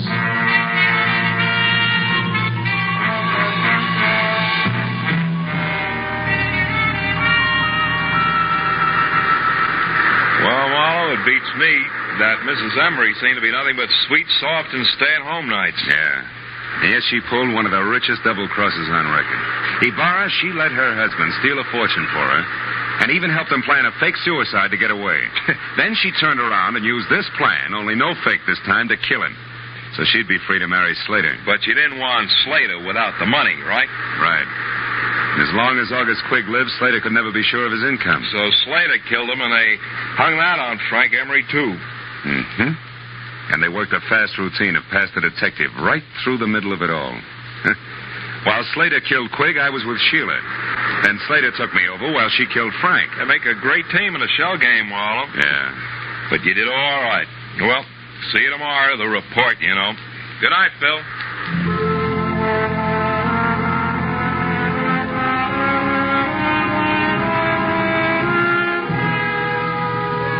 I sat alone on the pier for a long time. I watched the waves come in, and gradually my mind got untangled from the treachery and violence it had been wrapped up in all night. And the lady turned out to be the tiger. And then as my thoughts plowed back through the whole mess of the afternoon when I'd been shopping for Christmas cards, I made up my mind to cancel my order and have an entirely new set printed up. They say it pays to advertise, and if that's true, right across the top of my new cards in big block letters, I'm going to have the words, goodwill toward men. Who knows? Maybe it'll help. Anyway, I hope so.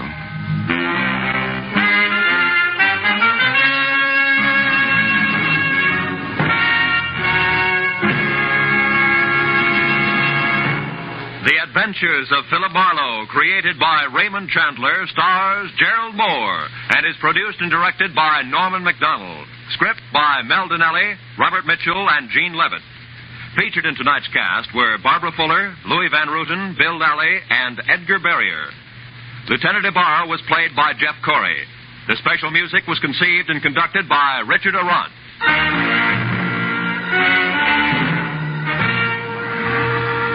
Be sure and be with us again next week when Philip Marlowe says...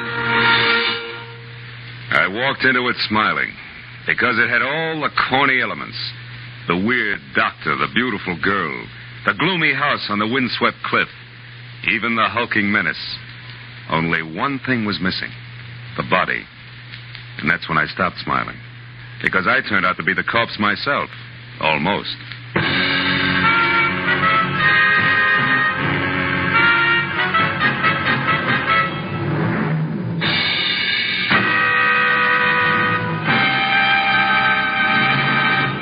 Thanks for listening to HOJO Radio. We'll be back again very soon.